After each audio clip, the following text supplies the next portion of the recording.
I'm like, I'm shook, and I'm not going to keep doing what I'm fucking doing. And they're like, oh, I'll suck your dick, Trump. Please save me. I'll do anything. And it's like, yeah, that's what you would do in that situation. That's what you would fucking do in that situation. So you're hoping that I behave in the same way. Well, it's not going to happen. Roll the fucking tape!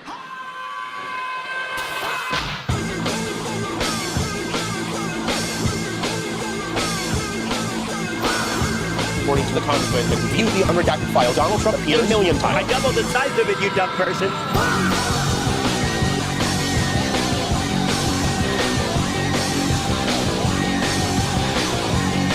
We are not targeting anyone else in Gaza but civilians.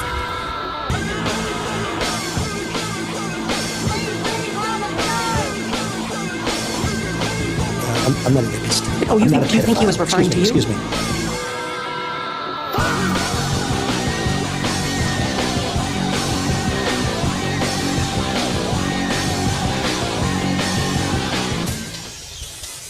We must never allow these fascists to take away our voice. What's going on, everybody? I hope everyone's having a fantastic evening, afternoon, afternoon, no matter where you are in the world. I'm Hasanabi Piker, and this is Hasanabi broadcast coming to you live from sunny California, Los Angeles. Once again, ladies and gentlemen, we're back. We're back in the motherland. We're back in the land of the free, the home of the brave. And let me tell you, folks, it's a big day today. It's Sunday. We're live. We're alive. And this is part of the broadcast where I tell you about my personal news. It is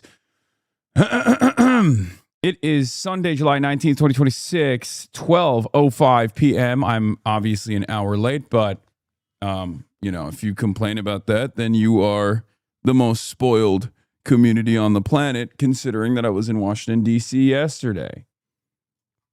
Okay?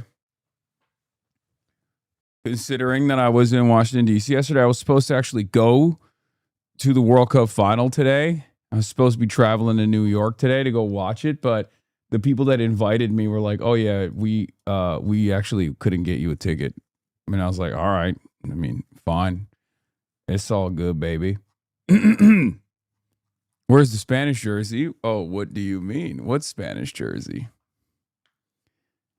Anyway, ladies and gentlemen, boys, girls, and MBs, we're live. We're alive. I am here. I wonder if they just like wouldn't let they try to get me by Secret Service, and they're like, no, that's not.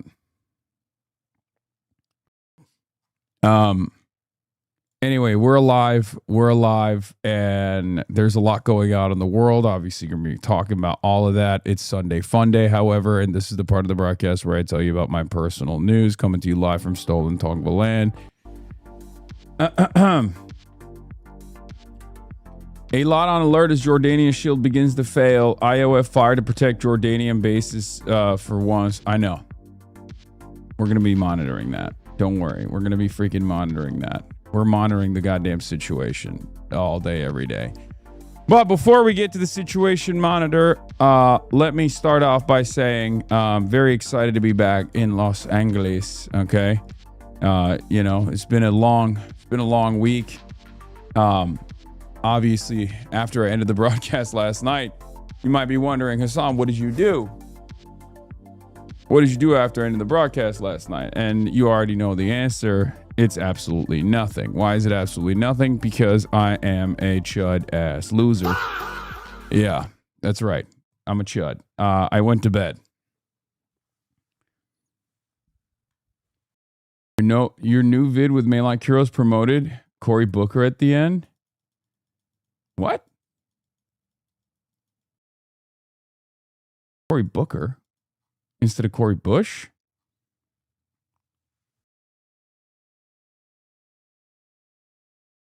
Or did you think Cory Bush is Cory Booker?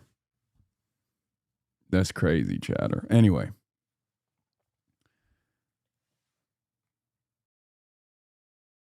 But yeah.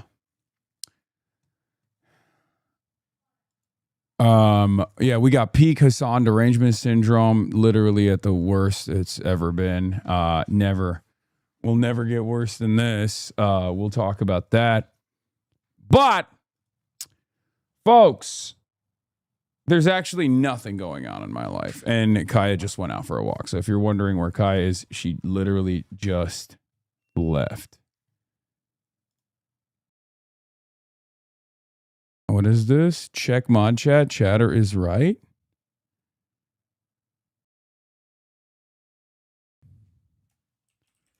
Dude, who the fuck is editing this shit? Oh my God. That is crazy.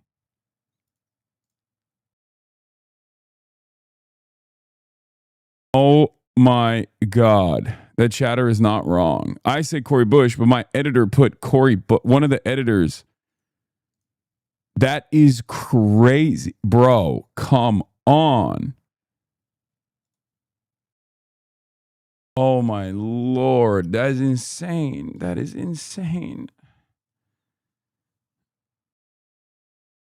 What are we fucking doing, man?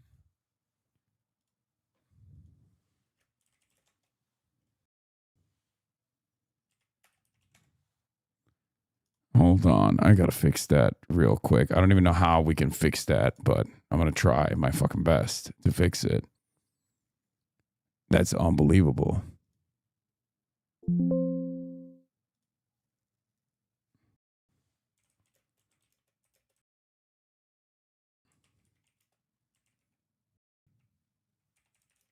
Instead of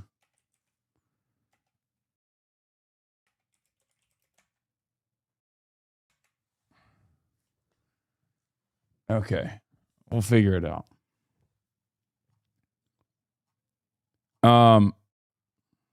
It happens.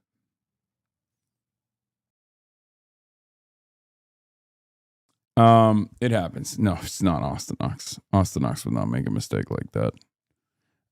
But yeah, I'm a Democrat sheepdog. I've been outed. So, as I was saying, chut ass loser time. Went to bed. Was supposed to wake up. Was supposed to fly earlier so I could actually make the stream on time. What the fuck is this? I compiled Empregasis YouTube thumbnails that cover you directly. There are 193, but many others mentioning you are not included. Bro, this is so crazy that it takes time to load. Okay, that's fucking hilarious. Anyway, but yeah, chut ass loser o'clock.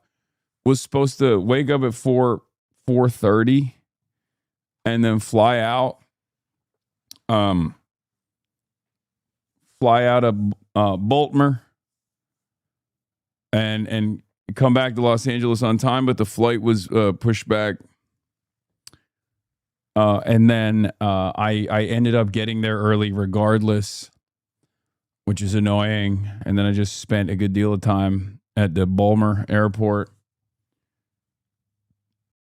And yeah, that's it. At least I slept on the flight, though. Even though the dude sitting next to me had to get up and piss, and I counted it 6 times. Which, like, I think after, I don't know what the flight etiquette is in that situation. Like, what do you do? I mean, it's a 5-hour flight.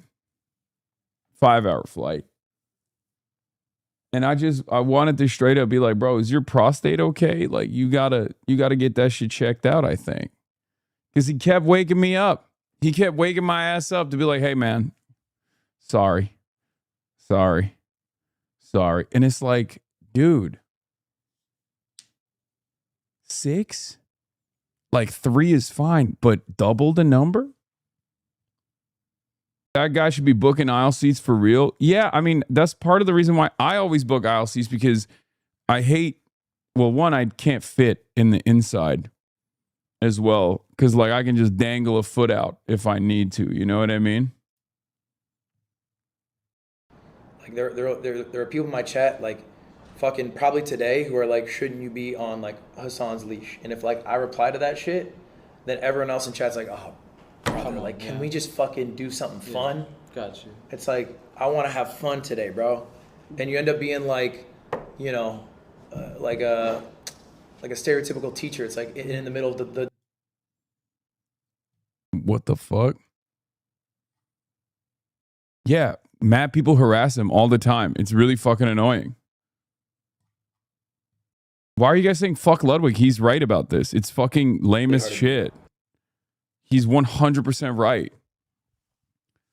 Like his he's Mr. Mogul, but he's the guy he was talking to is being mad annoying to people. Yeah, Ludwig has been doing great work at Streamer University. We'll talk about that in a little bit. I've been watching from afar. Wardrobe is now my favorite content creator from that entire new group of content creators. I got a lot of thoughts on Streamer University. I'm going to tell you all about it as a 35-year-old man who happens to be one of the largest content creators on this platform, but is like also doing something entirely separate on this platform. I've been paying a little bit of attention to it because it just keeps popping up.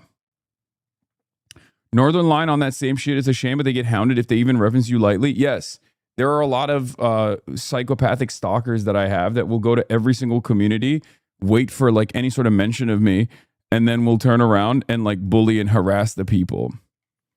For mentioning it. It's just fine, but that's really goddamn annoying.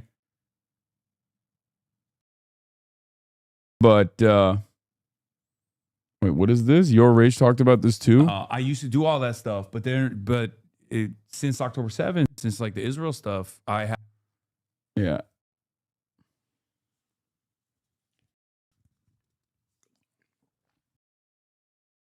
Want to try joining Streamer University? You could cold connect to those audiences. Well, I mean, it's a little late for that, don't you think? Today's the last day of Streamer University. Okay. We'll get to all of that. Personal news. I was, dude, I'm all over the place. Do we have a blast off meme? I got personal news. You stop outreach in the streamer space? Man, shut up. You don't know what the fuck you're talking about.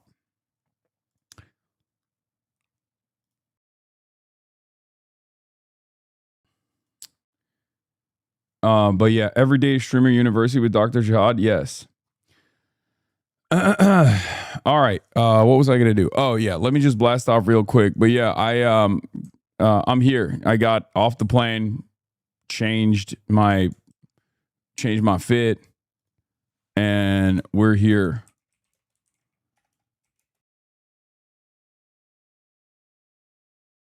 We're here. We're live. We're a live streamer. U Drama. LA, back in LA. War is on. Situation monitor. Michigan heats up. College Dems of America convention. Pisses off. Right wing Dems. And more.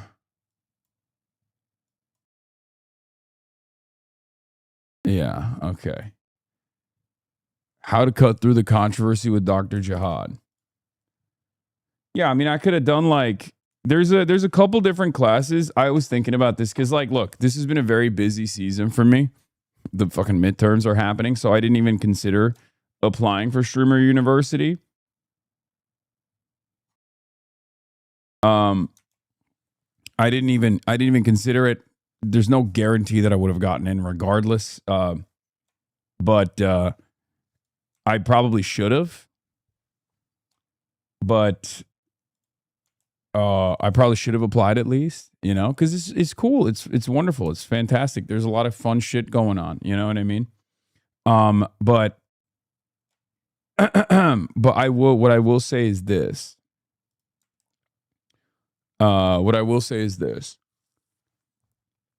I actually appreciate it quite a bit. I think Kai is doing a phenomenal job. Obviously, there's like controversies and shit like that, but I mean, all those situations are always going to be somewhat chaotic. But I think it's far more positive than it is negative, right? And as far as like what I would do, there's a bunch of different things I could do: crisis management, crisis PR. So you've been canceled, you know. 101. That's number one. The other one obviously is like ethics and conduct, like bare minimum, basic shit, basic stuff to follow along to be a little bit more. I mean, I this is ironic coming from me, but like, obviously, as long as people are not talking about political issues and whatnot, basic ways to not come across like a nuisance streamer and be bad. Politics 101, something like that. Anyway, but regardless,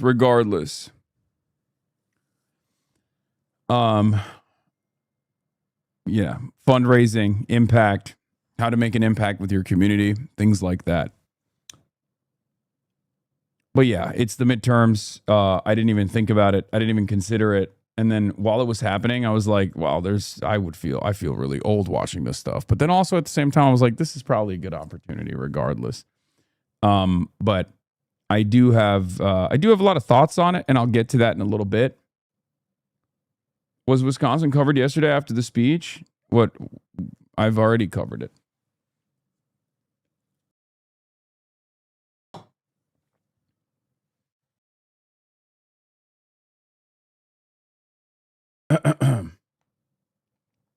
Wardrobe and Max have been such an unexpected duo. I agree. It's been great. I mean, he's great. Wardrobe is great.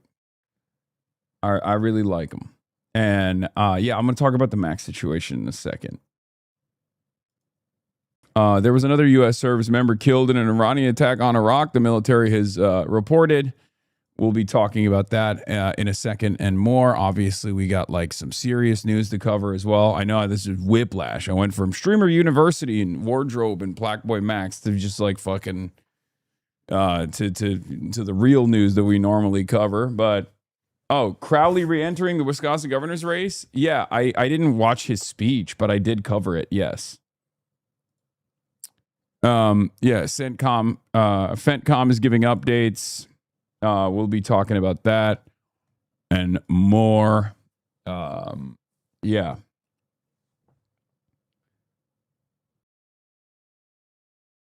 Troy Jackson basically has so many delegates that even super delegates won't matter. Troy Jackson blowing everyone out. Pause. Even with 100-part delegates, he has it locked up. Have you seen Odyssey? No. Evers endorsed them. The Dems are trying to rat fuck Hong. Chatters. I think what you guys fail to consider is that the Democrats are actually, the Democrats are trying to rat fuck Francesca Hong. We'll talk about Wisconsin and the chaos that's unfolding.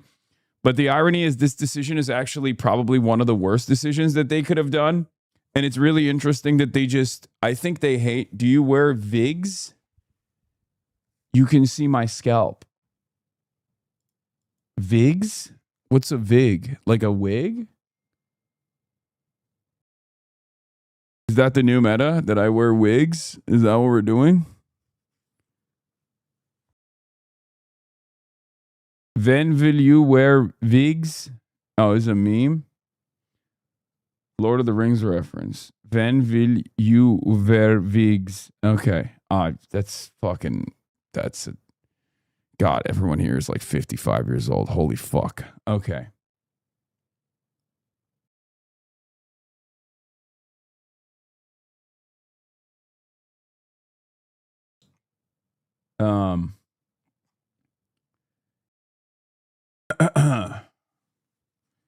Where was I? What was I talking about? Oh, we got the Toyota. Obviously, Toyota-thon is taking place in Maine. 0% down. Toyota Tacomas, if you want, for all. You're in an AI ad? Yeah, I saw. I'm in a weird ass AI ad that like pro-Israeli groups are pumping. Stop sending me the fucking Elijah Wood meme. I don't care, man. That meme is literally older than most people that are on this platform, dog. Jesus Christ. It's literally, the meme itself is like 2p. What is this? You attack me just defending myself? What? There's nothing more insulting than watching a bunch of streamers LARP? What? What the fuck is wrong with this guy?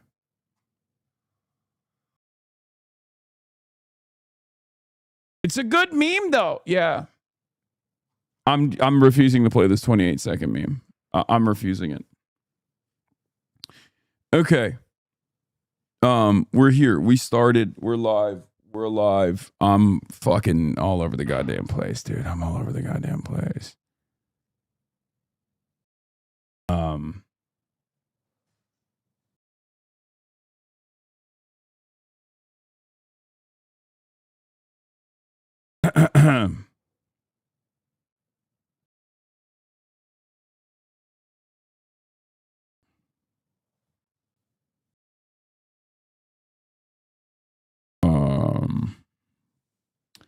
Sorry. Meme that can drink, drive, and vote. Yeah. Meme that's so old, it actually loves voting. Like, meme that is so old that it loves fucking voting. It's just, its favorite thing is voting at this point. Yeah, I know I'm in an AI ad. A lot happening. I'm all over the place. My brain is mush from constantly traveling and doing things all around the country. I have the playlist. Don't worry. We're going to get started with all of that and more. But before we do, let me blast off. Did I blast off already?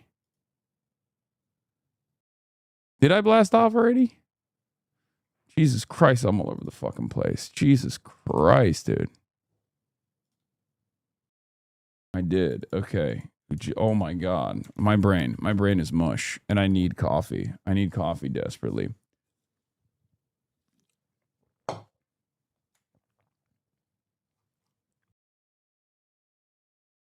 Yeah. You trying to blast off twice, bruh? Yes. I am. Here it is. Streamer U drama back in LA. War is on. Situation monitor. Michigan heats up. College Dems of America convention pisses off right wing Dems. Sunday Fun Day World Cup final and more. You desperately need to take Adderall, my ADHD princess? No. I'm fine.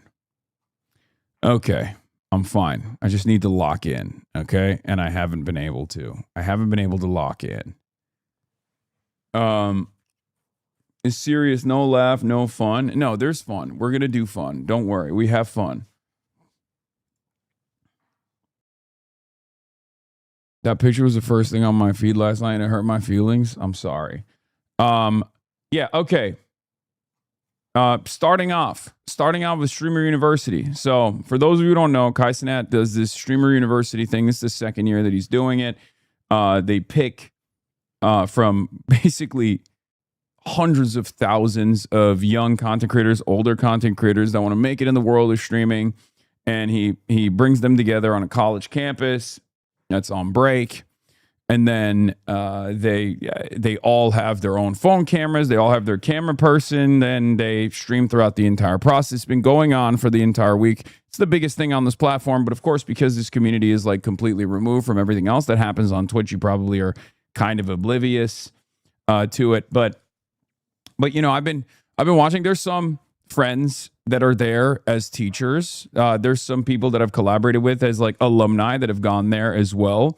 One of the teachers is Ludwig. Valkyrie is another teacher. Sin is another teacher. Agent is another teacher. Some of these classes are actually like for memes. Some of these classes are pretty serious, right? And basically, there's always chaos. There's always drama when you put all of these different like major personalities together and a lot of younger people that are just simply trying to make it. Grandma's there as well. She's a librarian. I just love puzzles. Grandma is also. I just love puzzles is there. So, you know, that's awesome. And it's been actually very exciting and very cool. And I think you know, Kai Cenat's doing a phenomenal job overall because look, these sorts of events are always going to be chaotic. I mean, look at streamer awards, right? Like Cutie Cinderella puts that together. That's a 1-day event. It's not like an almost week-long event. And even then, there's plenty of drama and plenty of chaos and controversy that takes place whenever you bring a lot of these people together. It's going to happen regardless. A lot of people are going to be upset that they're not invited. A lot of people are going to try to make drama from the outside. There's going to be drama on the inside. That always happens. You're wrangling a bunch of clout goblins together, and you're there. It's pure chaos, especially because a big part of what they're trying to do is to fire off clips, right? They're trying to get clips out. They're trying to go viral. This is their biggest opportunity to become famous, right? So, it's a chaotic situation regardless. It's very difficult to control. But ultimately, what I will say is this. I think regardless of all of the negative shit that happens on Streamer University, as an old school streamer that has been doing this professionally for years, is one of the biggest content creators on this platform for almost the last, almost decade or so, I will tell you this. It's fucking awesome. Okay? There's always going to be growing pains. Part of that is because it's not like a super professional event, but it's not supposed to be a super professional event. But there is no one else out there that is bringing this many new eyeballs, this many normie eyeballs, and on top of that, platforming younger content creators this much. No one has the capability to do it. No one has the infrastructure to do it. No one has the bandwidth to do it. And Kai Cenat is the only person doing this. So regardless of your own personal feelings about him,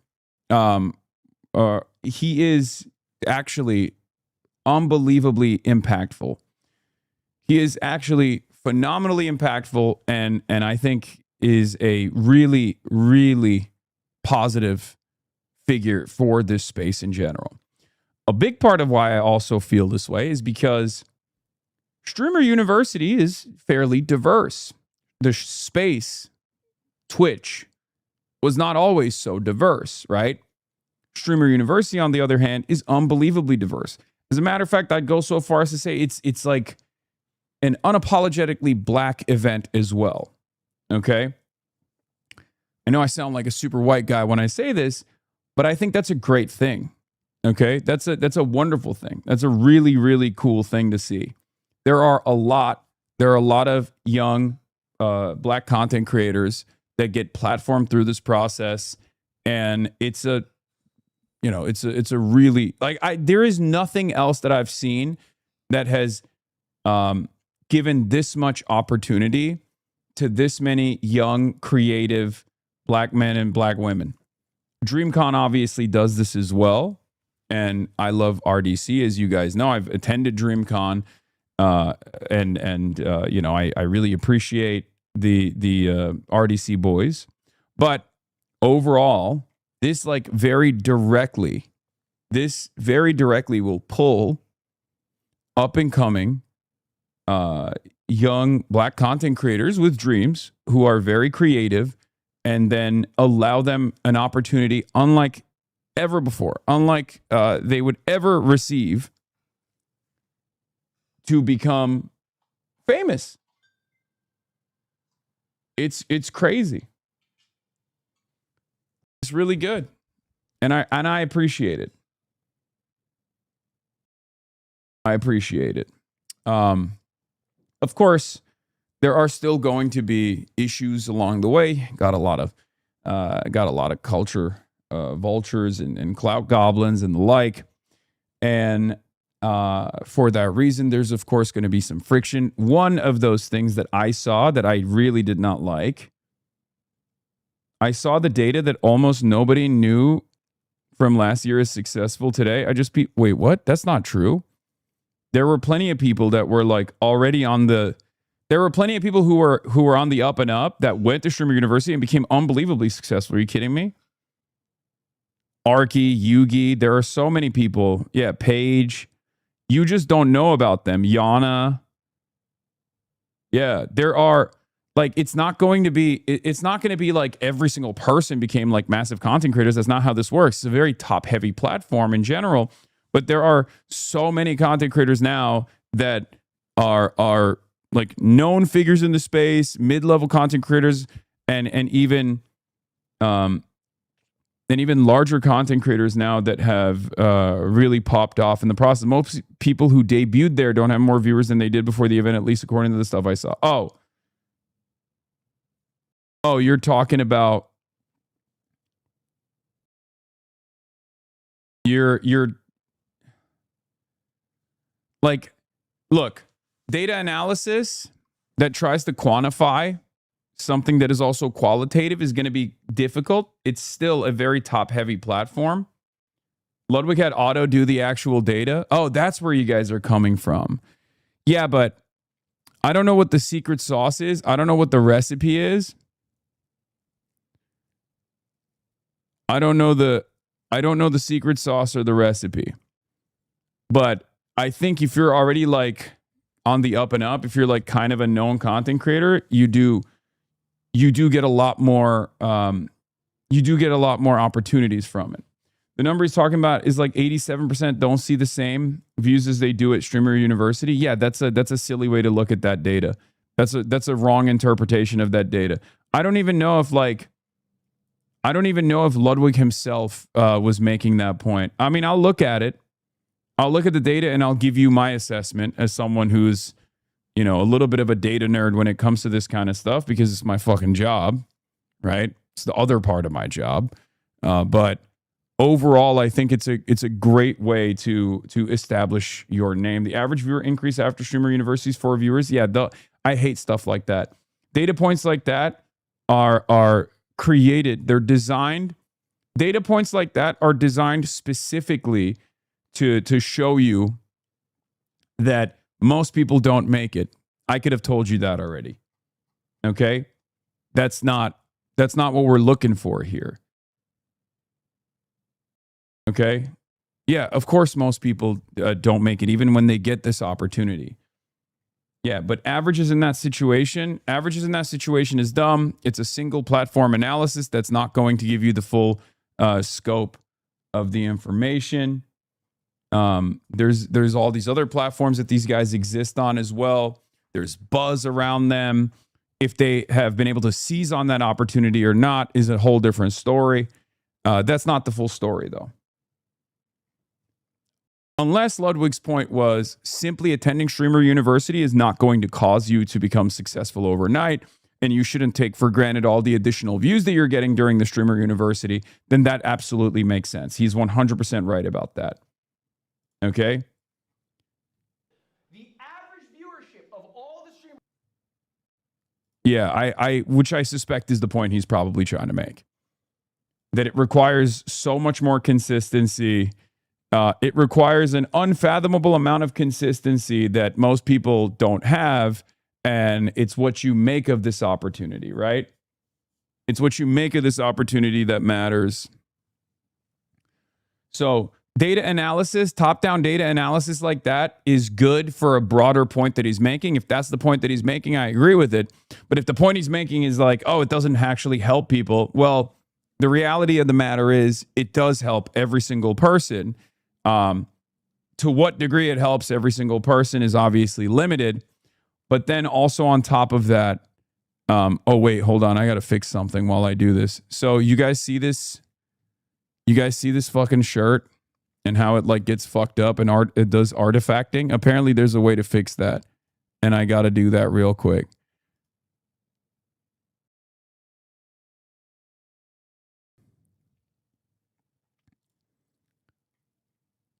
Visual artifacts. Nick Andros, the YouTuber, has gotten annoyed by my artifacting. And there's an easy way to do it, apparently. How to fix. Hold on. I'm going to do it real quick.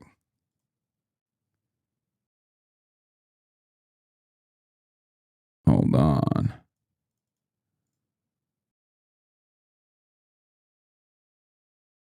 Okay. Hold on. Where do we go? Scale filtering? Lanxos. That's it? Let's see if it worked.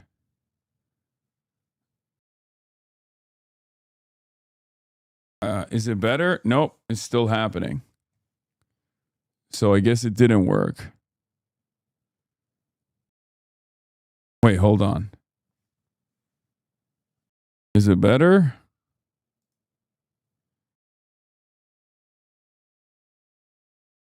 Is it better? I can't tell.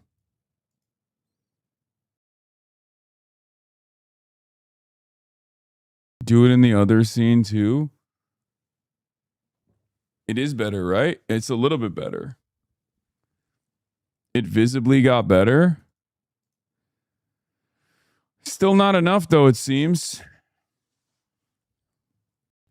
Okay, shout out to Nick and Dross for helping with this. You have disabled checked? Yeah, no, it's currently, it was on disable. Scale filtering was on disable. And then putting it on Lanxos actually helped a little bit.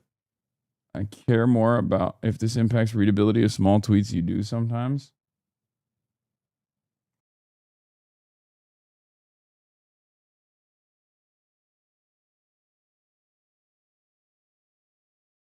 Yeah. I mean, it doesn't happen here anyway, but it does happen when I'm, it doesn't happen in this situation.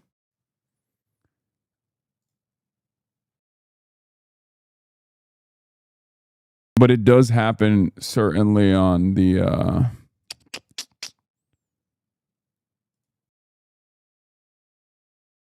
when it's like tiny on the corner.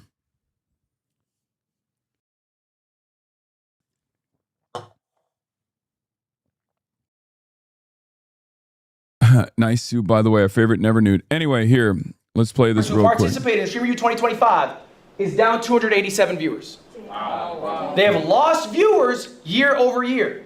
Wow. Now, obviously, that's outweighed by people with larger streams. Okay, they have much more of an impact. The median streamer. All right, the median. We know what the median is, right? You slash both ends so you get the person in the middle.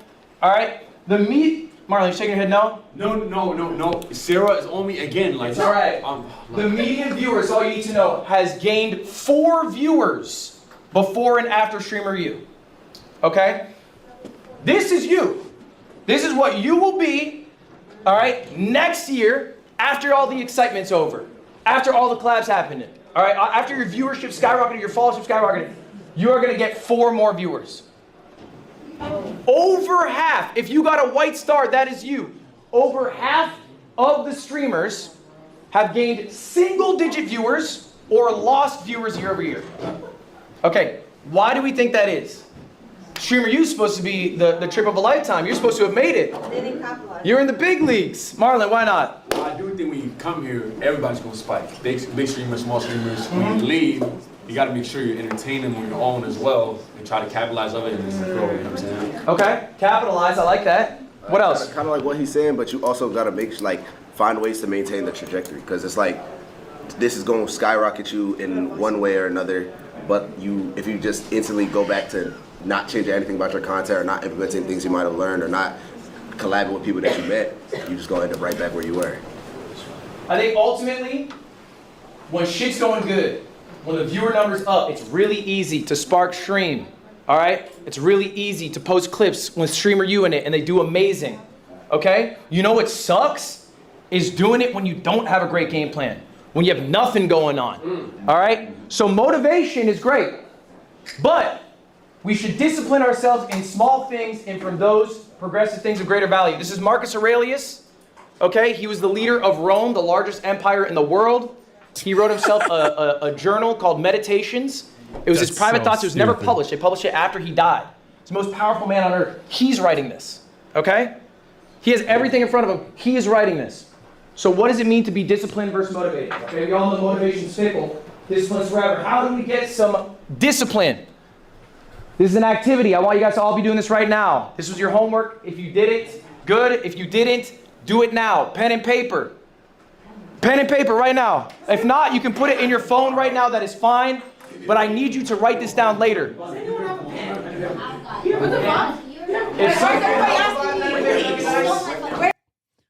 Anyway, it's a top heavy platform. So it will always create top heavy results regardless.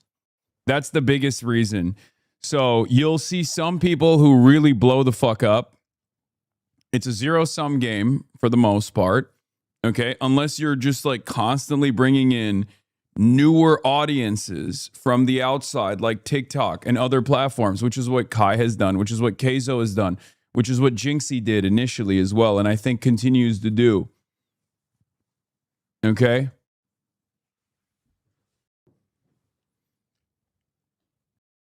It's a very top-heavy platform. Sunyan, what are you wearing? I'm just showing my support, dude. I'm just showing my goddamn support. You see what I'm wearing. These colors don't run, baby. You already know what it is. Okay? Don't even get me started. What's the problem?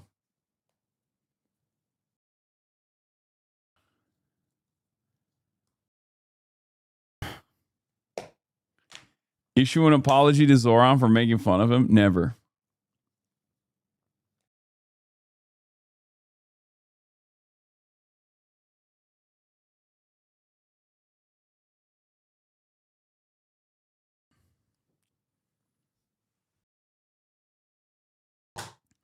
I just woke up from a 3-month nap. Is it still a bannable offense to be from Naperville? Yes. Yes, it is. Okay. As I was saying, as I was saying, okay.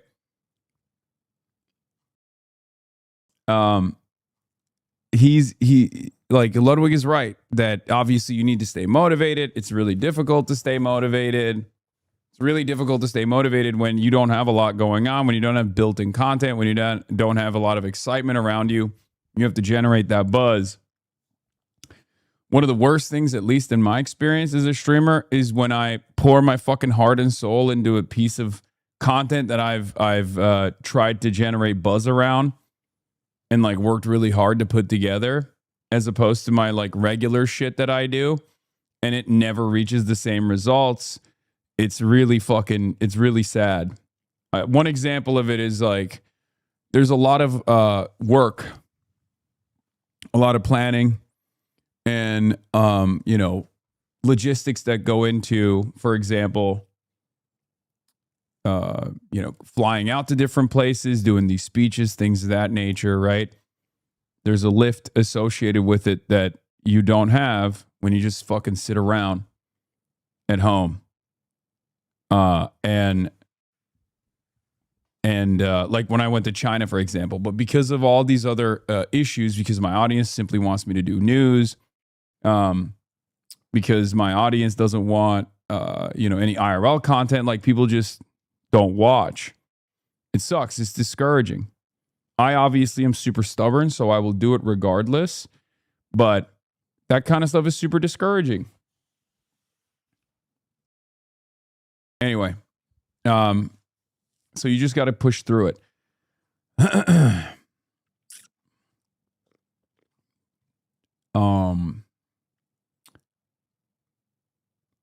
But ultimately, I'm not, giving streamer advice or whatever. I was just going to talk about Streamer University in general, and then we got into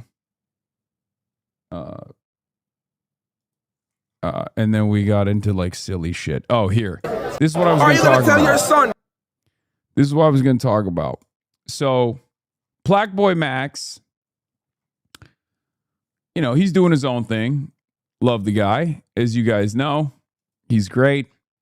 You've probably seen him on the stream before. I beat him in basketball before. It's not a big deal. But basically, he's like, a lot of people have been kind of clowning on him because he got a diva tattoo, and they're saying he's like zesty, regular like teenager memes for the most part from people who are just like not very comfortable with their own sexuality. So when they see someone express themselves in a way,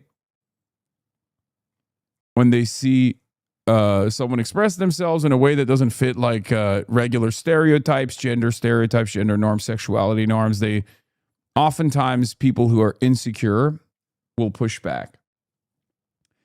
And that's precisely what happened. There's this guy who is a TikToker, OJ Suave.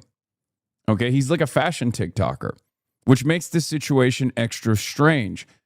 And OJ Suave, why are you defending this? Defending what? You don't even know what I'm about to say. Shut your bitch ass up and take a goddamn week off, dumb fuck. What do you mean defending this?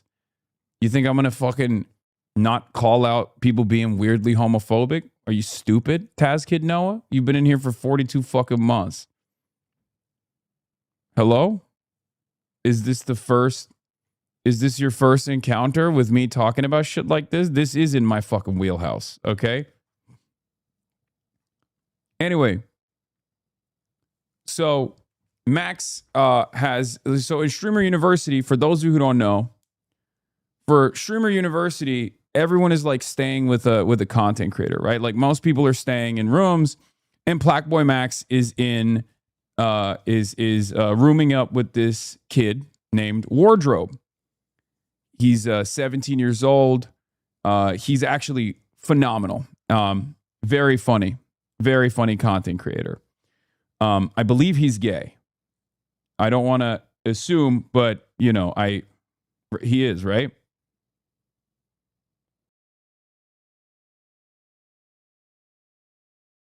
Is Wardrobe not gay? Okay, he is gay. Okay.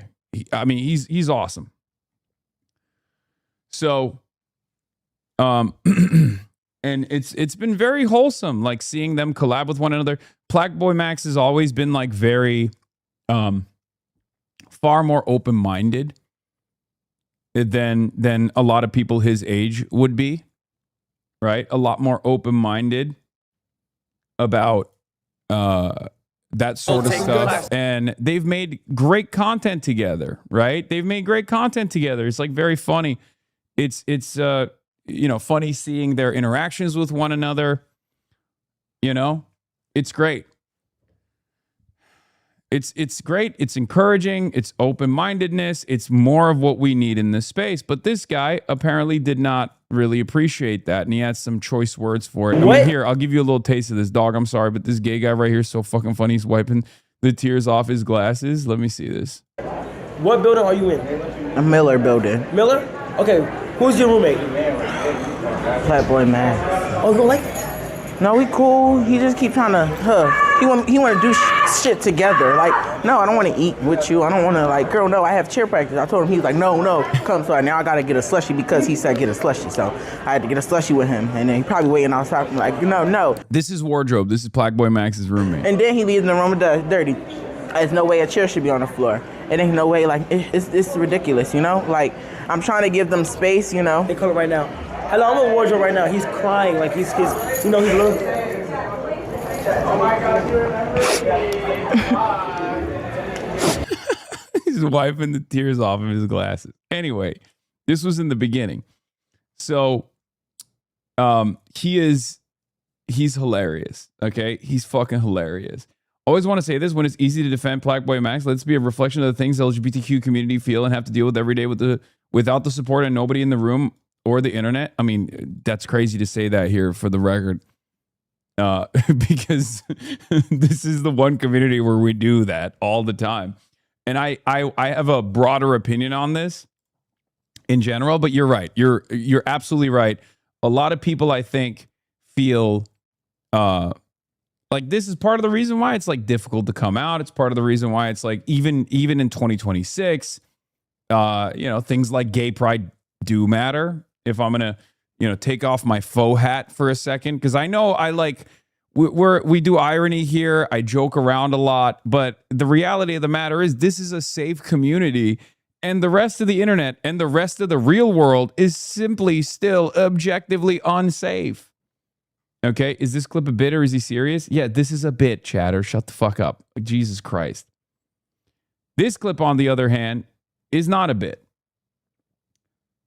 Anyway, I think I'm sufficiently giving you a backstory of Black Boy Max and Wardrobe, just so you guys understand. So Black Boy Max has been getting, Black Boy Max has been getting yelled at a little bit on the internet. People say he's like zesty, he's gay, all this stuff, because he's expressing himself in a way that is, not the norm, right? Like there's this expectation, there's this gender expectation, there's this expectation of your sexuality. Oh, you're a cisgender heterosexual guy. You're supposed to dress a certain way. You're not supposed to do certain things. It's very restrictive. And not only is it very restrictive, but it's very insecure. This comes from a place of insecurity for those of you who don't realize, like, especially amongst the youth, this kind of stuff still very much persists, right? Like there is definitely this weird, there's definitely like this weird restrictive attitude from weirdos who are uncomfortable with their own sexuality and want to make it everybody else's problem, in my opinion. Also, here's a cute clip from Black Boy Max watching Wardrobe and supporting Wardrobe. Anyway, so this streamer OJ, he comes up to Black Boy Max and he starts talking to him about, that was the talent show. I apologize. Okay, I don't know all the details. Give me a break, okay? And for those of you who don't know, Black Boy Max, if you don't know, he's an artist, a producer. He has a lot of other musicians on, and he does these collab streams with them and stuff. And also on top of that, he's like, as a guy, he's like a little bit, he's on his Prince vibe right now. Okay, he's on his Prince shit. He's doing the Prince thing a little bit. Okay, Grammy nominated for the record. So let's see what this conversation looks like now. Stick dick type of gay, like. Yeah, diva. Why you wanna be a diva? On some flash. Why you wanna be a diva? Some flash. Yeah, demon. You need holy oil, right? You need to sit down in the holy oil. You need to go get a church bath and cleanse your body, right? I think you are confused. I think you need some guidance. I think your parents feel a little way about that. I think you're clip farming and you're getting your clips. You pushing the persona. You smart. You loyal. I know what you're doing. You know what you're doing. You've been at this. But you are not a diva. Divas bend over. I don't think you bend over. You're not the little boys in Clover. You're not Tota. You're not a diva. You are a grown man. Black Boy Max. Not Black. Like, look at his initial reaction of excitement, because he's like, oh, I know this dude, whatever. To like, who are either of these people? Okay, man, subscribe and fucking rewind. Okay, subscribe to the goddamn broadcast if you want to fucking hear me explain it. This ain't Google. Okay, some of y'all have grown far too comfortable asking these goddamn questions. You think I didn't already spend the last 35 minutes explaining the backstory? Jesus fucking Christ, man. Literally, as soon as I got done with the explainer, motherfuckers come in and go, hey, run it back for me right now.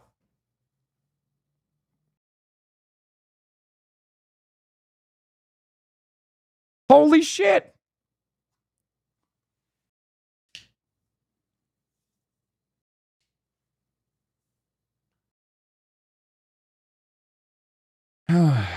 Full clips gives more context. Dog, this literally is the full clip. There's even longer. It's a 7-minute one now. Jesus fucking Christ.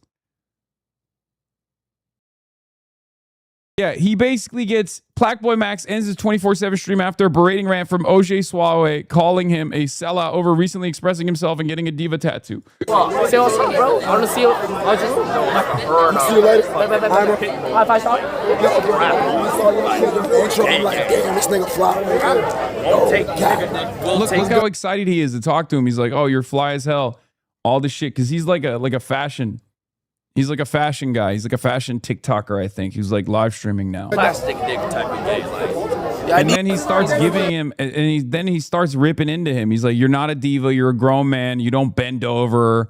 All this shit, right? So he's just being homophobic. What is this, dude? I ain't gonna lie. You're a complete sick to your chat.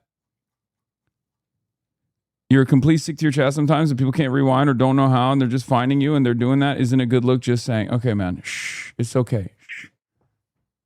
I'm sorry. I can't do customer service 24/7, man. Can we fucking lock in, please? I know the environment and the medium requires interaction all the time, but like there's 22,745 other people in here, and most of them already got the context because they were watching ahead of time. It's crazy. I think people develop this expectation that it's going to be customer service time. It's customer service o'clock all the time. Are you going to tell your son that you are a diva? Daddy, what's diva? Hey, get the fuck out of here. That is an abomination, Max. Yeah, he says it's abomination. He says you're not a diva. He says all this shit. Sorry, I'll play it from here. I am not proud of you. And then he says, I'm not proud of you. Nominations. Changing the game. Changing your skin to Baki diva.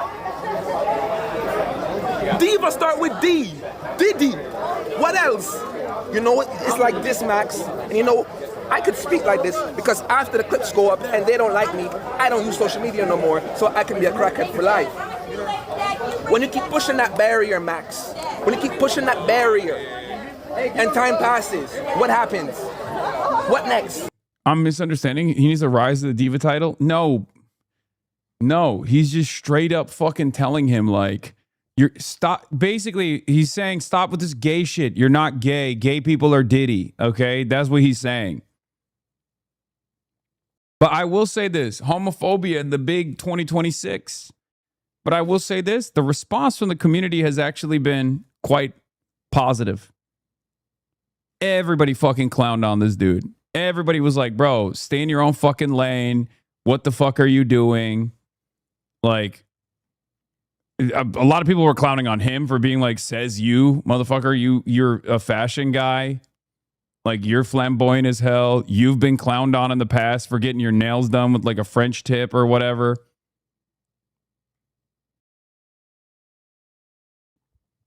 So it has been kind of, it turned this like negative situation into a positive situation. It is also kind of funny that this community doesn't understand what the conversation is about because the dude is, dressed this way. So they're like, wait, what does he mean? A diva title is something you can only, choose to achieve for the seek to arrive at for the rest of your life. No, it's not like, it's not a gay dude telling him the diva title is too difficult to achieve. How dare you call yourself diva? Okay. No, this is not. This is a person who is being super fucking homophobic. What's the next engagement? What's the next clip? He's saying you're being. He's saying like you're doing this like demonic gay shit just so you can farm clicks. Lose yourself. Don't sell your soul, Max.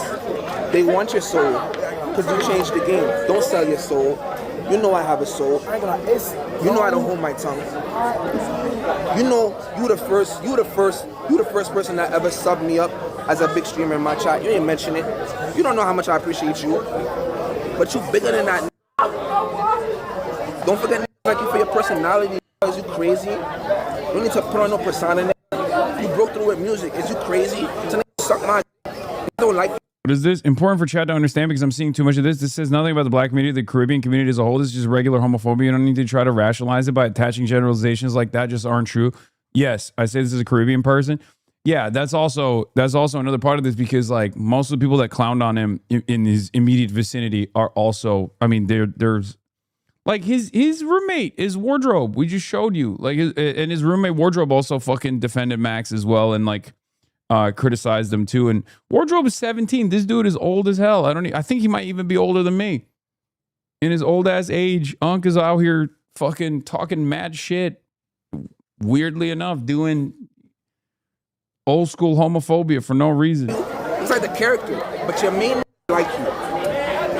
Don't let rage bait you. When he got called out later, he said it was a Caribbean joke. Yeah, that's bullshit. It's bullshit. Your own stream, is you crazy? You him? You not no diva. What the Oh, not drive that. That's not true. You putting the character too much. God, you not no diva. I'm gonna pop it because I'm not gonna get no comments today. I'm talking about I'm gonna get my because I went to SU. But I'm not no diva. You fly though, you got fire, I'll give you that. You have to dime me on that. You got fire. I'll give you that. You fly. Like, he didn't do. You're not no diva. Yeah, and then basically he's 25. Oh shit! I thought he was old. Anyway, never mind. Not the point. Anyway, so yeah, after all that,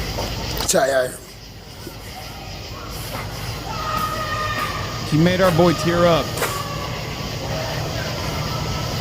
I'm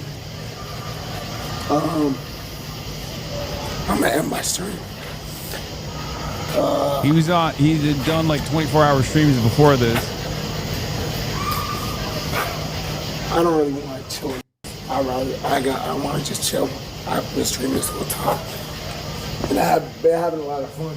You know, people just really just accepting me for who I am. Honestly, the whole time. So it's just felt like damn. I felt like I enjoyed this shit again. But you know, the reason I turned the camera back on is because I want to be real with y'all. Like that's why I started doing shit in the first place. Because streaming ability, I feel like streaming give me the ability to do that. You know, that's why I love it in the first place. I feel like I've always been able to be me, and even if they don't fuck with me or like viewers and fans, if they like if they, how do I explain it, hate on me or don't fuck with me, that's cool. Because at the end of the day, so, look, I'm gonna give you a broader top-down approach to all this. Okay, I mean it's really fucked up. And I'm glad that he was honest with his audience. Like he was vulnerable. He was honest with his audience. He explains like what he's going through as far as like being able to express yourself in a creative way, in a different way. And then getting that kind of pushback is really goddamn annoying. It's straightforward bullying. And let's be real. In many respects, it's also very homophobic. I like Max isn't, as far as I know, I don't think he's gay. But regardless, like, you don't have to be gay to be victim to homophobia in general, right? But one of the things that I'm really frustrated by, because Streamer University overall very positive. I want to put that out there one more time. Overall great. There's situations like this that happen, but it's overall a very good experience, very positive experience. A lot of new content creators get the notoriety for the first time ever. They get the looks that they never would, right? This is not just a problem for Streamer University. This is not just a problem that exists in the W community or whatever. Just so you guys understand, this is a broader issue on the platform, and it's a broader issue on the internet. Most people in our sphere, they lean into metas, okay? If something is considered appropriate to do, if something is like an easy joke to fire off, people will be careless and people will be thoughtless without recognizing what they're saying and doing because they just want that clip. And basically what ended up happening is it became trendy, as it always was, right? But it became extra trendy to just like clown on Max for his diva tattoo and just do like gay jokes, right? And amongst friends, it can be fine. Obviously, there's a fine line, right? Like there's context to it, there's nuance to it. But that clearly pushed way past that point. And I assume that if you're getting inundated with this kind of commentary all the fucking time, it weighs on you, right? It weighs on you. It just like starts being unbelievably fucking annoying that like every interaction that you're having, especially with like people that you don't really know, this is this is a chaotic environment where like everyone is kind of, the knives are out almost, or everyone's just kind of trying to fire off a clip off of your name, off of your reputation. Everyone's just trying to fucking maybe clown on you or respect you, right? And Black Boy Max at this point is a large content creator in this space. He's no longer like a new content creator. This is the new generation coming in. And if every interaction is that he's having, or most interactions that he's having, end up revolving around, sorry, I don't know why I went there. If every interaction he's having is clouded by this, this negative experience where people are just trying to call him gay or like bully him or something like that, it's going to weigh on you.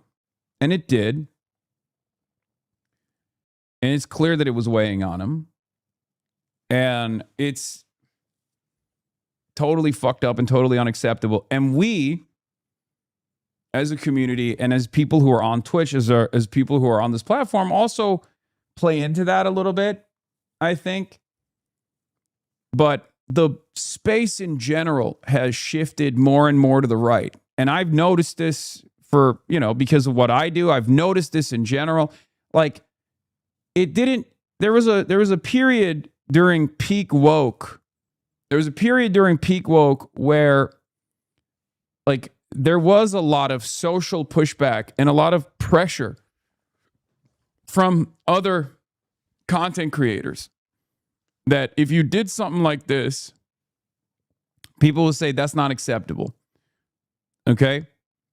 And I think over the last couple of years, Elon Musk purchasing Twitter becoming a right-wing shithole, Twitter's right-wing attitudes seeping into every other website, every other platform, Reddit, and certainly Twitch, Kick, and its malignant and odious influence on streaming in general has made it so that a lot of people are seeking out the bottom of the barrel content. A lot of people are behaving like nuisance streamers, and a lot of people are pushing those boundaries and making this a less safe space. Okay? A less safe space overall for people who don't fit in to gender norms, for gay people, for trans people, certainly. And I've obviously noticed this trend line from where I'm standing, given that this is a community that covers mostly social issues and political issues. But I think a part of that is because it's just gotten normalized. Like more and more right-wing and reactionary content gets normalized. This isn't to say that like jokes are unacceptable or whatever. I love cracking jokes. I make jokes myself. I do ironic homophobia all the fucking time. It's like a big part of what I do is I tell people I'm a LGBT foe, right? But there's context and there's nuance. Like this is a safe space, right? This is a space where that kind of stuff, what just happened to Max, would never happen, right? Like that's the difference. Like this is a very gay friendly, very queer friendly community. Perhaps maybe the most queer friendly community on this platform, especially at this size. So, you're also telling people you're boning Mitch McConnell? Yeah, exactly. Obviously. Because you want to know why? Because I'm fucking comfortable with my sexuality. That's where a lot of this comes from. A lot of these people are not. Yeah, I don't mind being written up in the fucking Atlantic or Huffington Post being like, I'm actually having gay sex, or as I like to call it, sex with Senator Mitch McConnell, 84, Kentucky. Okay? That's the difference. That's the difference. That's the context. That's the nuance, right? Whereas there are places where people aren't being ironic. There are plenty of people who aren't comfortable, especially young people who are still not very comfortable with their own expressions of sexuality, expressions of gender. And then this kind of stuff happens. Speaking of which, by the way, Mitch McConnell still hasn't denied. Still haven't heard from Mitch. Just pointing that out there. This is a totally separate issue. But yeah. Anyway. It's like, I don't know them. But on my own platform, it's like, damn, bro, if you fuck with me and really felt that way, why would you say on the stream in front of hundreds of niggas? Yeah. You don't care about it for real. You just will know it go viral. Yeah. This is me. I'm Prince. This is me. Like, I don't give a fuck, bro. I might be a little weird, bro. I might tap some shit. This whole world. I don't give a fuck. What's wrong with being gay? There's nothing wrong with that, bro. Y'all just whack. You're corny. And you just think how the next kid think. You don't have your own mind, bro. That's whack. But I'm gonna be myself, regardless. None of y'all can just fuck with me. I don't care. You might think that because you're closed-minded, but it's one love, bro. It's one love. It's one love, bro. It don't matter. Niggas gay, it don't matter. They straight. It don't matter, bro. Why don't we just love each other, bro? So I don't care, bro. OJ, if you fuck with me, you said that off camera. You could have pulled me aside. I'd love to talk to you off camera. Why you saying? I mean, it's not even, I don't think that's a conversation that you need to have with him at all. I don't think he should be saying those things at all, for the record. Like, even in this moment where he's like calling OJ out, he's like, why didn't you have this conversation with me off camera? Like that's still indicative of the fact that like that's a valid conversation to even be having at all. It's not, right? Yeah, he doesn't have that right to tell you anything like that. He's just being a fucking weirdo. Off camera, on camera. On camera makes it far worse, of course. But yeah, he's just fucking being a goddamn weirdo. It's none of his goddamn business. You know, you do whatever the fuck you want to do, man. That's on camera. But it's cool. I love y'all, bro. I'm good off this, to be honest. I'm gonna just go chill. All right? I love y'all. But remember this always. Always be yourself. What they say. I don't care. I'm gonna wear my wigs. I don't give a fuck. I had diva tag. I'm gonna keep it forever. This is who I am. Thief, I'm fly. I'm on my own shit. That's me. So always be yourself. Embrace what make you different. Because that's what's gonna make you pop. Alright? I love y'all, bro. I'm out of this. I don't care. This is amazing though. I'll probably go live tomorrow, but I'm not trying to party, bro. When who just really, you don't give a fuck about me, bro. It's cool. But I love I think his point is that OG didn't say any of that out of genuine care for Mac. He was just clip farming. Yeah. Also, it's not a valid conversation. Even if you're a fucking family member, it's not a valid conversation to have. This is a conversation that many young gay men, many young queer people have to have with their fucking families. It's a goddamn annoying conversation to have with a loved one. Is important for them to be more understanding and be more accepting regardless, right? That's my point. My point is, if you are watching this unfold, one, it's none of your fucking business, and two, it's completely unacceptable to be like, I don't really appreciate what you're doing. Like, who the fuck are you? Anyway, it's really, it pisses me off. It really pissed me off seeing this shit. But there is a positive ending to it, I guess, which is that the community did actually immediately kick in and they checked them, right? I mean, I said, what is this chud ass nonsense, man? Take that shit to kick. But there were a lot more people who actually talked about it. There's a clip from, I want to see the Wardrobe clip, because Wardrobe found out about it. Again, I'm gonna repeat this one more time. Wardrobe is 17 years old, okay? This guy is 17 years old. He is half my age, bro. Half my motherfucking age. I don't know why you trying to be funny or some talk shit about Max. Like, he didn't do nothing. Did he say something to you directly? Nah, what you talking Wait, did he say something to you directly? I went up to Max. You went up to him, exactly. Yeah. So you bullied him first, right? I have so much respect for this dude. Little dude popped off, okay? 17 years old, surrounded by all these other people that he doesn't really know. He's going up to a person who's like, almost twice his age, straight up confronting him immediately after. This dude is a legend, okay? So if he say some shit about you first, then it's gonna be a problem though, right? Okay, are we gonna have a conversation here, or are you gonna walk to me and walk away? Because I'm a person with multiple perspectives. Okay, so there could be multiple perspectives, but you still don't disrespect somebody like that. At the end of the day, that's still highly rude. If you got a problem, keep it to yourself, boo. If you don't respect nobody, then you don't get respect for yourself. Okay. Hold up, I'm not done. Oh, then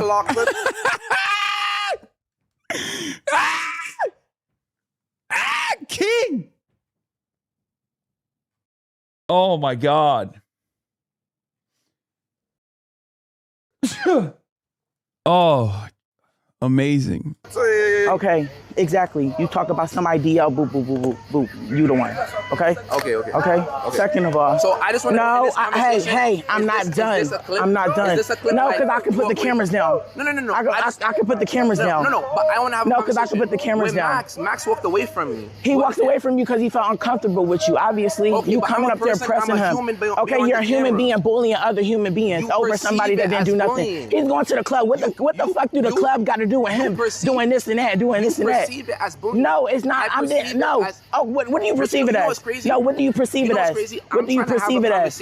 I'm in the middle of talking. You keep interrupting me. I'm actually, go ahead, talk.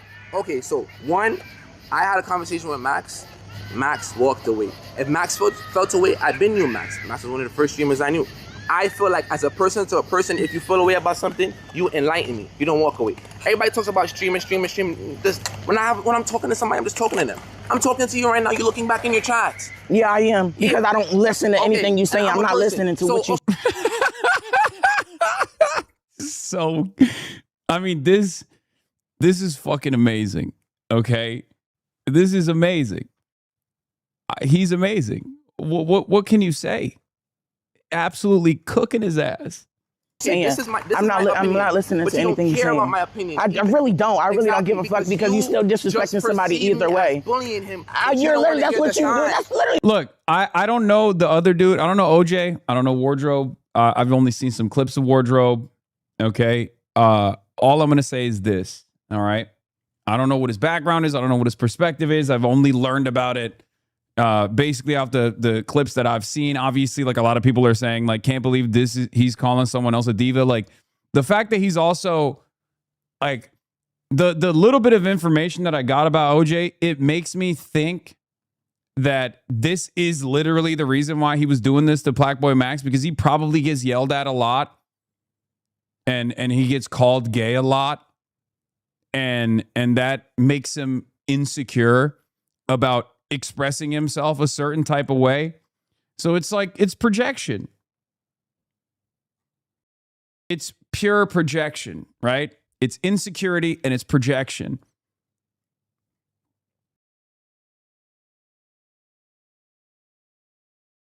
Like there's I don't know why you're trying to be funny or something. I just don't understand what the deal is here. Like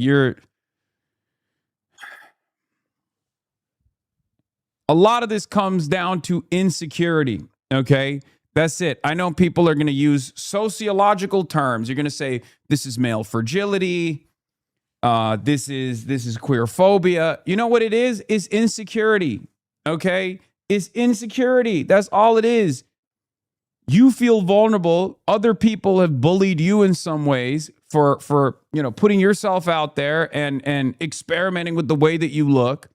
And then you take that insecurity and then you try to fucking make other people feel small. The appropriate thing to do in that situation is not to bully others because you got bullied. The appropriate thing to do is stand up on your own. Stand up for yourself. Stand up for who you are and what you want to do. Okay? That's it. That's what it fucking comes down to. I really, really appreciate what the Wardrobe did here too, because it shows that he is secure in himself. That's the difference. That is the major difference here. He is very secure in himself. This takes a lot, man. It really takes a lot. Especially because like most of these spaces are there's nascent homophobia in most of these different spaces. It's not indicative of the individuals that comprise this universe, this little corner of the internet that we're in.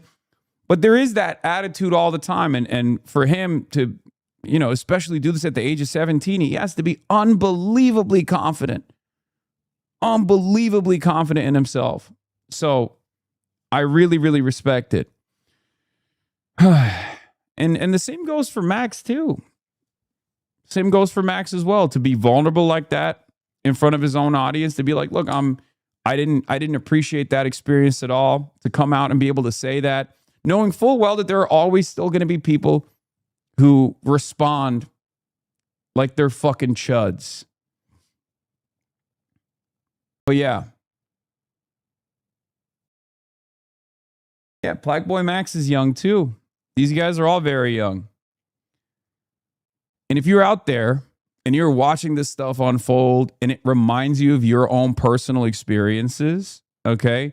It reminds you of your own upbringing, your own development, maybe a friend that did the same thing to you, maybe a family member that had a conversation with you because of the way you express yourself or the way you feel. Just remember, okay, it gets better. Okay, it always gets better. You will find your community, you will find a space where you belong, and that it is totally fucking unacceptable. And most normal people in the real world understand that. Okay? Most people, they don't give a shit about this stuff. I know it feels like, especially when you're on the internet, especially when this kind of stuff is left unchecked, it kind of feels like the environment is very hostile and that everyone around you feels the exact same way. That's not the case, okay? That's not the case. It's not the case at all. Most normal people, most good people understand right from wrong. There are obviously always going to be people, due to social conditioning, due to their own vulnerabilities, their own insecurities, that will then turn around and try to compound on that hatred and make others feel small as well. So just remember, it's their behavior, it's their own insecurities that is causing them to project this way. So I know it's tough, especially if you're on the receiving end in the moment, but that's number one. And number two, the overwhelming majority of people are kind people, good people, and they don't have these sorts of feelings. Okay, they don't harbor this kind of fucking resentment. I know it sounds, especially if you're going through it in that moment, or if you watch something like this unfold, and then you're reminded of your own personal experiences that you've had in your life. But it gets better. Okay, it always gets better. Just remember, it's a self-report, it's projection, it's their insecurity. Okay. What a dumb argument, Hasan. This feeling would not be there if most people gave a shit. Bullying only exists because everyone allows it to happen with zero consequences. So, no, most people are not good. Well, that's really interesting because I'm literally showing you overwhelming support for people who actually called him out, and the community that he's a part of checking him for this behavior. We're watching people stand up to him. Also, it's kind of funny that you're in this community of all fucking communities for 28 months and you have this kind of cynical attitude. This is one of the largest communities on the fucking website, on this goddamn platform. And it's one where that kind of behavior is never allowed, is never considered appropriate. So it's kind of strange for you to have this kind of cynical opinion when you're surrounded by like-minded individuals. Well, not like-minded on this issue, but surrounded by individuals who obviously do see right from wrong. So it's very odd for you to have this kind of doomer cynicism.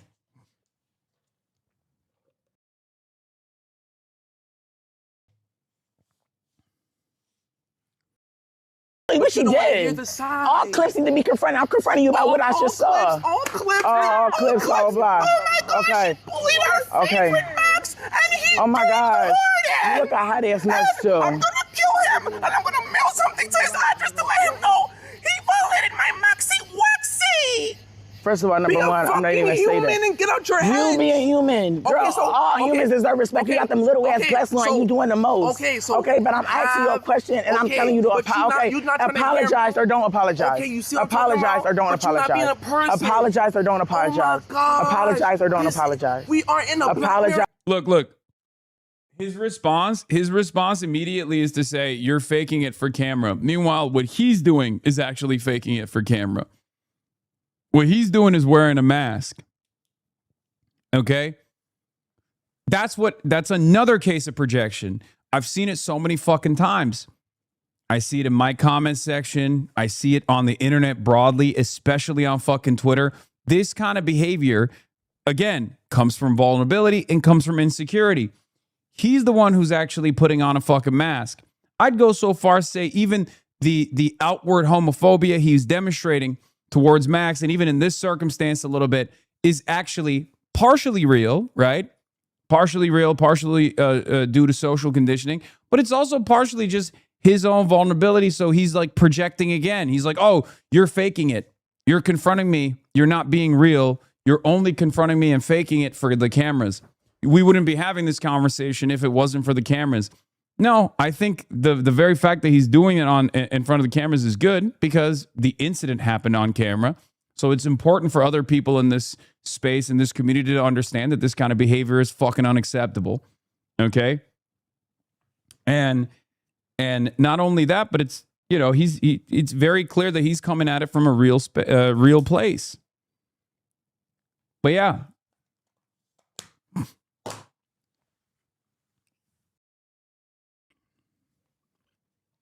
This is a microcosm of like normalized bigotry that we see all over the place. I mean, there was another guy, Ant, humbled OJ after he came at Black Boy Max yesterday. Here, let's watch this. I feel like because Max publicly posted his tattoo, he was okay with whatever opinion. Same way, this is where everybody comes on, and I appreciate friend. So it's a difference from the public and then his friend. Why would you make it worse on somebody that you call your friend? That's fucked up. If you call a nigga your friend, just hear me out. If I say you my man, and I already have the public fucking me up, why would you make it worse? And now I'm just broken down. I just thought you was on my side. You get what I'm saying? I understand that perspective, and I can sit down and reflect. But as far as anyway, but then look at this shit. Look, the only people who have problem with are gays, Twitch streamers who act like they care for the brand, emotional grown men. What he said to Max was snap out of it until it gets worse. Gay people will never understand this, and that's why they're attacking OJ, grown-ass man crying. Bro, that kind of attitude is so fucking commonplace on the goddamn internet, man. This is part of the reason why these conversations have to be public. Okay? This is part of the reason why these conversations have to be motherfucking public, because there are a lot of dumb fucks out there who, through this environment of silence, if there's no pushback whatsoever for this kind of fucking behavior, will think that this kind of bigotry is totally cool and totally normal. I've been saying this for fucking my entire career, and certainly for the last 3 years. We experience this in this space all the time. Asmongold is an unbelievably hateful person, right? And because most people in this sphere are too afraid to call him out, even if they don't actually agree with what he's doing, right? A lot of people in his community and also outside of his community think that sort of behavior is actually sweet, think that sort of behavior is actually totally appropriate, think those kinds of ideals are totally appropriate. It's okay to be bigoted. It's okay to be reactionary. It's not okay. Okay? That's it. It's not okay at all. This is why it's important for the community to self-regulate a little bit. Because if nobody says anything, okay, if people are too fearful to call it out, if people are too fearful to just like push back because it's the meta, the understanding for those at home watching is, oh, these kinds of jokes are totally fine. Okay, what Kami says, thank you for the 50 gifted subs. These kinds of jokes are totally fine. And it's not just homophobia. This extends to everything. It's like, you know, behavior like Asmongold running around and fucking saying Somalis are parasitic and they need to be excised by force from the nation's boundaries, that we should be hunting down immigrants in this country. Like, that is Nazi shit, okay?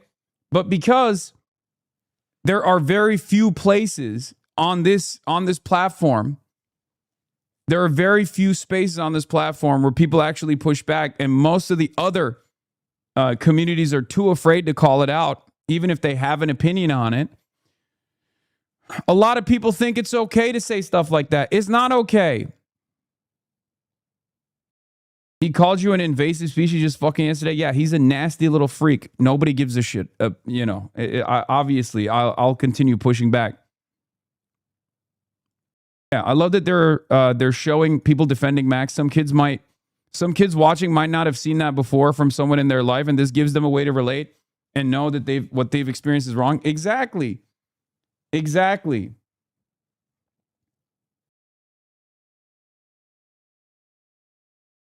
That's why it's good.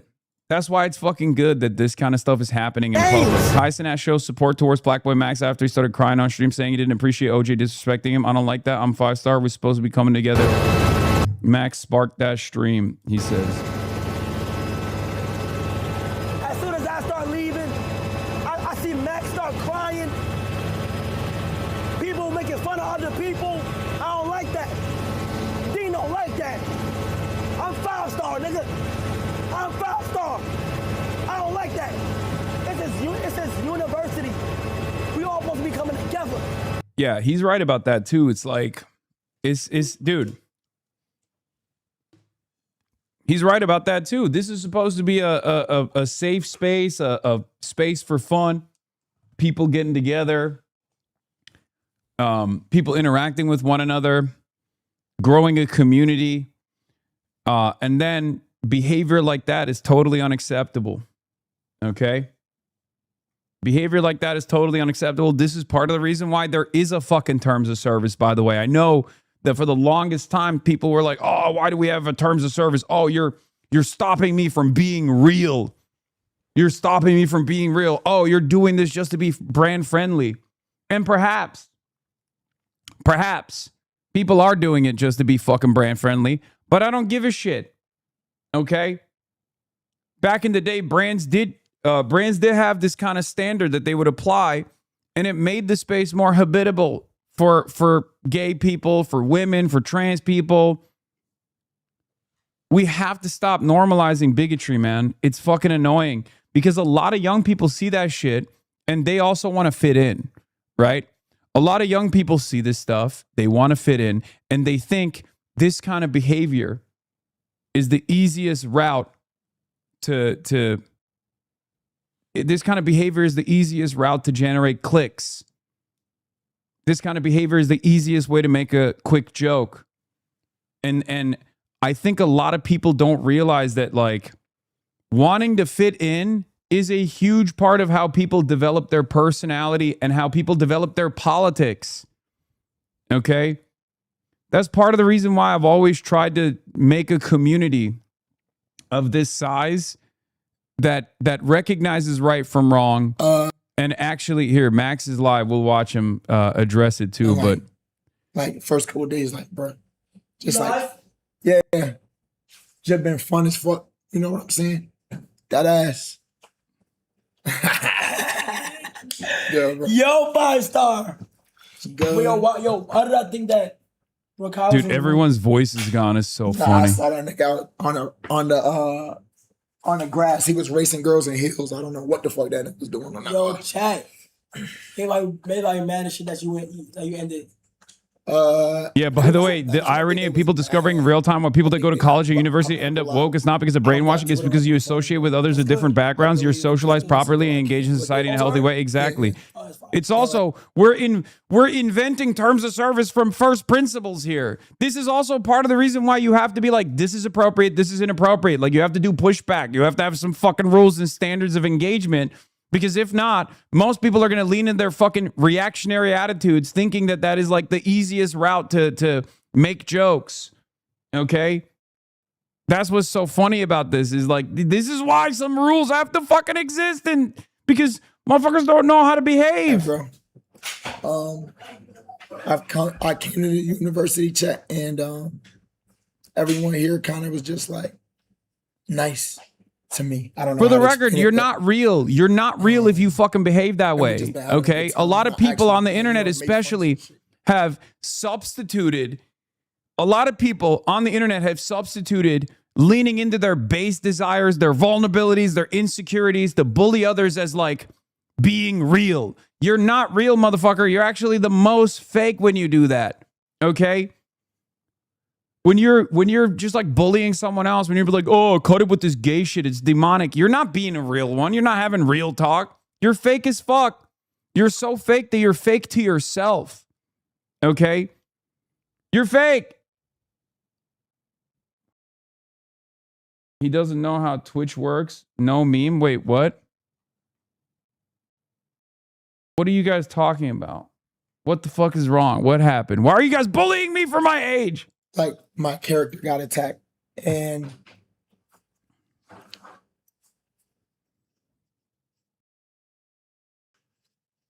Couple things. One thing I'm gonna tell y'all is that at the end of the day, bro, nobody knows you like you know yourself. Remember that always. No one knows you like you know yourself. So I'm a person who's very emotional. I'm a very emotional person. That's just me being honest and real. And I kind of had an emotional roller coaster there where I'm just like at this high point, just having fun. And it's just like, damn, bro, you should kick me to the bottom, bro. And just stepped on me. And how you feel about me, the things I do, you don't have to agree with them. I don't ask anybody to agree with them. But I just want you to respect me as a person and let me be. Because at the end of the day, bro, I have love for every single person on this planet. Why? Because we're all human. So regardless of what you do in your life, your opinions, your thoughts, your mind, how you choose to represent yourself and portray yourself, that's on you. But I'm going to love you because God put us all here to serve him and to love each other. And the problem with social media, which I've told y'all many times if you watch my streams, is that it makes us hate each other. Why? Because we are competing with each other. Why the fuck do I know what Sally's doing in Wisconsin on a random Tuesday? That was never a thing before social media. So it's like, what I try to push is it's one love. Let's all love each other. Let's be a little less judgmental and appreciate what makes each other different. That's the only way this world will come together and become a better place, right? So when someone comes up to me and talks to me like that and tells me I'm a devil, I'm a demon, and compares me to the likes of Diddy and says my parents aren't proud of me and all this to get a clip off on me. The thing that's mad annoying about this shit is also like, because like Diddy isn't bad because he's bisexual. He's bad because he's a rapist, bro. Damn, you attacking like, my what the character fuck is every wrong day, with niggas people? telling me I to like that the substitute for because I'm putting like on a wig. Diddy's behavior, And you know what? it became a catch-all term for just being gay, doing gay shit. Imagine what LGBT. Like, what the fuck's wrong with people, man? No, it's because he, you know, abused people, okay? That's what's wrong about Diddy. There are girls out there who dress like tomboyish, if that's their style. They might be straight, they might like guys, but they still dress like tomboyish. There's no problem. What's wrong with me wearing a wig, having deer tatted, or wearing jackets with no shirt? If that's my style, that's my style. I feel like that's just not your business, bro. That's how I choose to portray myself. Why kick me down and compare me to somebody who has harassed and harmed people in the real world when all I do is spread love, positivity? And if you cared about me, why are you doing that in front of hundreds of thousands of people? But yeah, it's good to see OJ, support. Like, it's good to see before. I've known you since someone putting themselves out there like this, and then also receiving, you know, you could pull me to the side. Support from the community in general. That's good. Cared about likes, views more than my well-being. So do not portray as you are trying to help and save me when you are just trying to boost yourself. And for that reason, I know you told Kai you feel bad and you want to talk to me, but you don't feel bad. I don't believe you feel bad. And I don't want to have a conversation with you because if you didn't get this backlash, you wouldn't feel bad. If the comments were like most of any comments to any other video talking about me, which is, yeah, this Max nigga, he's on the loose end, he pushing weird shit to kids, he's an oddball. OJ's right. OJ did great. I love OJ. You wouldn't have probably talked to me the rest of the university. You would have just been happy and content with what you just did. So, how many people are watching this right now? Like 50,000, I think. But I don't wish any ill will on anybody, and I wish you the best in your journey and your success. How did the bully think it would go? The bully thought that he would get positive clips off of the interaction. That's how he thought. But regardless, though, yeah, bro, I lashed out a little bit after that happened, as y'all saw on stream. I walked away from OJ because I knew I was going to start crying. And I told Luca, cut the cam. Even this is good. Like he's just being, Like a minute again, later, he's I being told Luca real. to cut This the is cam back real. on, and that's Being when I talked to vulnerable, y'all, and there's tears being coming down my vulnerable and face. being And the open reason I about did your that emotions is being because real. with this internet shit, all you see is what niggas choose to put up. Right?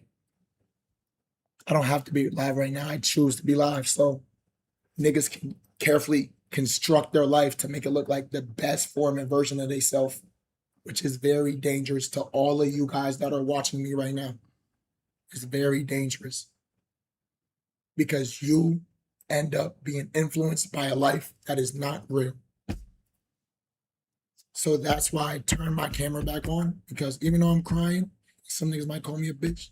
Niggas might call me, hey pussy, why you crying? I'm being myself. I'm an emotional human being. I feel emotions. As a man, it's okay to have emotions. And I wanted to share that with y'all because I had something to say. And I'm glad I did that. Regardless of what someone might have to say about it. And at the end of the day, that's all I want y'all to do. Life is a roller coaster. You have your ups and your downs. It's never perfect.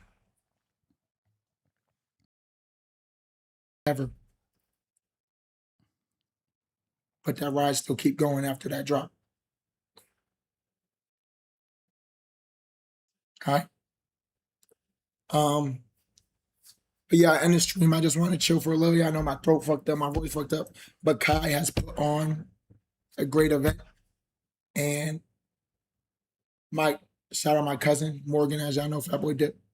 He was telling me how much this shit blew up. And I don't want to end it on such a negative note. Like, it should be positive. Niggas made friends. Niggas had a great time. Kai's probably spending no pocket watching shit. Millions of dollars to make this shit happen. So, and I appreciate it. Let's end this shit on a good note. And I don't want to stop this stream because of one person who was kind of off-putting. Because that's fucked up to y'all. All y'all people that watch me and support me and pay to watch me. You know? Like, y'all been supporting me, pushing me through this journey. You feel me? I'm going to entertain y'all to the end of this stream or you shit. To the end of time. To be honest.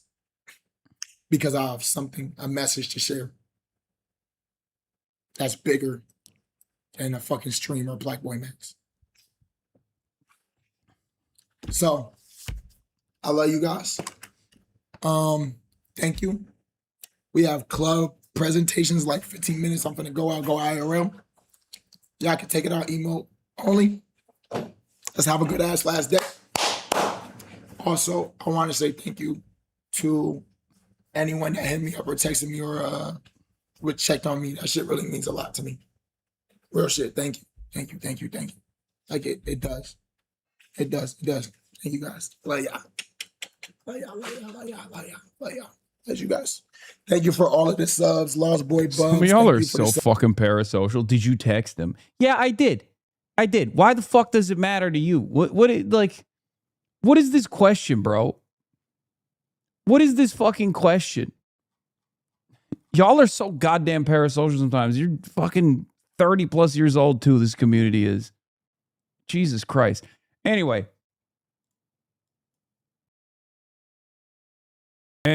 all right. Yeah. So the good and the bad. The good and the bad. It's important to sometimes have a little bit of tough talk. Okay.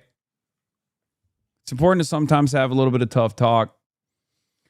But yeah, I think this was a negative experience that turned into a learning experience fairly quickly. And a big part of that is because people were like, this is unacceptable, right? People in the community were like, this is unacceptable. And it's important to push back against that sort of thing. It's important to push back against that sort of thing because a lot of people are learning how to behave socially and who they are in the universe on the internet. Okay? And as more and more people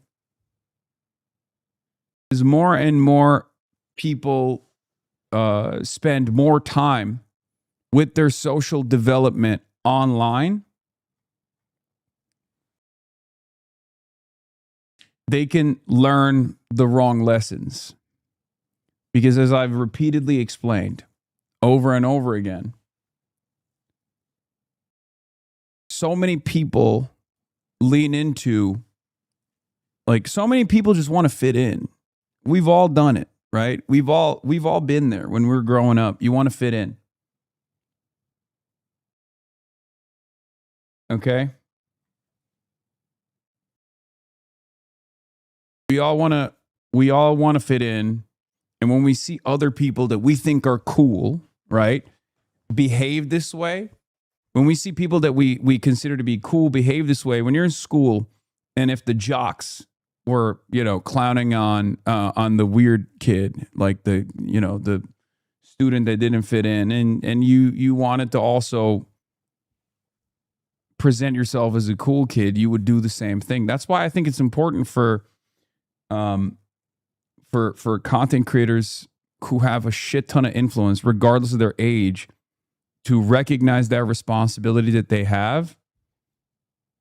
Jocks in the big 2-6. I mean, you know what I mean, man. I'm trying to fucking explain social conformity in the most simple terms possible, okay? The fuck do you want me to do? There's a lot of dudes who see other people behave a certain way, and then they tailor their entire personality around that. And if no one is fucking checking them, if no one is being like, that's not cool, if no cool person is checking them and pushing back on it, then they think that kind of attitude, that kind of opinion is totally normal. And slowly but surely, that kind of behavior gets normalized. That's how it works.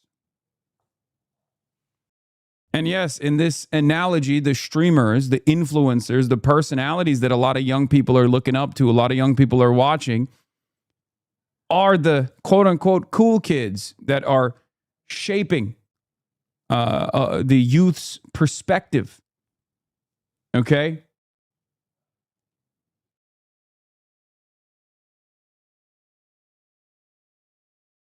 So friction isn't necessarily bad. Albeit, it's better if there's no friction like this. But it's not necessarily bad if it turns into a reliable lesson on what is good behavior and what's bad behavior, what's unacceptable and what's acceptable. Right? So, yeah. But yeah, Andrew Tate fucking cooked an entire generation. Aiden Ross, Andrew Tate, straight up. And now that motherfucker's going to prison.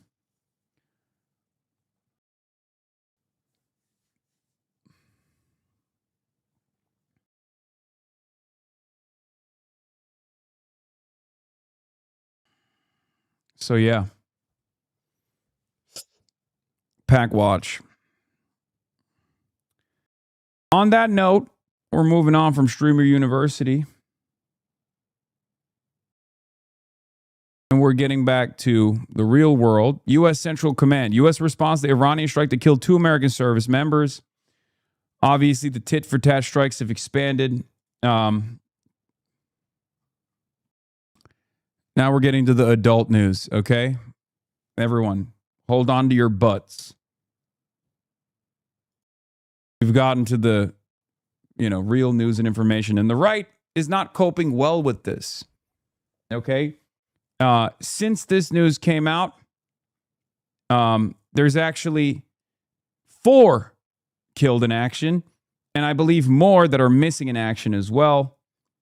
CENTCOM has identified CENTCOM announced that there are unidentified remains of the missing soldier was found and that another soldier was killed during a controlled explosion of an unexploded Shahed in northern Iraq yesterday.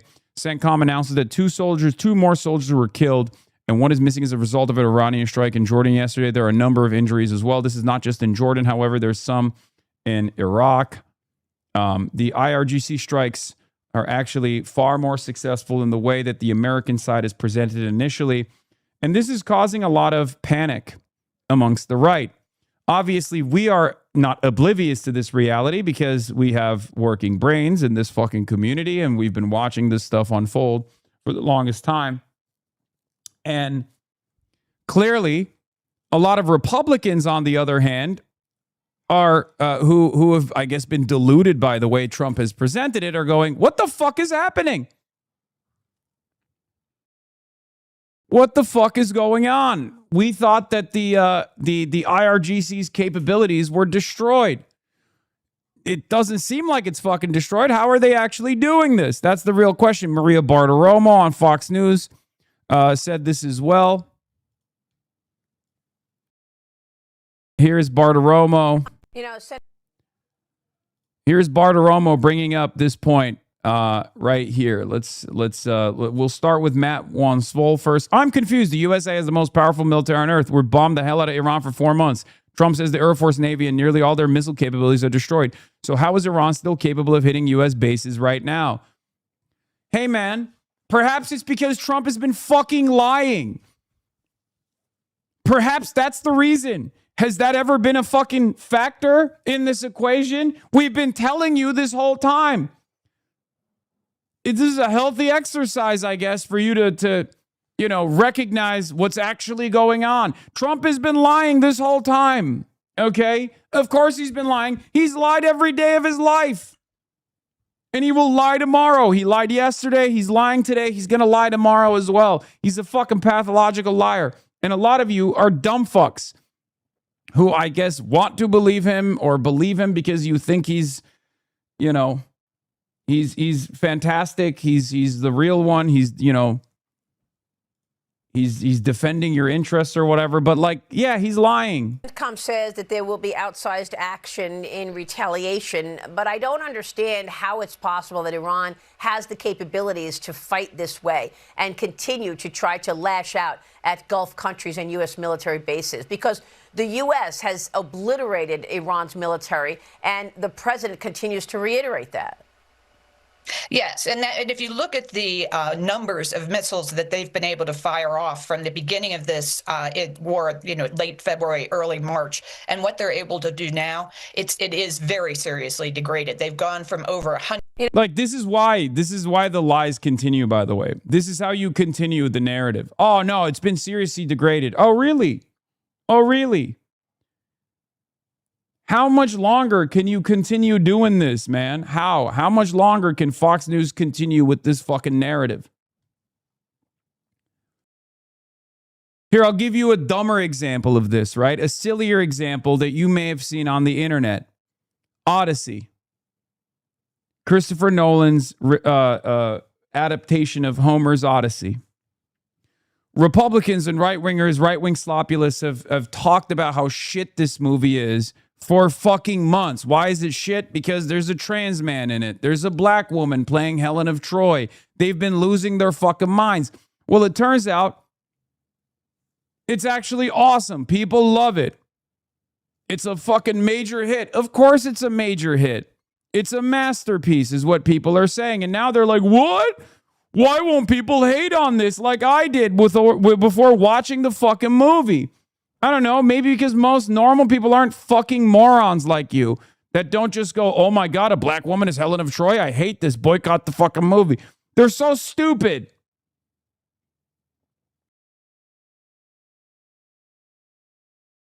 This is where the alternative reality that right-wingers construct meet the actual reality on the ground. This is where right-wingers are reminded that they're actually the can't shut the fuck up minority, okay? They're not the silent majority. They're just a majority of the voices that people unfortunately hear because of our base-boosted, right-wing slanted algorithms, okay? When the expectation finally meets reality, all of a sudden right-wingers are supposed to have a reality check. Many of them don't even do that, though. But there are so many different versions of this. This is the entire fucking ecosystem now on the internet. It's so fucking annoying. Haramkar says the irony of the right-wing Odyssey controversy is that it can only be recast so easily because the West treats European history as universalized while everything else is specific and ethnic. The right can never be happy because they want it to be both white and universal at once. But yeah, it's a silly aside, but it's the same exact principle. From something as dumb as my expectations of the Odyssey movie is that it's going to fucking suck because there's like literally a 5-second Elliot Page moment in the entire thing versus how normal people perceive it, where they go, I don't give a shit about this. Yeah, Christopher Nolan has canceled all screenings of the Odyssey with movie influencers. He's only allowing approved critics to see it in advance. He's waving the surrender flag. They know that they have a financial disaster on their hands. Elon Musk, how pathetic. Yeah, it turns out Christopher Nolan's The Odyssey is now heading to record-breaking $117 million domestic opening weekend, shattering initial projections of 90 million to 100 million. Like, what are we doing? Why do you want to live like this? That's the question I have. Why do you want to live like this? Who wants to live in this alternative universe where you're constantly angry, where you're constantly mad all the fucking time? You're constantly scared. You're constantly deluding yourself into believing that the world is supposed to be a certain way.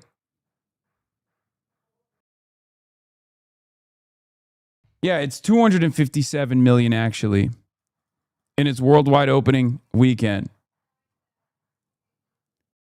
This is what I don't get. Okay, I know we moved on from Iran to the Odyssey, but it follows the same trend line. Right-wingers construct an alternative reality in which everyone actually feels the same resentments that they do, and they constantly try to get others on board with feeling said resentment. Whereas most normal people don't have that opinion.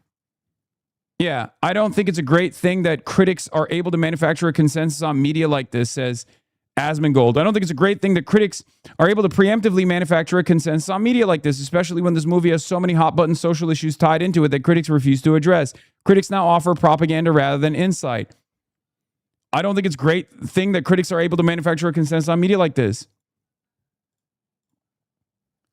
Yeah, you're just mad that you couldn't manufacture a consensus ahead of time. That's it. Thank God most people in the fucking real world don't give a shit about these idiotic assumptions.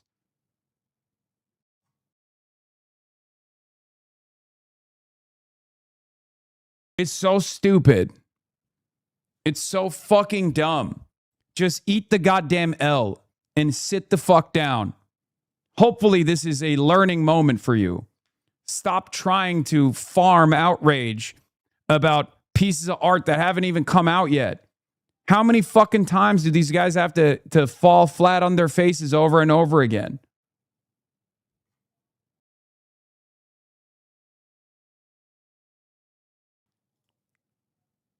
And the same thing goes for Iran. The same thing happens on a much grander scale with Donald Trump. Okay?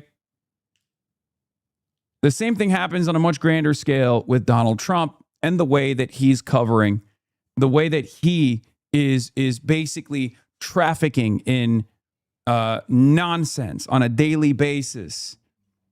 We're destroying Iran. We've destroyed Iran. There's a peace deal that Iran is begging to put together every fucking week. And his fan base, his cult, Trump's cult, eats it up. And yet, real world events are unfolding all around us. And unfortunately for right-wingers, what Donald Trump says can move markets. But ultimately, you can't out-yap reality to this degree. Because eventually, troops are going to fucking die. And when that happens, you're going to be like, how did that happen? Why are troops dying? We're the most powerful military on the fucking planet. How is this taking place? Overnight, the U.S. launching new strikes on Iran, retaliation for the drone and missile attack that killed 2 American service members and injured several others at a base in Jordan Saturday. One service member is still missing. In these new American strikes, CENTCOM saying the U.S., quote, targeted Islamic Revolutionary Guard forces that launched those attacks in Jordan. Video circulating online appears to show multiple projectiles raining down from the night sky. The moment that base was hit, 4 injured service members were taken to hospitals in Jordan and later released. Several others suffered minor injuries and have returned to duty. So far in this war, 16 American troops have been killed and more than 400 wounded, according to the Department of Defense. These latest combat deaths are the first reported since the fighting restarted. Responding to word of the deadly attack, President Trump reportedly telling the New York Post, quote, "It's a shame, but in this case, they died because they don't want to see Iran have a nuclear weapon, and they don't want to see the Middle East blown up." The attack came after 7 straight days of U.S. strikes on Iranian targets, including surveillance sites and military logistics infrastructure. Both sides now say the ceasefire agreed in mid-June is over. Iran, meanwhile, has been targeting its neighbors, launching missiles and drones at American bases in Jordan, Bahrain, and Kuwait. Those strikes raising questions about the status of American missile defense. It's estimated that the war is severely depleting critical U.S. munitions, including for the Patriot missile batteries crucial to protecting American troops and allies. But just last month, Secretary Hegseth dismissed reports of any shortages. Ultimately, our stockpiles are great, and they'll only get stronger. The U.S. has now carried out strikes on Iranian targets for 8 straight days, and several countries have condemned the Iranian strikes and are calling for restraint. But for now, Rachel, it seems there is no end in sight. Yeah, 140 days into this conflict. Okay, Marcus, thank you. The escalating tensions between the U.S. and Iran, well, it's sending gas prices up again. ABC's Christian Cordero joins us now with the numbers. Good morning. Hey there, Rachel. Good morning. So gas prices are rising with the tension around the Strait of Hormuz, where a fifth of the global oil supply passes through. U.S. oil is trading at $82.47, up about 4.5%, while the national average for a gallon of regular gas in the U.S. is now $3.98, according to Gas Buddy, a 14-cent increase from last week's average and $1 more expensive compared to when the war began. This is all coinciding with the busy summer travel season and the lack of traffic moving through the Strait of Hormuz. This morning, Iranian state media reports the regime intercepted 4 ships in the strait today, warning those waiting to pass that they must directly coordinate with the IRGC. Data from maritime analytics firm Kepler shows ship traffic dropping significantly, as low as single digits in recent days, compared to about 70 ships that crossed per day during the temporary memorandum of understanding, and roughly 100 per day before the war began.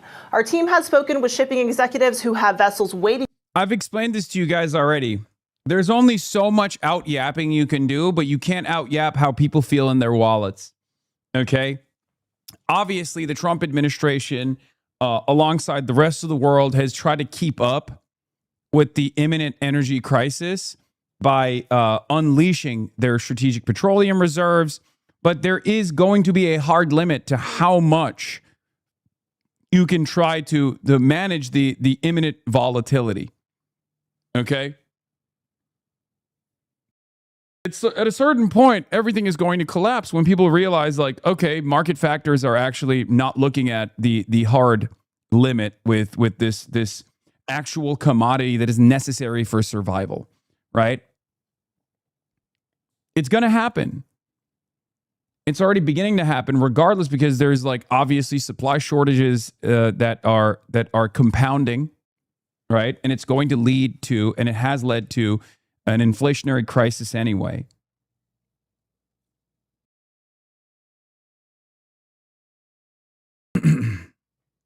To cross, they say they want more clarity before they feel safe enough to move ships through. And until the bottlenecking eases, Geo, analysts say gas prices will keep going up. Yeah, such a back and forth on these gas prices. Yeah. Christian, thank you so much. Well, moments ago, President Trump posting to Truth Social with this message on Iran, saying Republicans should add Iran to the Russian sanctions bill. That's what Lindsey wanted to do, referencing the late Senator Lindsey Graham.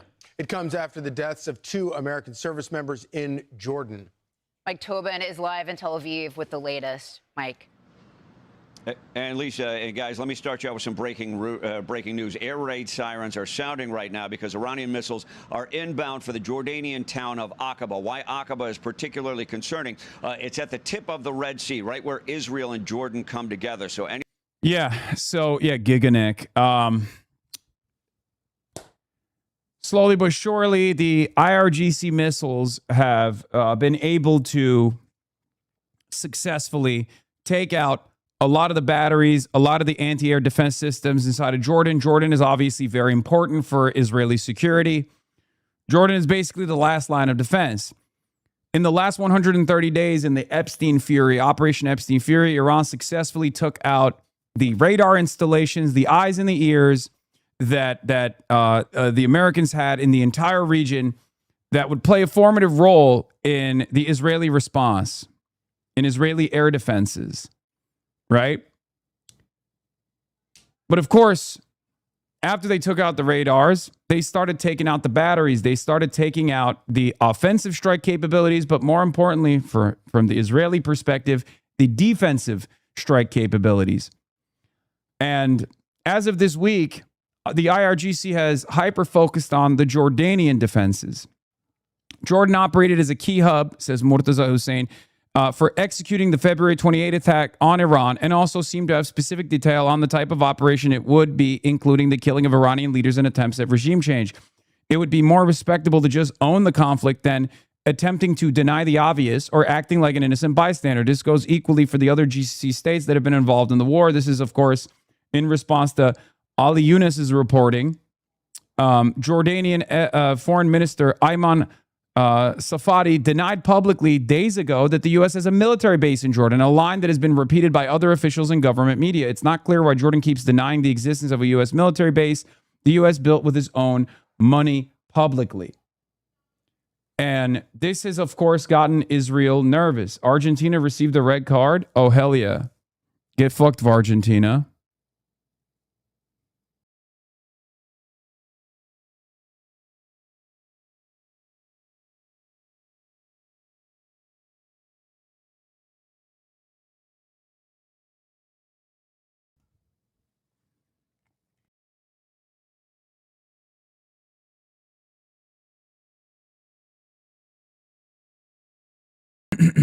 Fucking finally doing Taekwondo for 70 minutes.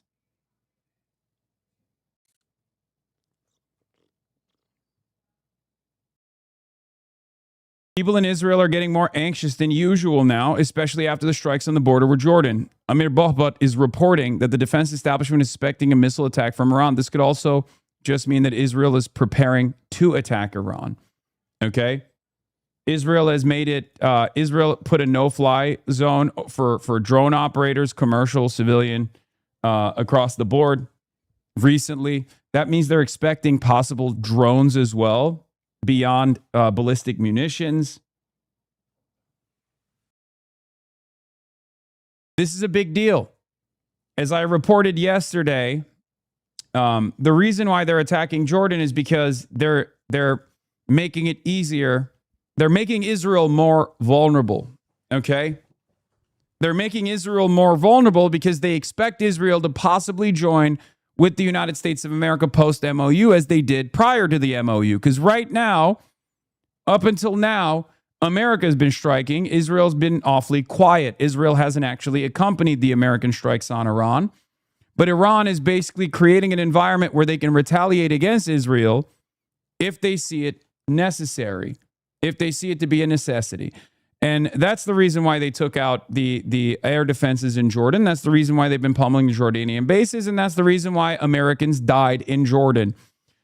Now, one might ask the question, why the fuck are American troops stationed in Jordan that are playing defense for Israel? But, you know, I think we all know the answer to that question, right? Anything that threatens Aqaba threatens Israel as well. To this point, I gotta pee. The Iranians have not fired on Israel in this round of fighting. But as you mentioned, an 8th round of airstrikes has now concluded in Iran. U.S. strikes in Iran. The military operation now amplified by the 2 U.S. servicemen killed, a 3rd missing, and 4 wounded. These are the first U.S. troops killed since that memorandum of understanding was signed. The casualties were at the Muwafiq Salti Air Base in Jordan, and they're a result of Iran's repeated shots at U.S. bases in neighboring countries. At least one strike got through the defenses. The Institute for Study of War writes Iran has enhanced their ballistic missiles with greater speed and maneuverability, and that the Revolutionary Guard is getting some help from Russia and China. Now, as fighters launched from aircraft carriers, Tomahawk cruise missiles blasted off from warships, U.S. Central Command stated that this 8th round of strikes was intended to punish the Revolutionary Guard forces who launched the attacks that killed the U.S. service members in Jordan. Now, President Trump, speaking to the New York Post, said those servicemen who sacrificed their lives did it because they don't want to see Iran get a nuclear weapon, and it just shows you how bad they, the Iranians, are. To this point, the majority of targets have focused on disabling ports, destroying the ability of port towns to resupply, and preventing the Revolutionary Guard from threatening shipping. Dramatic evidence of that, a tower destroyed in the port town of Khabakar. The U.S. says the Revolutionary Guards used that tower to track ships and attack them in the Strait. Now, since this war with Iran began, 16 U.S. service members have lost their lives. 430 have been wounded. Guys, back to you. All right. Thank you, Mike. Thank you, Mike. Be sure to like and subscribe for all the Fox News latest on YouTube. Obviously, we're going to continue situation monitoring. However, Jake Tapper had Abdullah Sayed on. That's another situation that we will be monitoring today. But so far, there's also some additional developments. Iran's getting a little frisky because of the confidence that they have. There are some Iranian analysts that are now talking about entertaining strikes, or not even strikes, but an offensive operation, an invasion, if you will, on Kuwait. And for the record, since the news came out about the 2 soldiers that were died, a third service member was reported to be dead. I've got to This is the 8th night of successive strikes. Give you an update back on and the forth. loss of life of U.S. service members. We reported earlier that 2 U.S. service members had been killed and a third was missing. The remains of that third missing U.S. service member have been recovered. So you're talking about 3 people killed by that strike. And another unfortunate incident, service members were disposing of the explosives in an Iranian attack drone with a controlled explosion. Something went wrong, and another U.S. service member was killed. God damn. All of this according to Central Command. 200 gifted last night, subs. the U.S. Thank you. responded to the U.S. loss of life with an intensified round of strikes into Iran. This marks the first time the U.S. has had any loss of life since that memorandum of understanding was signed, the memorandum of understanding which is now largely disregarded. The casualties were at the Muwafaq Salti Air Base in Jordan, and they are a result of Iran's repeated shots at U.S. bases in neighboring countries. At least one strike got through the defenses. Now, the Institute... I mean, these guys are just straight up dying for Israel. Just make no mistake. Like, there's no clearer example of dying for Israel than sitting in a fucking base in Jordan that is playing a formative role in striking Iran and also playing a formative role in defending Israel. That is straight up what this is. Trump is sending these people and lighting the region on fire. Trump is sending these people to their deaths because he wants to lean into whatever Israel's demands are, destabilizing a sovereign nation that has the capability of fighting back. Germany and Britain are evacuating their diplomats from Kuwait, by the way, since there's some reporting. And obviously the strikes are ongoing. It hasn't stopped. Reports of missile and drone launches towards Bahrain, Kuwait, Erbil, and Iraq. A U.S. soldier was killed last night during the same type of attack in Erbil. There's extensive damage on these bases, and Germany and Britain are evacuating their diplomats from Kuwait, Bahrain, Qatar, and Saudi Arabia. The U.S. has advised its citizens to leave the Middle East region. A lot of indications that massive escalations are being prepared. And Israel is also preparing for additional strikes on Israeli soil as well. Here is Trita Parsi on the issue. Says, to say that the U.S. underestimated Iran's missile capabilities is only half true. Yes, there was an underestimation, but there was also a deliberate effort to downplay Iran's capabilities and silence and deplatform those who early on pointed to their efficiency after the first round of attacks between Israel and Iran. And the reason was clear. to get Trump to agree to a larger war, a media narrative of Iranian weakness. Iran's a paper tiger. It's on the brink of collapse, etc., had to be manufactured. In that context, any acknowledgement of Iran's actual capabilities, which were demonstrated in April and October 2024, were non-permissible. And that's why we're here. That's why we're here. This just came out. Is Iran becoming another forever war? John Goetsheimer and Chris Hedges, they had a conversation about this. We can take a look at it in a little bit. But yeah, goat talk over and over again.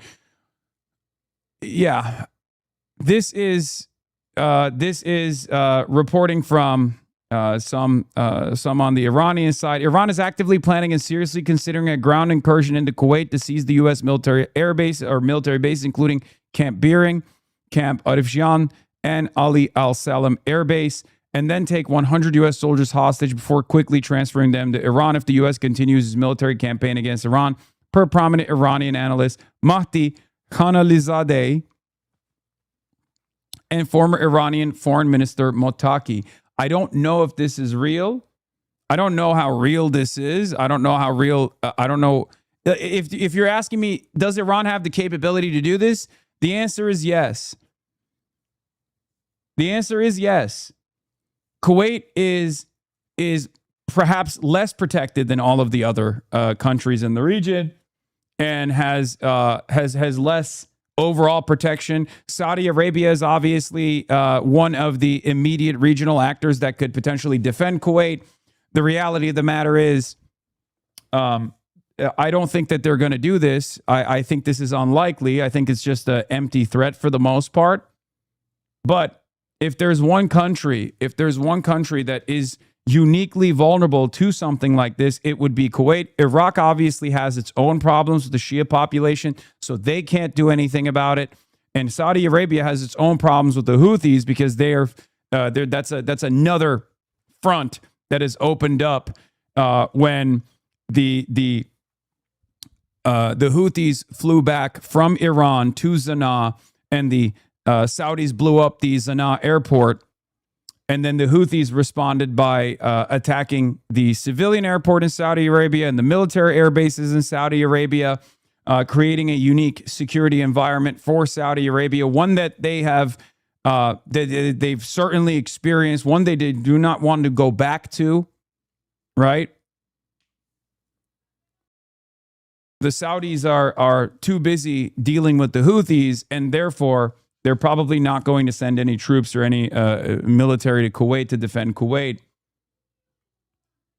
So that's a threat, I guess.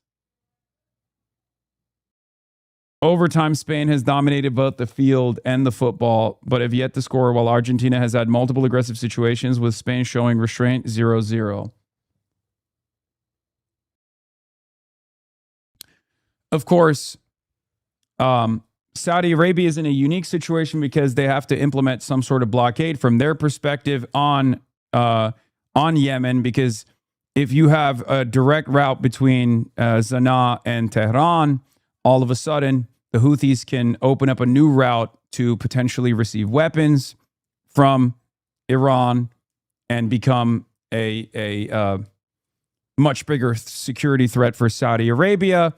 Especially if they develop capabilities or they are able to re-up and rearm and can control the Bab el-Mandeb Strait, which then doesn't just present a unique security threat for Saudi Arabia on Saudi Arabia's soil, but also an additional threat for Saudi commerce, for transiting oil tankers through the Bab el-Mandeb Strait. So they have their own vulnerability here as well.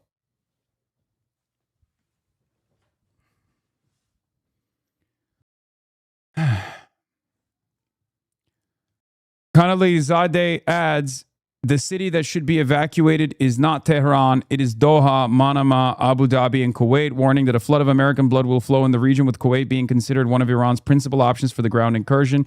He says no political border will be safe and that Iran would shift to a full-scale offensive if U.S. strikes continue. I think this is just a threat. Khanalizadeh also warns joining the U.S. in a ground invasion is tantamount to a declaration of war upon Iran, but the Iranian land force prepared to punish any state that participates. Okay?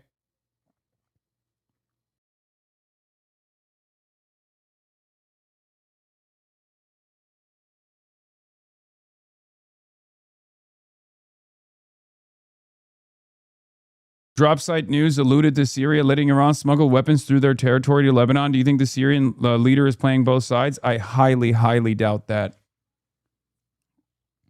Unless Turkey is playing both sides. But I also highly doubt that. Because HTS, or not HTS, but, Zelensky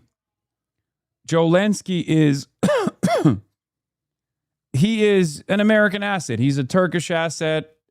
He is,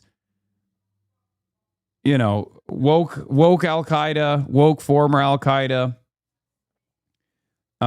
There's very little indication that they would ever allow Iran to operate inside of Syrian borders. I mean, the whole point of overthrowing Bashar al-Assad wasn't necessarily to develop Syria or anything. I'm talking about like from the Western perspective. They don't give a shit about Syrians or developing Syria at all or allowing Syria to exist as a normal country. Their goal is to sever the land bridge between Iran and Lebanon so that there is one element of the logistical supply chain between Iran and Hezbollah in Lebanon is gone permanently. That is the primary focus. That was the primary goal, right? So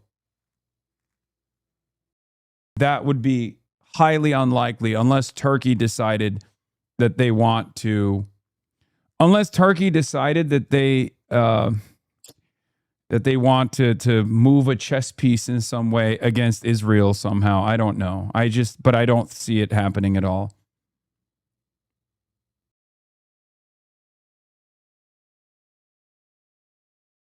And I also don't know if this conflict would expand into Kuwait. I don't know if Iran would actually directly invade Kuwait.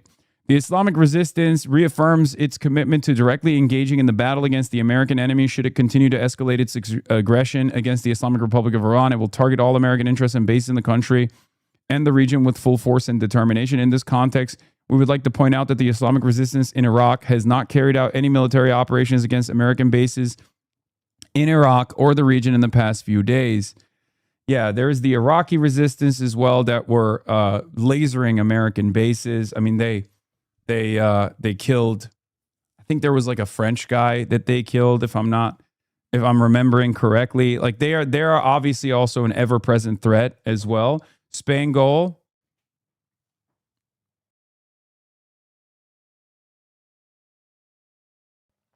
Just wait. You're celebrating too early. It's Argentina. Turkey threatened to provide air assistance to Iran if Kurds invaded the country as a part of a Mossad ground operation, senior Israeli officials say, reportedly what Trump meant when he claimed Turkey was on the verge of involvement in the fighting.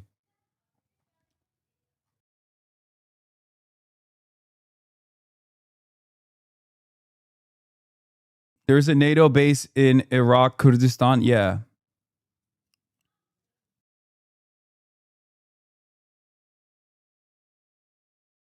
Is this World War III? I mean, I guess. It's not the same as World War II nor World War I, but one could say that World War III is kind of happening already, I guess. I don't know.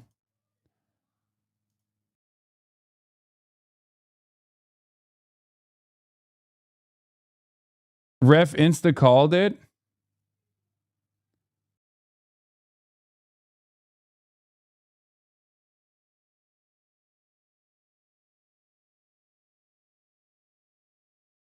Argentina? Did I call it without even seeing it?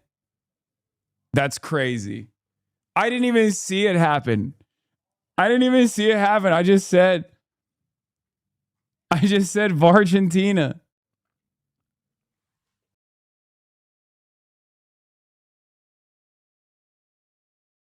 That's unbelievable. You did this? Bitch, I'm wearing the fucking jersey. What more do you want? This is your fault? That's crazy. I'm sorry that I predicted the most obvious thing. The most obvious thing of all time. All right, let's get to the Chris Hedges GOAT talk on, is Iran becoming another forever war? 15th and 16th among U.S. service members in the war with Iran. The U.S. has also reimposed a naval blockade on Iranian ports. This is why PBS, this is why you sponsor PBS with your voluntary subscriptions, okay? Because you get tomorrow's news today, you get the next hour's news right now. That's why the Piker Broadcasting Service is sponsored by you, the people, for you, the people, and nothing but the people. I am here to serve. The People's Broadcasting Service is entirely funded by your voluntary contributions. Please subscribe. And if we get to level 10 hype train, if we get to level 10 hype train, we'll carry the flame. We haven't. Halt its shipments of crude oil. Iran's supreme leader, in response, issued a statement calling Donald Trump's signature on the Memorandum of Understanding, which initiated the now broken ceasefire, quote, worthless and invalid, end quote, and suspended the agreement. The latest round of strikes is ominous. They include attacks by the U.S. on Iranian desalination plants, which remove salt from seawater, and power plants that provide the electricity to carry out water production. Iran has responded by bombing desalination plants in Kuwait, where U.S. warplanes are based. Nations in the Gulf rely almost exclusively on desalination plants to provide fresh water. In Kuwait, about 90% of drinking water comes from desalination, along with roughly 86% in Oman and about 70% in Saudi Arabia. There are hundreds of desalination plants situated along the Persian Gulf. The water supply for millions of people is within range of Iranian missiles and drones. Should the targeting of desalination plants continue, it will trigger a humanitarian crisis. Iran has once again closed, for the most part, the Strait of Hormuz to shipping. U.S. bases in the UAE, Qatar, Kuwait, Bahrain, Saudi Arabia, and Jordan have been attacked. Iran has called on their Houthi allies in Yemen to close the Bab el-Mandeb Strait should the U.S. attack Iran's power infrastructure. This would block all shipments out of the Gulf, including oil from Saudi Arabia. Trump's escalation is a huge gamble for the United States, whose strategic petroleum reserve has fallen to its lowest level since 1983. Its stockpiles of missiles and interceptors are also being exhausted. After initially projecting that the war would cost $29 billion, the Pentagon is now saying it needs $80 billion. Once indirect costs, such as increases in food and fuel prices, are added, the cost to consumers and taxpayers is about $132 billion and rising. Where do we go from here? Will the steady escalation ignite a regional war? What will the renewed fighting do to the global economy? And will a negotiated settlement at this point even be possible? Joining me to discuss the latest round of fighting in the Middle East is Professor John Mearsheimer. He is the R. Wendell Harrison Distinguished Service Professor of Political Science at the University of Chicago. Professor Mearsheimer, who graduated from West Point, was a captain in the U.S. Air Force. He is the author of numerous books, including Conventional Deterrence, Nuclear Deterrence Ethics, and Lydell Hart and the Weight of History, The Tragedy of Great Power Politics, The Israel Lobby, and U.S. Foreign Policy and Why Leaders Lie, The Truth About Lying in International Politics. So, John, before we began, you made a point that last night the United States apparently did not attack infrastructure within Iran, and you suggested that the Iranian attacks on desalination plants and oil facilities, we should add, in Kuwait, as well as the two bases in Kuwait that are staging areas for U.S. warplanes, may have functioned as a kind of deterrence. I just wondered if you could address that. Yeah, let's just talk about the big picture here. This tit-for-tat strategy that has been going on for over a week now started on July 7th. And this past week, early in the week, President Trump made it clear that if the Iranians did not surrender by the end of this week, that he would then go after civilian infrastructure in Iran. He'd go after bridges, he'd go after power plants, and so forth and so on. But what happened was that at the end of this past week, he started, or the United States started, to go after civilian infrastructure. We went after bridges, we went after power plants, and we went after a desalination plant. I think the goal for this was to basically cut off routes of transit that the military would use, the Iranian military would use to get to Qeshm Island and potentially create an environment where America could invade some of the Iranian coastline, specifically in the southern part of Iran. It's still a war crime. It's still unacceptable. I'm just trying to explain to you what their reasoning is for why they were targeting critical infrastructure like this, that civilians were using, land bridges, and the like. You just made that up? I made that up. Really? You think I made this up? What's your goal here? What's your opinion here? You think they were just blowing up one specific area's bridges that connects it to the rest of the fucking country? Like, they're doing war crimes, yes, but they're also doing it for a specific military purpose, okay? This doesn't make the war crimes appropriate, especially when the easier route to take would be to implement the memorandum of understanding that they already had at the table. You kind of just shape events to your narrative sometimes, man, Law.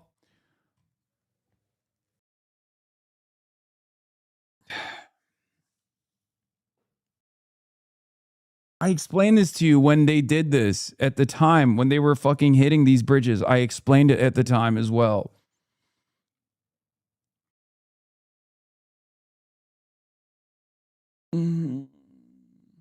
It's not just my narrative. There are far smarter individuals than myself that I read that also have a similar assessment. Chatters will come in here and be like, how dare you do analysis? I came here to just what? Watch me fucking go yeah based over other people's commentary? Inside of Iran. Now, what the Iranians did was they instantly retaliated against similar targets in countries like Kuwait. Furthermore, they ramped up the bombing campaign against Jordan, and they bombed Saudi Arabia for the first time in almost 4 months. So they made it clear that they were going to play tit for tat. Moreover, the Iranians made it clear that next week, if President Trump went after civilian infrastructure in a big way, they would basically shut down the flow of oil out of the Persian Gulf and out of the Red Sea and out of the United Arab Emirates, which has a very important port that's located outside of the Strait of Hormuz. All of this would be shut down. And furthermore, the Iranians would go after all sorts of power plants, desalination plants across the Middle East. So the Iranians made it clear that they were playing hardball.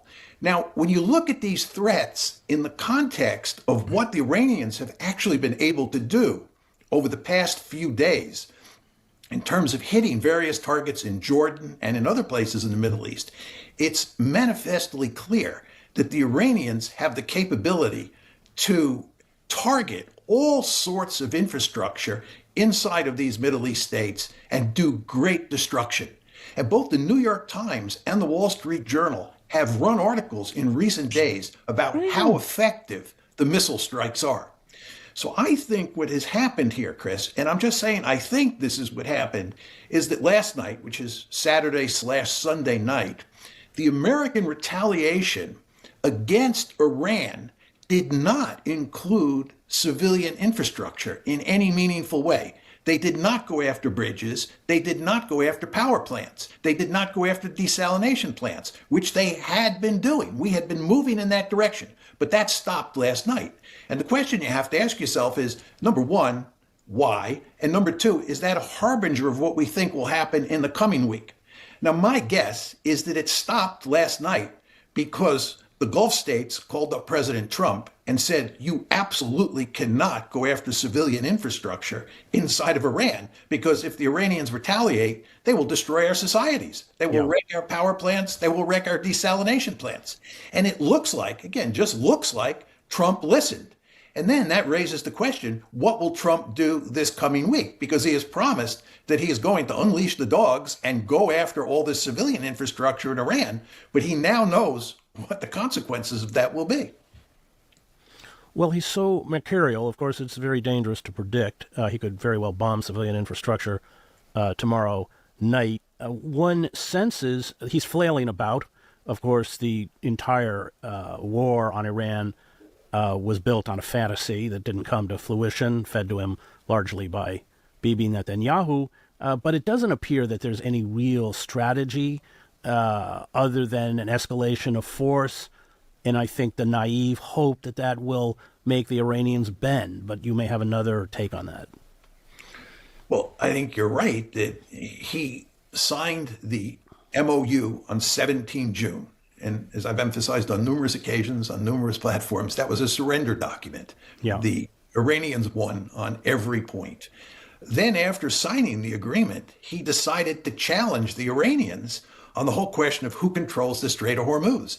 To me, it was very clear from Article 5 of the Memorandum of Understanding that Iran controlled the strait in the 60-day negotiating period. And then moving forward, control of the strait would be settled between Iran and Oman. That was the deal. There was nothing about the United States controlling the strait. But what President Trump tried to do was open a U.S.-dominated channel in the Gulf that got around Iranian control of the Strait of Hormuz. And the Iranians said, unsurprisingly, this is unacceptable and it violates Article 5. But Trump felt confident that he could basically throw the MOU under the bus and he could engage in a tit-for-tat military strategy with the Iranians where the United States would win. In other words, he seemed to believe that we had newfound coercive leverage over the Iranians after signing the June 17th MOU. But this is delusional. Nothing has changed in the dynamics of the conflict, as we have seen over the past week or so. The Iranians have a formidable missile and drone capability, and there's nothing we can do about it. And the idea that we have a newfound advantage over the Iranians... It's actually worse. So not only do we not have a newfound advantage that Donald Trump thinks we have, or is operating like he thinks we have, but we actually have a bigger disadvantage this time around, because the whole purpose behind the MOU, even in the most charitable estimations, if we're to assume that like these guys know what they're doing and it was deliberate, the MOU was actually fake, it was a concoction to normalize the oil prices, that would be the most charitable to the administration, right? Like they didn't have any intentions of following through on it. They just wanted a moment of respite. If that's the strategy, then that comes with the recognition that America has less leverage now than it did before the MOU, because that recognition is now the strategic petroleum reserves are diminishing to a degree that is critical. Okay? That's the problem here. So it's actually worse. Not only do we not have the military capabilities, not only do we not have any military leverage, like any military coercive capabilities against Iran, we actually have less time and less opportunity to even continue militarily engaging Iran, because the strategic petroleum reserves are about to collapse. Iranians now that we didn't have when we signed the June 17th MOU agreement makes no sense at all. Well, the irony is that there was huge opposition from the hardliners in Iran to essentially agree to this MOU, and that's... I worry that this is going to go up the escalation ladder, and then Trump is going to do something crazy. Congratulations to Spain for the goal, by the way. I worry that Trump is going to let like the Israelis nuke Iran or something. I do worry about that a little bit. Raises the other issue. If there is a negotiated way out, it isn't going to look like the MOU, which was a surrender document. It's going to look a lot worse for the United States because the MOU was predicated on phases. At this time around, the Iranians are going to demand that they have about $100 billion in frozen assets. They're going to want that a release. They're going to want a lot of stuff up front.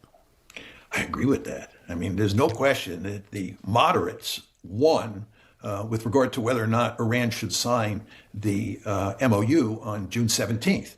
The hardliners said, don't sign it, you can't trust the Americans. But the moderates prevailed, and then the hardliners proved to be correct. So they're now in the driver's seat as best we can tell. And it seems to me, given that we don't have any military strategy for defeating Iran, that we're going to, at some point, have to move to a memorandum of understanding number 2. And it will be the hardliners, not the moderates, who are in the driver's seat. And as I think you correctly point out, those hardliners will push forward a tougher deal for Trump to swallow. I would imagine that in addition to your point about them wanting all of those frozen assets up front, they will also demand that the Israelis get out of southern Lebanon. If you look at Article 1 of the 17 June MOU, it dealt with Lebanon. And it was very clear from that memorandum of understanding, and the mere fact that the Lebanon issue was the number 1 issue on that agenda, that the Iranians really do want the Israelis to stop bombing Hezbollah and to get out of southern Lebanon. And it could be, one can't tell for sure, but it could be that the Iranians will demand that happen before they sign a memorandum of understanding. And this, of course, will put Trump in an extremely difficult position because, as we both know, the Israelis have no interest in getting out of southern Lebanon. But the problem that we face here is that the Iranians, I think, probably have more leverage now than they had before the June 17th agreement. I would note, Chris, that I said, not publicly, but I said privately to a number of friends who I go back and forth with on this whole issue, that I thought the Iranians were foolish to sign the 17 June Memorandum of Understanding. I've long believed that the longer the war goes on and the more oil that's cut off from the Gulf, the better off the Iranians are. And just to elaborate on that a bit, and this will put some meat on the bone when it comes to talking about what might happen this coming week. You want to remember that there were about 20 million barrels per day coming out of the Gulf on February 27th. You know, when people talk about 20% of the world's oil came out of the Gulf, that 20% represents about 20 million barrels.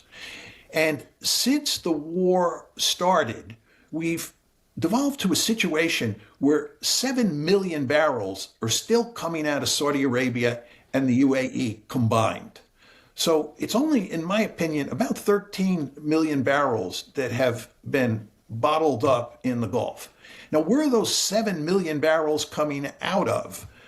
One is that Saudi Arabia is sending probably somewhere on the order of 5 million barrels out through the Red Sea, not through the Strait of Hormuz.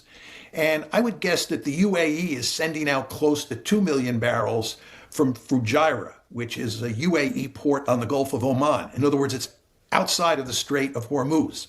So you have this roughly 7 million barrels of oil, 7 million out of the original 20 million that are still coming out of the Persian Gulf.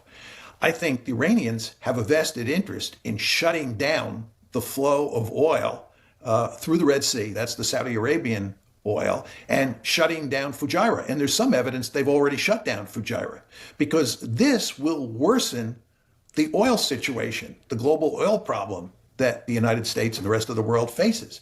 So if the war goes on and the Iranians are able to shut down the Red Sea, which they're threatening to do, and also shut down and keep shut down Fujairah, this will work to their advantage. It will give them more coercive leverage. So all of this is to say, Chris, if Trump does up the ante this coming week and goes after civilian infrastructure inside of Iran, the Iranians will retaliate by shutting down almost completely the flow of those 7 million barrels of oil that are now coming out of Saudi Arabia and probably the UAE as well. Let's talk about Israel. Israel has not carried out strikes in this latest round, and Iran has refrained from attacking Israel, although they did, I think the Iranians attacked the port of Aqaba, which is, of course, very close to the Israeli border. There were Israeli officials who objected to the fact that American refueling planes were stationed in Israel. Netanyahu had to override them. Let's talk about the wild card of Israel. If Israel gets pulled back into this, it does feel like Armageddon at that point. Well, the Israelis definitely want to stay out. They'll let the Americans wage this tit-for-tat campaign. I would imagine. Yeah. Because remember, the conditions have not changed for the better for Israel. By the end of the MOU, Iran was successfully hitting Israel by way of Hezbollah, but also directly with their own ballistic munitions. And the impact and the frequency of successive and successful hits was far higher, which means that the Israeli defensive capabilities had diminished. This is precisely the reason why it is not in Israel's best interest to join this round of attacks alongside the United States of America, because Iran will retaliate. They've shown that they will retaliate. And not only that, but Iran also retaliated against Jordan now for the last week or so. For the last 8 days, Iran has been pummeling their Jordanian anti-air defense systems. And not only that, but they're also pummeling the Jordanian offensive capabilities as well. This has made Israel's vulnerability even larger. Imagine if a major air war started again, which is extremely unlikely, the Israelis would willingly participate. But I think the Israelis understand at this point that if they get involved in the fight now, if they get involved in the tit-for-tat conflict, then they become a giant magnet for Iranian missiles. The Israelis are surely watching what just happened in Jordan, what's happening in Kuwait, what's happening in Bahrain, and what the Iranians are promising to do in the UAE. And they fully understand that Iranian missiles invariably get through the defenses. Maybe a few of those defensive missiles, those Patriots, will knock down an incoming ballistic missile. But most of the ballistic missiles and cruise missiles and drones that the Iranians fire at those Gulf states get through. And they will get through in Israel as well. We now know that the Israelis were not very successful in shooting down Iranian ballistic missiles and drones during the 40-day air campaign, which ran from February 28th to about April 8th. Israel really got pounded, and the Israelis don't want to get pounded again. So they're perfectly content to sit on the sideline and let the Americans wage. If Argentina strikes again, guys, you have to understand, if you're playing against Argentina, you have to do double the amount of goals. Okay? First goal always gets eliminated by FIFA. Then the second goal, they have to literally recognize. The third goal, deleted again. Fourth goal will be recognized. That's just how it is. You have to double up in your scoring.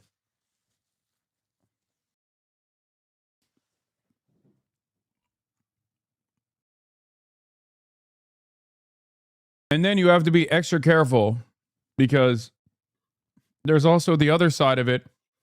Because when it's 1-0, if you don't actually get it up to 2-0, in the last second, they will also find a penalty for Messi.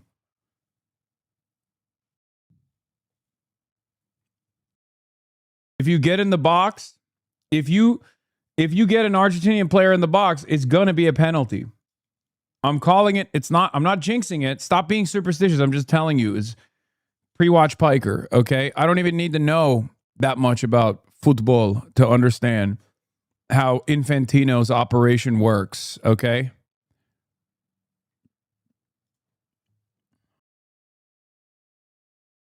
Take off the jersey? Okay, calm down. This tit-for-tat strategy. The other issue is that the accuracy of the Iranian missiles and drones has increased exponentially from the inception of the conflict back to the 40-day conflict, largely because I think they're using, or it's assumed they're using, Chinese and perhaps Russian satellite systems. Yeah, it's not just the accuracy, Chris. It's also the missiles. In many cases, many of the ballistic missiles can maneuver as they're coming down toward the target, and that enables them to dodge or avoid the missile defense systems that the Gulf states and Israel have. And I think maybe most important of all, it appears that both the Chinese and the Russians are supplying Iran with excellent intelligence as to where the key targets are. So in other words, it's not just the accuracy. It's not just that they can, put these missiles in the pickle barrel. It's also the fact that they know which pickle barrels to hit, because either the Russians or the Chinese or both of them are providing them with excellent intelligence. And, the maneuverability, the accuracy that you mentioned, and the intelligence information, you combine all those things with the fact that they have ballistic missiles that have powerful warheads, and you can see where they can do one heck of a lot of damage. And they are doing one heck of a lot of damage. And again, we don't want to underestimate that they're promising to do even more damage. And when you see what they have done up to now, and you think about the promises, you begin to say, these are credible promises. And this is why at the start of the show, I was saying to you that I think that this is why President Trump did not go after civilian infrastructure last night, and why he, and I want to underline the word might not go after civilian infrastructure this coming week. Although, as you pointed out, he is flailing around. And I think your use of the word flailing is exactly the right word. He is flailing around, and he is in desperate straits. So nobody knows for sure what he might do this week. But it does seem that if basic deterrence strategy or basic deterrence logic kicks in, that he probably won't go up the escalation ladder this week. How much damage has Iran inflicted on U.S. bases in the region? It's all classified, so we're kind of groping.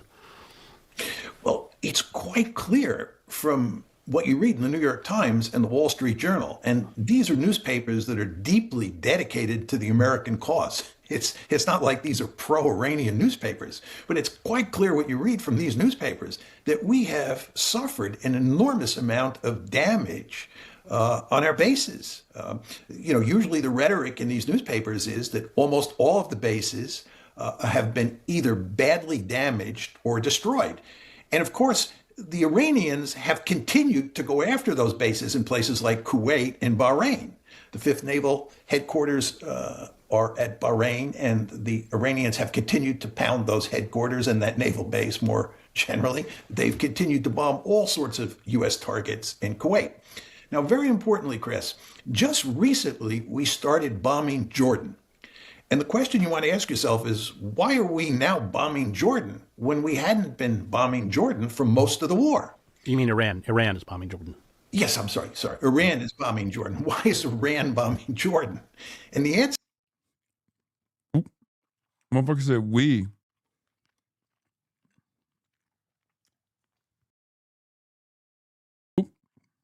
A mistake.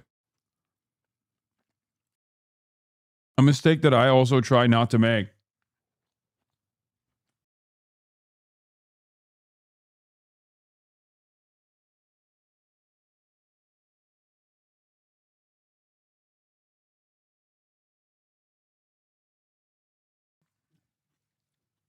You can tell.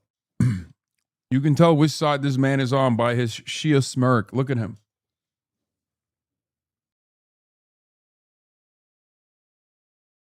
Look at him doing the Shia smirk.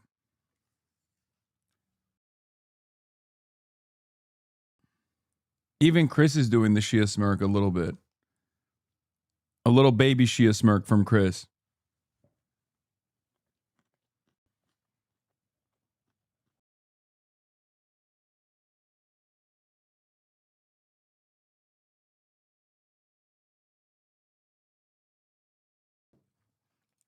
Is that we have moved lots of military assets to Jordan because they are so vulnerable in places like Kuwait, Bahrain, the UAE, and so forth and so on.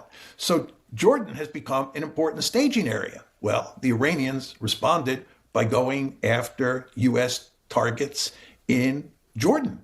And this is why they ended up killing 2 American servicemen. They've also, it appears, wounded many other American servicemen. They've attacked one base and destroyed a significant number of Black Hawk helicopters, and they have attacked the main U.S. air base in Jordan as well. And they are... Our man Chris has resting bureaucrat face. Yes, he has resting Politburo face, which is funny because he hates the USSR, but he would be he would be like the Secretary of Agriculture in some faraway oblast in the USSR. You know what I mean?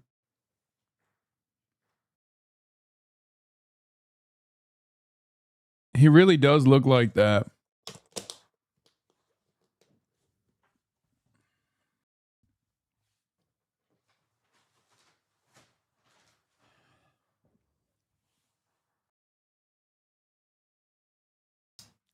Do not give this man bad news from the production line? Yes. I'm glad that it is 5 minutes. Not rooting for Messi, but just because I like the drama. No, end it. End it now. End it now. Need to continue those attacks on Jordan. And what the Iranians are basically saying, there is no place to hide. Wherever you go, we're coming after you. And you want to understand that we have a lethal missile and drone force, and we will use that force in very effective ways. And they have demonstrated quite clearly that they have that capability. A lot of the air attacks have been concentrated in southern Iran.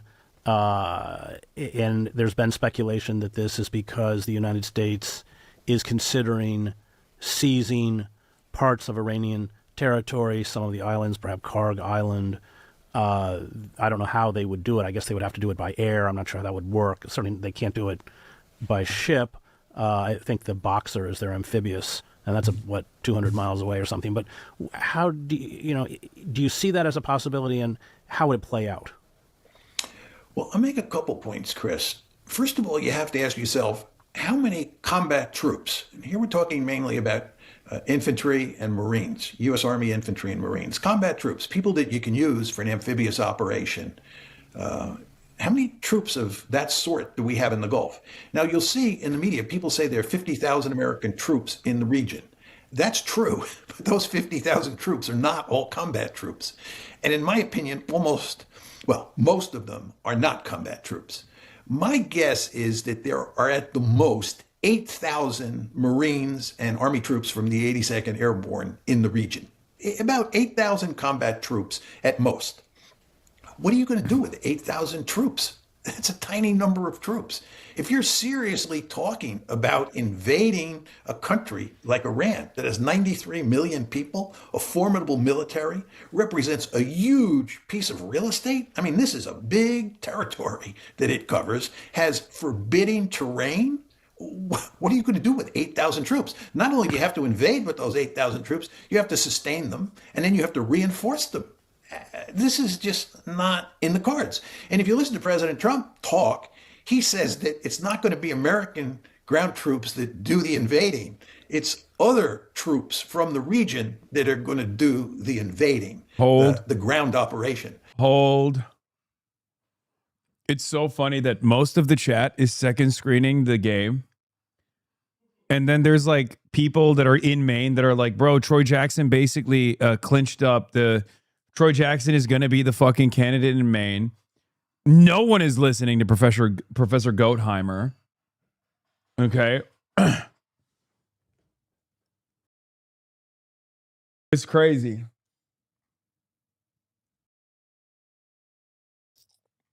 And on that note, ladies and gentlemen,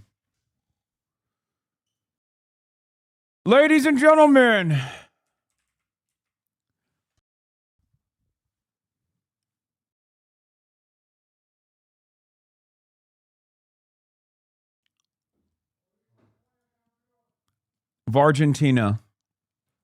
Ladies and gentlemen, boys, girls, and MBs, it gives me great pleasure to inform you that Vargentina, Infantina, has been vanquished. España is the champion. 1-0.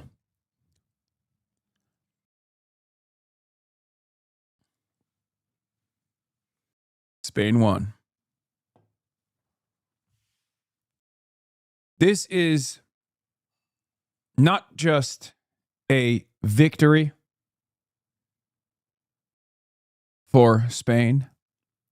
This is not just a defeat for Argentina and FIFA as an institution, but this is a defeat for Israel as well. Make no mistake.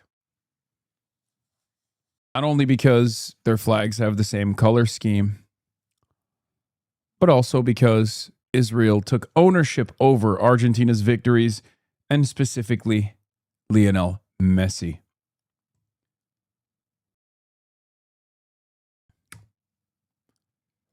And today of all days, the entire world celebrates. Itamar Ben-Gvir says, yes, Messi, let's go Argentina. אני מעניק את הגביע הערב למי שאוהב את מדינת ישראל, ארגנטינה. השר, למי אתה מעניק? I'm sorry.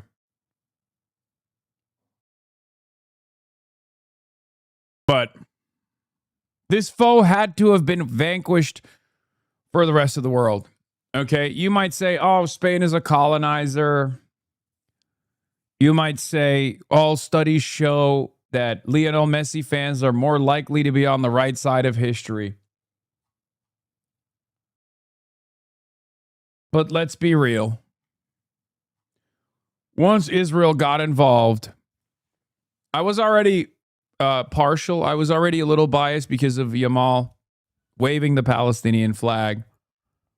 But once Israel laid their stake, laid their claim on Argentina's performance, I'm sorry. From that point on, it was only a matter of time until Spain would vanquish this foe.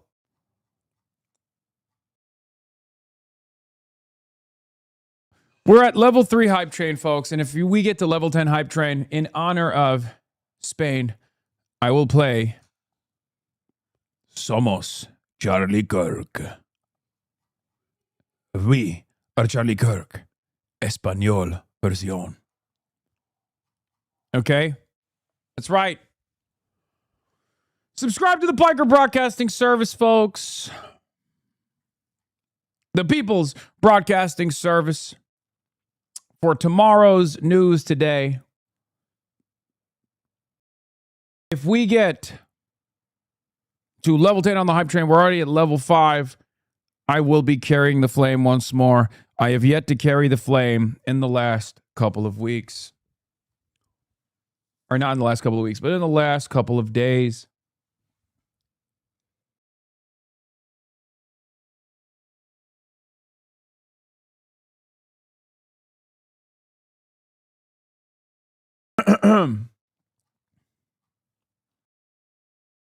Just be sure it's Spanish and not South America Spanish. I don't know about all that. That's too much. That's too expert level for me. I no hablo español. No hablo español. Me amo Charlos. Me amo Carlos Kirke.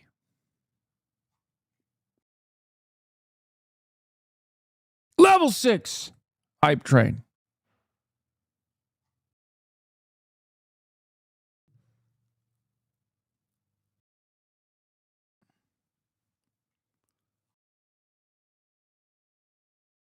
As a Latino colonized by Spain, fuck Argentina. Yeah, this is I want to get a reading of this in Latin America amongst the LATAM chatters. I know that many of you feel some type of way about Spain, but you hate Argentina more, right? At least in my experience, like most people that I've encountered from South America, like Argentina is the number one enemy of South America. The rest of South America, like they will literally, they'll be like, yeah, Spain, you know, Spain is old shit.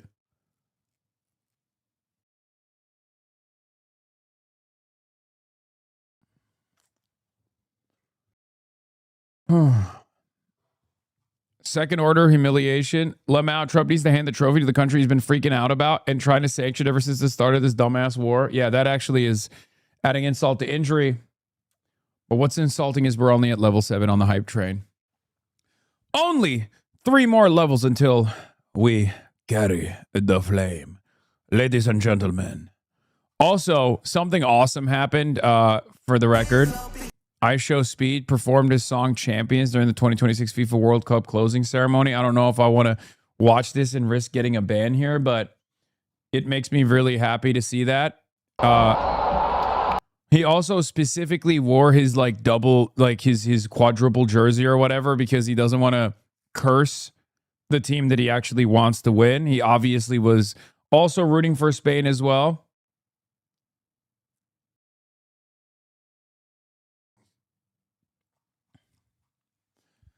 Almost done with level 7 hype train, ladies and gentlemen. About to hit level 8 hype train.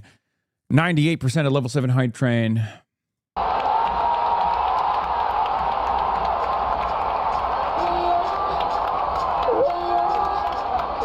Yes, Spain! Spain, yes! Yes! I'm saved! They're fighting! Oh my God! He said, wait. Someone in the chat said, Spain literally colonized us, but I have so much more smoke for South Germany, Argentina.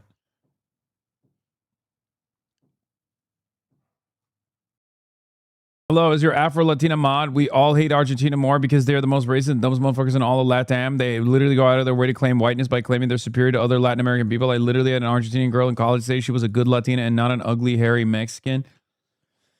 Yeah. All right, that's the vibes I've gotten as well, which is strange because like, I mean, there's a lot of memes. It's just I'm of two different minds on this because on the one hand, I do feel bad because they're stuck with Javier Milei. Their currency is worthless. The entire country is out of a job. So this is like the only thing that they're rooting for. It's funny because Uruguay is whiter than Argentina and they get none of the smoke. Yeah, because Argentina is like established as a outwardly racist, outwardly white supremacist country.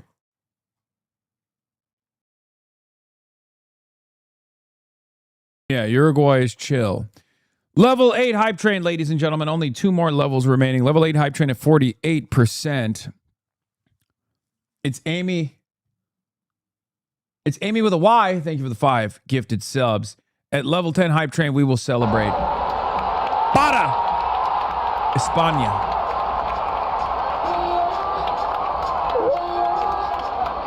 Yes, Spain! Spain, yes! Yes! I'm saved! They're fighting! Oh my gosh, they're fighting!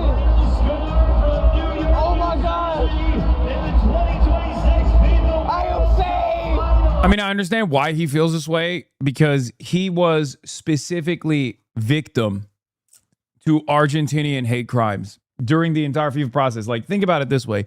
This man is so beloved. Is probably the best thing FIFA did was associate themselves with I Show Speed. Let's be real. He was welcomed at every game. He was allowed to stream the games from the sideline, from the stands. He was allowed to show support. He literally did the halftime show. And the Argentina fans spat on him, called him the N-word, told him to go back to his country, which is ironic because he's in his country, whereas the Argentinians are not. Like, they dumped drinks on him and shit. Level 8 hype train at 1 minute remaining, ladies and gentlemen, at 70%.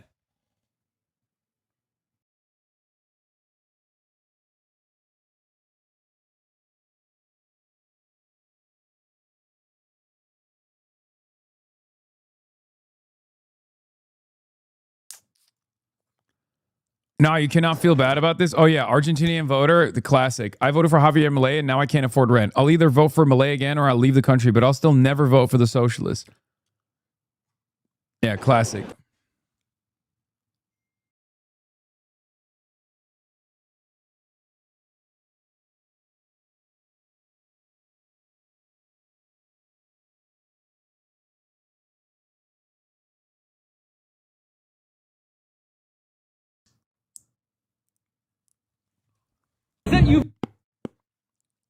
Argentina football fans at a rally spot Rabbi Shmuley, an active supporter of genocide, and immediately break in the chance of Free Palestine. Free Palestine. Thugs recognized me at Argentina rally and started attacking me. Support Argentina. Javier Milei loves Israel. Bro, this is literally pro-Argentina propaganda. I swear to God, you ain't slick. You ain't slick. You ain't slick. You ain't slick. You ain't slick. Themasius, you are not slick, motherfucker. Level 9 hype train, only one more level remaining.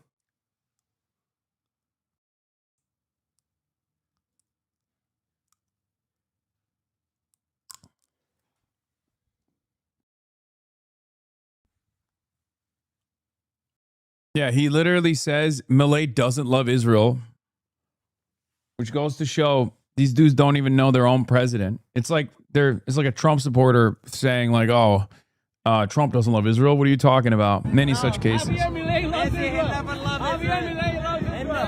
Javier Milei loves Israel. Free Palestine. Free Palestine. Free Palestine. These guys think because I'm outnumbered, I'm gonna do. When was Speed spat on? They had like drinks dumped on him. Did he not? Did that happen to Speed today? You say no. I don't know if it happened today. Level 9 hype train at 28 remaining. Level 9 hype train at 28%, 29%, 3 minutes remaining. Yeah, it was the racist Argentinian fan incident literally made it to a FIFA investigation and made its way to the New York Times, for those of you who don't know. Yeah, FIFA investigating alleged racist abuse involving iShowSpeed and supporter at, God damn it, come on. Fuck. God, I can't do it.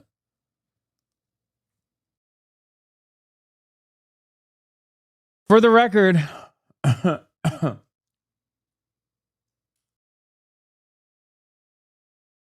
you are literally anti-Argentina propaganda. What do you mean we're fucking poor? What propaganda can we afford? Google fucking Jujui and see how our country really is. Google some more before you speak of a third world country.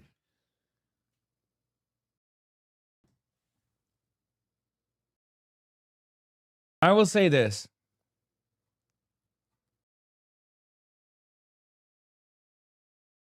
Every country has its chuds. The problem is the only people that have money that are from Argentina that are capable of traveling around the world happen to be the fucking worst chuds.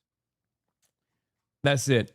Obviously, not everyone in Argentina is like this.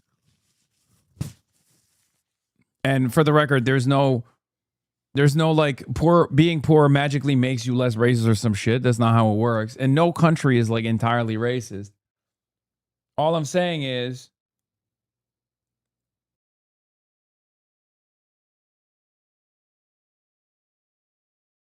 look, no matter what happens, as far as football goes, Argentina will always have Maradona. Okay? And as far as goats straight up across the board, you will always have Che Guevara. Okay? Che Guevara is one of the best people of all time. So, no matter what happens, at least you have those two. You have one in the football side. You have more than one in the football side, but specifically Maradona for his political opinions back in the day, which is the fucking reversal of Lionel Messi, ironically enough.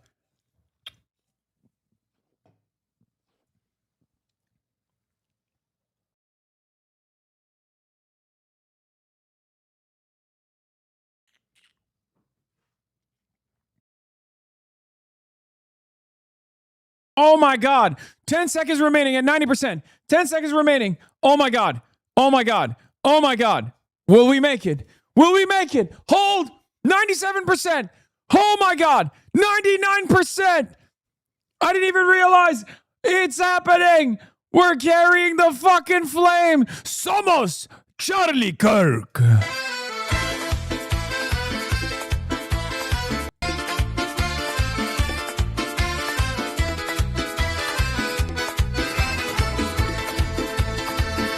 Se mantuvo firme, una voz en la tormenta, un hombre de convicción, un corazón renovado, dijo la verdad cuando el precio era alto, vivió para Jesús, sin miedo a morir.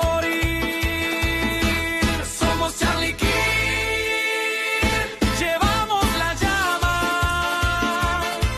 Lucharemos por el evangelio, honraremos su nombre. Somos Charlie Kirk, su valentía es la nuestra. Juntos inquebrantables, haremos conocer el cielo.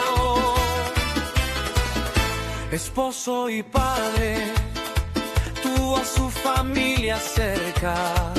Un hogar construido sobre la escritura, sobre una fe sin miedo. El mundo intentó silenciarlo, pero su voz permanece. En nosotros resuena, en Cristo se sostiene. Somos Charlie Kirk,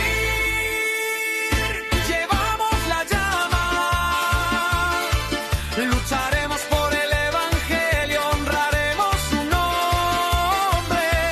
Somos Charlie Kirk, su King, this is Argentinian cumbia. Okay, it's also Charlie Kirk. Okay. haremos conocer el cielo. La batalla ruge, la oscuridad caerá. Nos alzamos con su espíritu, respondemos al llamado. La verdad es eterna, la cruz es nuestra guía. Con Dios como capitán, marchamos lado a lado. Somos Charlie Kirk, llevamos la llama, lucharemos por el evangelio, honraremos su nombre. Somos Charlie Kirk, su valentía es la nuestra. Juntos inquebrantables, What? haremos conocer el cielo. Somos Charlie Kirk, Oh, shit. por siempre vivos. Somos Charlie Kirk. It's official. U.S. official, the Washington Post, the U.S. is planning for a wider war, which Charlie Kirk would have loved.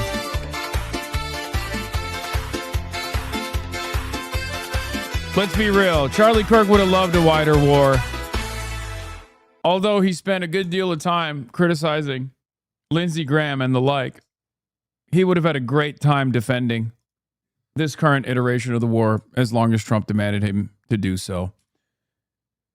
And finally, after numerous days of refusing to carry the flame, we're back to carrying the flame once again. All right, let's get back to Goatsheimer versus Chris Hedges now. So I scratch my head and say, well, who is that? Are they going to send in the IDF?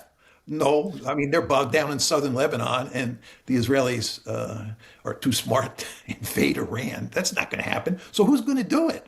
And it looks like, if anybody, it's going to be the Kurds coming out of Iraq who invade Iran. But the Kurds are not going to do that unless they're crazy. And if they do invade, it's not going to have any meaningful consequence. The Kurds are our ground force option? This is not serious. 8,000 troops in the region are a ground force option? I don't think so. Furthermore, if President Trump were foolish enough to try and seize an island or to land somewhere on the coastline of Iran, many American soldiers would die. this would be a highly dangerous operation. The Iranians would go to great lengths to retaliate and drive those American forces off the beaches. And the question you have to ask yourself is, what does the cost-benefit analysis look like for President Trump? There'd be zero benefit, right? What is he going to gain by invading an island or, establishing a beachhead on the Iranian coast? What are the gains from that? I don't see any. And the cost is that many Americans will die in what almost everybody will see as a futile military operation. And he'll pay an even greater political price. Yeah. Considering that there is no way to reassert military dominance over Iran as it stands currently, and considering the reality that every day that goes on, every day that continues, every day that this war wages on is worse for America overall, worse for the rest of the globe overall. There's nothing that they can do about it. There's nothing. They're going to keep risking bigger and more military assets. They're going to keep risking bigger actions. They're going to keep risking more military assets and potentially put more troops' lives at risk as well. For that. So why would he do that? So I don't see any ground force option. Chris, just to elevate for a second here, we started with a strategic bombing. The only way would be ground invasion, if that's not happening. Dude, there's no guarantee that the ground invasion would actually hold either. Because in order to actually do a successful ground invasion, you can't just invade militarily the coastline of Iran or the islands of Iran. Right? You have to invade the rest of Iran too at some point. And in order to do that, we don't have the sufficient number of troops amassed or even drafted to be able to militarily dominate and engage in a permanent military occupation over the entire Iranian nation state. It's just not going to happen. And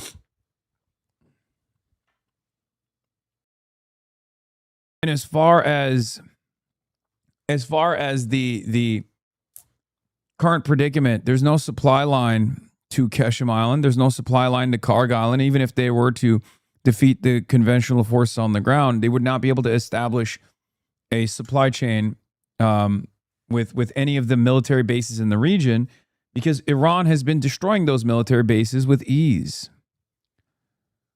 So it's all fucked.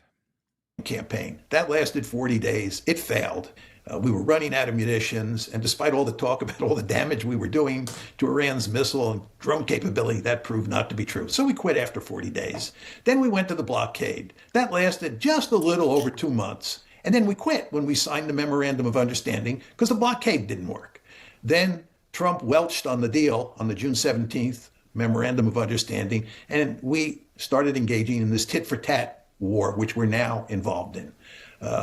And that's not working, as we've just talked about. That's not working. The one thing we haven't done, by the way, we have actually reinstituted our blockade. We're back to the maritime blockade as well, which didn't work last time. But on July 14th, President Trump reinstituted the naval blockade. So we have that at play now with the tit for tat. But it looks like the tit for tat's not working out very well as we talked. So people are now talking about using land power. We've used air power, we've used naval power, that didn't work. Let's use land power. This is not a serious option. If it was a serious... As much as I dislike Kirky, man, he didn't want the Iran war. No, I know.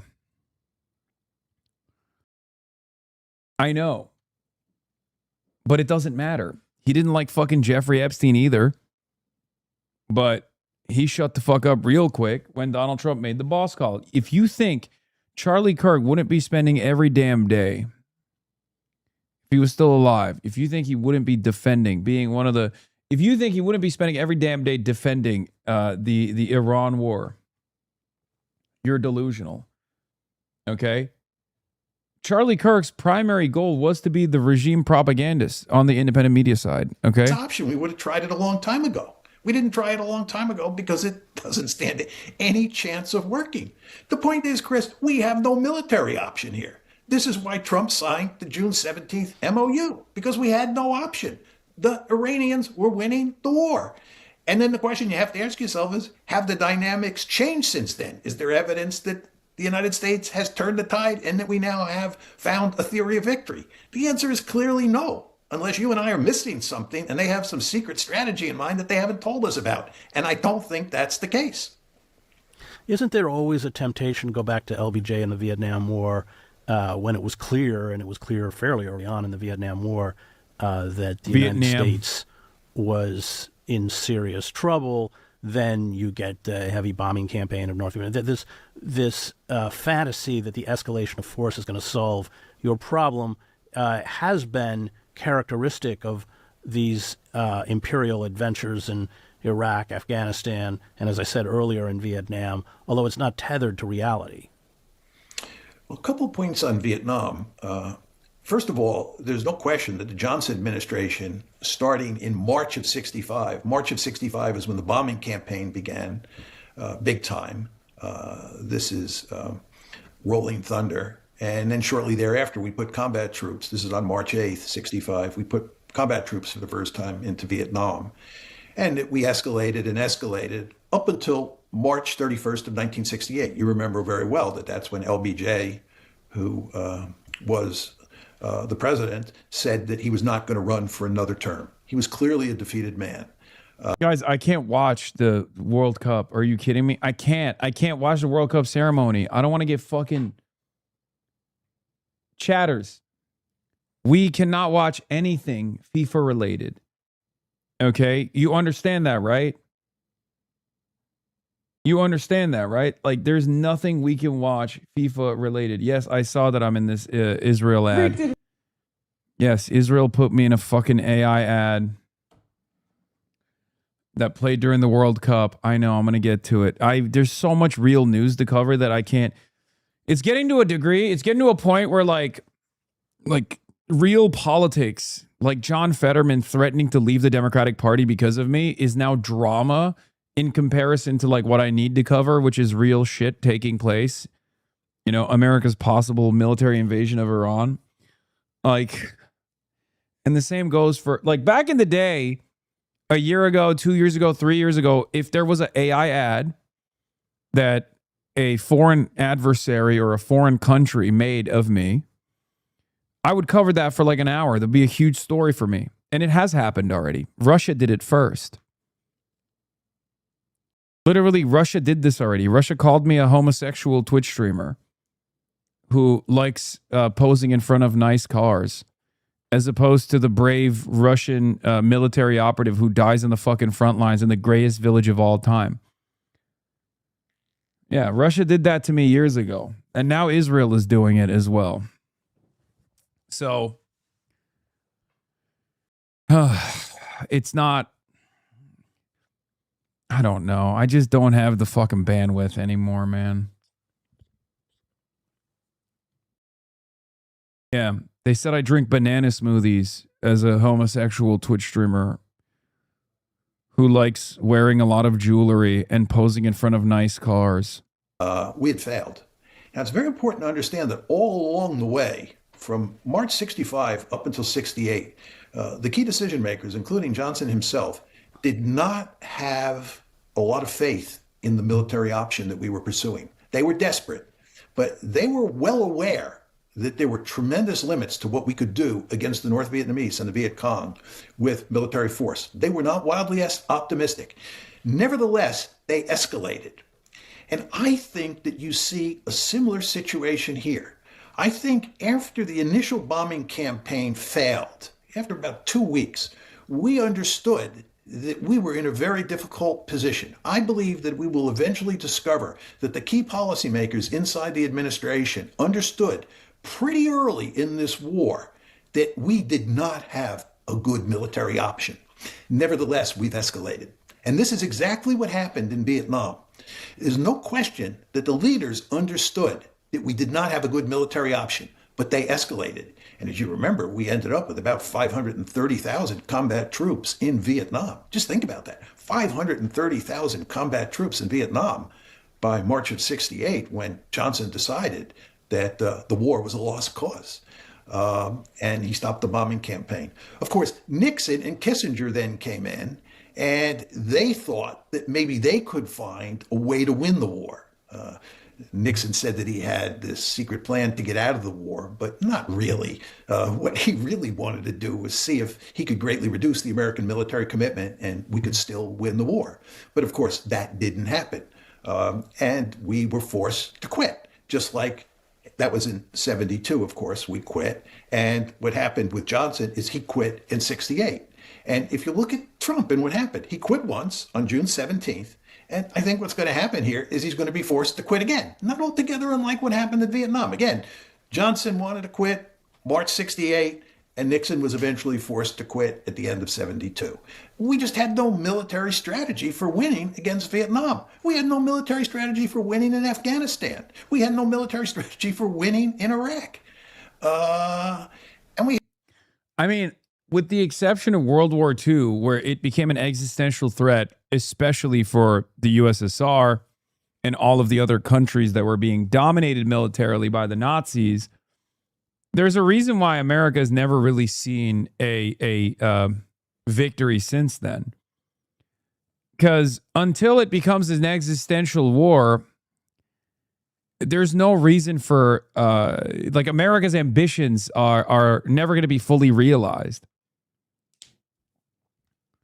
And even World War II, if you look at it from that reductive approach, was existential for other countries, not necessarily the United States of America, even though the United States of America obviously was a pivotal ally. I'm not taking away from that. But I think simply put, people fight till their last dying breath if they have something to lose. I mean, the first Gulf War was successful. I don't even bring that up because that's not real. You know, it's like saying the Grenada invasion, you know? Like, America has had a lot of successful operations, especially covert ones. Like, the CIA has really carried American imperialism for the last almost 100 years. I'm talking like a real war. You know what I mean? Not that doesn't... Like that we're attacking our own asset at that point. It just seems silly to bring that up. It's like saying Venezuela was a war that we won, you know?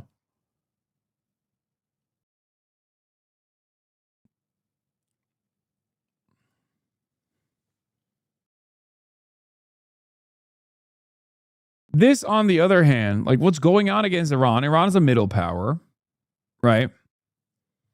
Iran is a middle power, but it's a regional power nonetheless. What happens to be a very important region for the rest of the world. Okay? Iran controls a critical route that 20% of the world's oil and gas goes through. So, even as a middle power, Iran is capable of making America suffer, making the rest of the world suffer, and therefore making America suffer. And at some point, we have to realize that America doesn't fight wars to win them. America fights wars to continue those wars.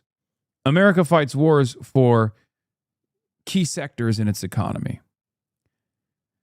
But in this circumstance, America has to win. And because it's incapable of winning, you arrive at this endless military quagmire.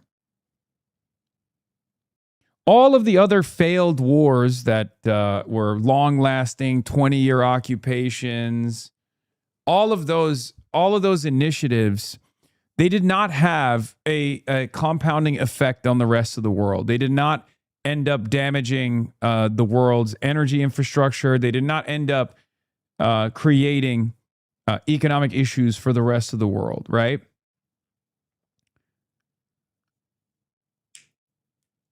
"20 years in Vietnam, sure, it has regional effects, but it doesn't impact Europe. The global war on terror has some consequence for Europe, refugee crisis, but ultimately, most of the oil fields remain intact. They exchange ownership. They're sold off to Western oil and gas companies. And it's actually decent for that. It's actually good for the American oil and gas industry. They don't even stop selling oil in Iraq to China. They continue selling oil to China. It's just now the people that are profiting are not the Iraqi people or the Iraqi government necessarily, but instead Western companies. This is different. I've been saying that from the first day onward. This is different because the rest of the world is suffering now, is suffering directly due to American intervention. And there's only so much suffering that America can get other people on board with until they start to push back. We have no military strategy for winning here.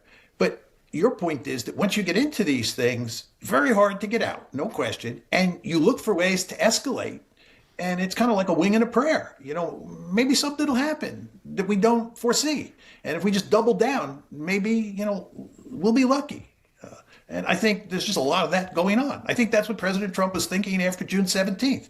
He figured that memorandum of understanding I signed, it's a surrender document. I really don't like it. I'm sure the Israelis and the Israel lobby and neoconservatives and the hawks in the United States were telling him he made a mistake signing that June 17th MOU. And he probably said, let's try something else. Maybe if I go back to, you know, putting pressure on the Iranians, I can get them to cut a deal. And here we are. But again, there is no deal to be had, just as there was no deal to be had in Vietnam. If you took 5 of the smartest strategists in the United States and you could ramp back in a time machine to March of 1965, and you told those 5 strategists, it's your responsibility to come up with a brilliant strategy to win the Vietnam War, the end result would be the same. And if they were really brilliant strategists, they would have told LBJ not to go in. And if he had nevertheless gone in, they would have told him to immediately get out, because there was no way to win the Vietnam War. We had no theory of victory. And again, I think that most of the policymakers at the time understood that. Well, who's advising Trump? That's the question. You know, he doesn't have a McNamara. Whatever you think of McNamara, he was. Who's advising Trump? Benjamin Netanyahu. That's clear to me. I don't know if that's far-fetched to say, but Benjamin Netanyahu, Foundation for Defending Democracy, and numerous other Israel firsters that are in his immediate vicinity. That's who's advising him. It used to be Lindsey Graham, and he's dead now, but his spirit still remains in the room. Competent, although, of course, led us into disaster in Vietnam. But that's the question. He's surrounded by sycophants and people like Stephen Miller. I don't know if Miller is involved in this, but of course he has no military training. You know, and that's that. And Trump seems to be able just to decide unilaterally. I mean, Congress did pass a resolution with Republican support saying any more strikes on Iran had to be cleared through Congress that, of course, Trump has just blithely ignored. Well, it's very hard to say, you know, who exactly is whispering in his ear. And it's also hard to say whether he listens to anybody. It seems from the outside that the key force for restraint, the person, you know, who was sort of acting like McNamara, and just to be clear, McNamara figured out quite quickly that we had no winning strategy in Vietnam. He did not act this way when he spoke publicly. He was full of confidence when he talked publicly about the war. But it's quite clear now that behind closed doors, he understood that we just did not have a winning strategy. And I think if there's anybody in the administration who fits that bill, it's J.D. Vance. It's quite. That's fucking wrong. No. Okay. We found it. Area of disagreement with the GOAT. Hate to see it happen like this, but I vehemently disagree with my GOAT. Goatsheimer is wrong. J.D. Vance is not a reliable advisor to Donald Trump. Okay? J.D. Vance is a non-entity in the room. J.D. Vance is a careerist. J.D. Vance is simply a placeholder so that Donald Trump can continue taking advantage of the techno-feudalist fascist billionaires that see J.D. Vance as their guy in the room, specifically Peter Thiel. Trump does not like J.D. Vance. J.D. Vance is a surrogate for Peter Thiel. Trump understands that. And J.D. Vance has no capabilities of influence in the room, especially considering.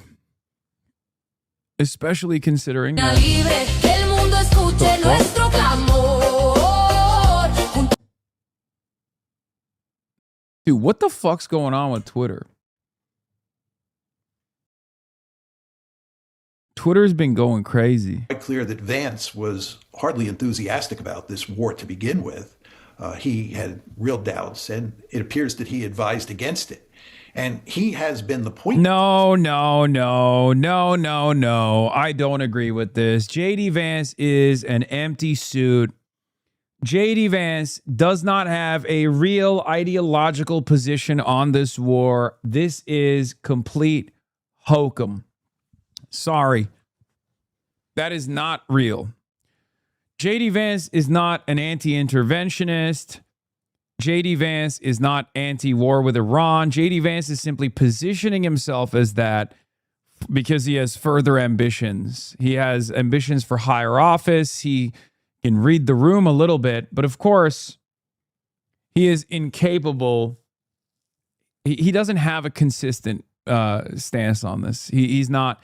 You can see it.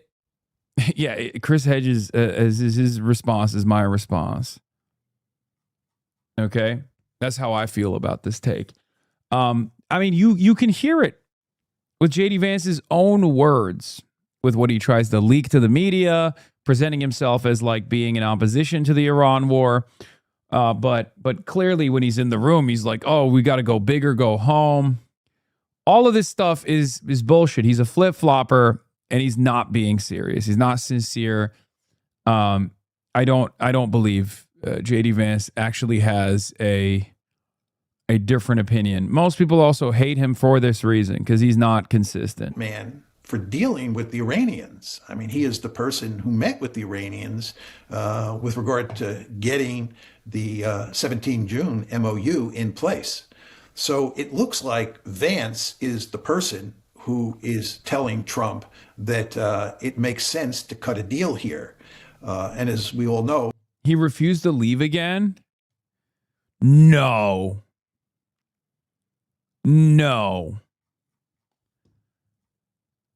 That's crazy. It's especially crazy to do this to Spain, a country that he fucking hates, by the way. God, he's such a fucking loser.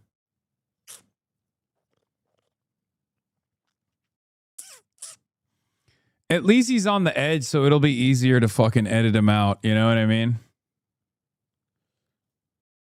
He's got to ruin everything, man. He's got to ruin everything. Everything he touches dies. Vance has basically said publicly that he thinks that the Israelis and their supporters in the United States have been going to great lengths to sabotage the 17 June MOU and any future negotiations that might put an end to this conflict. So Vance looks like one person who's pushing in the right direction. I don't know what to make of Witkoff and Kushner. I wouldn't be surprised if Witkoff was telling him pretty much the same thing that that Vance is. I would guess that Rubio is saying exactly the opposite. You want to remember, Chris, that what Rubio and Vance say on this issue has significant implications for their chances of being the Republican presidential candidate in 2028. I'm sure Vance understands that by being appointed the point man in dealing with the Iranians and working to negotiate a deal with the Iranians, Vance is not going to endear himself to the Israel lobby and to the hawks in the United States, and they will go to great lengths to make sure that Rubio, not Vance, is the Republican candidate in 2028. Viewers should remember that when President Trump was thinking about appointing a vice president for his 2024 run, the two choices were Rubio and Vance. And Vance barely won because there was a huge amount of pressure from people like Rupert Murdoch to make Rubio the vice presidential candidate. But Vance won out in the end. And these two individuals will surely be in a head-to-head competition for the 2028 nomination of the Republican Party. Dude, JD Vance doesn't have a position. JD Vance does not have a real position. JD Vance is a surrogate for Peter Thiel. And I don't think Peter Thiel has a real commitment to ending this war anyway. The only reason why JD Vance is positioning himself as a advocate for isolationism is because he's positioning himself for what comes after. Okay? It's just empty. It's just empty posturing. That's all this is. So not only does he not have a real opinion, he is incapable of having a real opinion. That's not his goal. His goal is to be an empty vessel for whatever Peter Thiel wants. But also on top of that, like even if Peter Thiel was like, oh, I want you to be anti-war, I don't think he would have a lot of motion in that room. I just don't think that Donald Trump gives a fuck one way or another what JD Vance thinks. Donald Trump is aware that JD Vance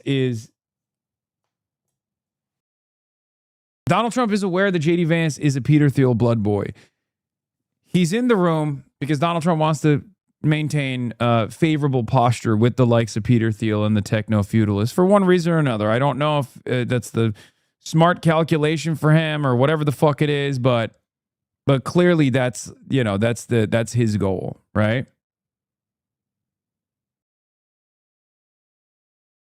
For the presidency. And I think how the two of them act on this whole subject of dealing with Iran and working out a memorandum of understanding really matters for that purpose. I don't think it's any surprise that you don't see Marco Rubio, deeply involved in dealing with the Iranians. He surely understands who's buttering his bread, and he's trying to stay as far away as he can from getting involved in those negotiations. And of course, from his point of view, it's advantageous that it's Vance who is involved. But I do think Vance understands that we cannot win this war, that we have to cut a deal. And that from his point of view, but I think more importantly, from Trump's point of view, I think Vance believes that from Trump's point of view, the best thing that could happen here is just to cut a deal and put an end to this, accept the fact that we lost and walk away. I mean, how much time do we have left before the global economy craters? It's already pretty stressed out, the shortages of cooking oil. Because Rubio's running Venezuela. I already explained this to you. Marco Rubio's goal is to be the viceroy of all Latin American operations. It's a much cushier job. It's a much easier job. JD Vance is on janitorial duty over in the fucking Iran fiasco.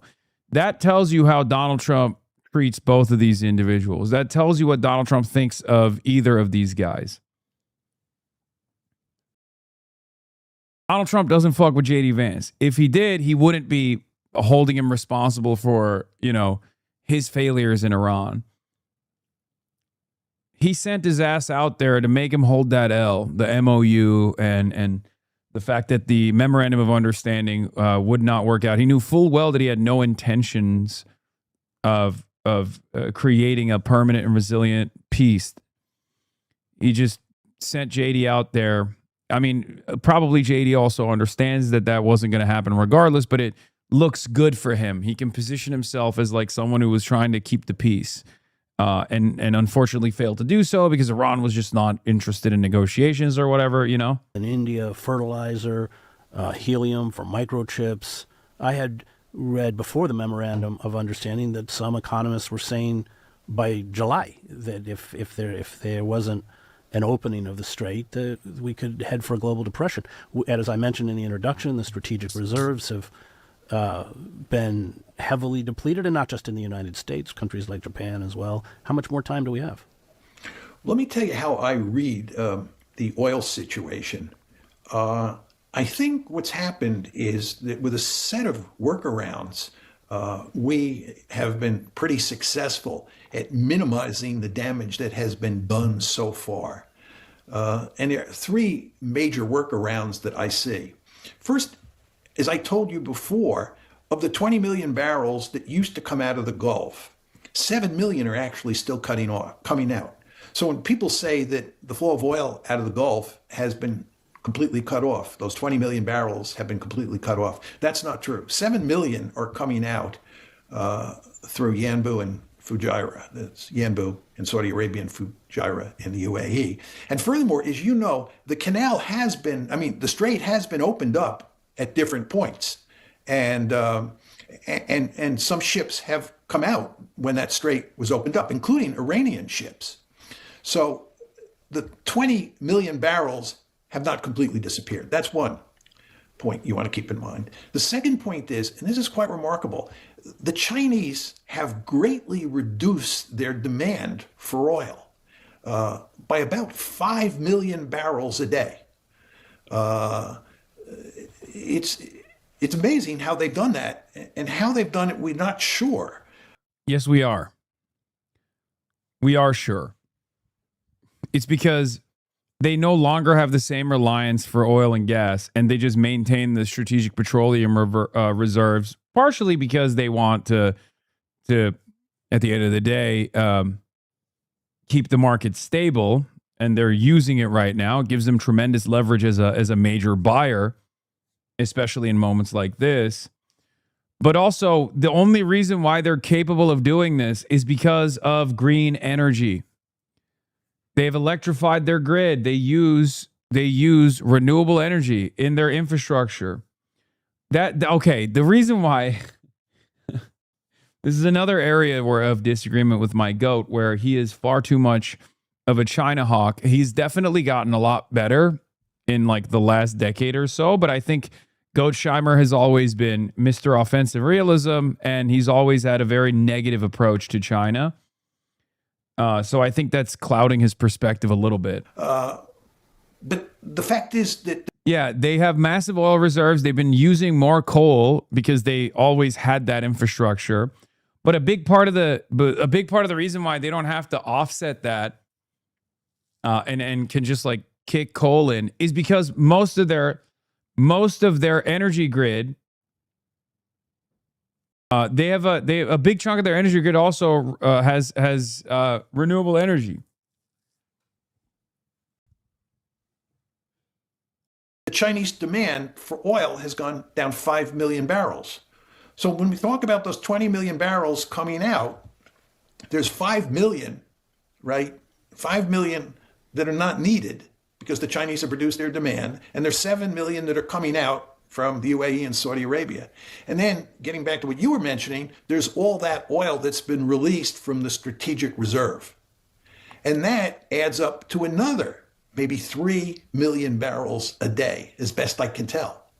So when you add all these things together, you can see that we have been able to weather the crisis in the Gulf reasonably well up to now.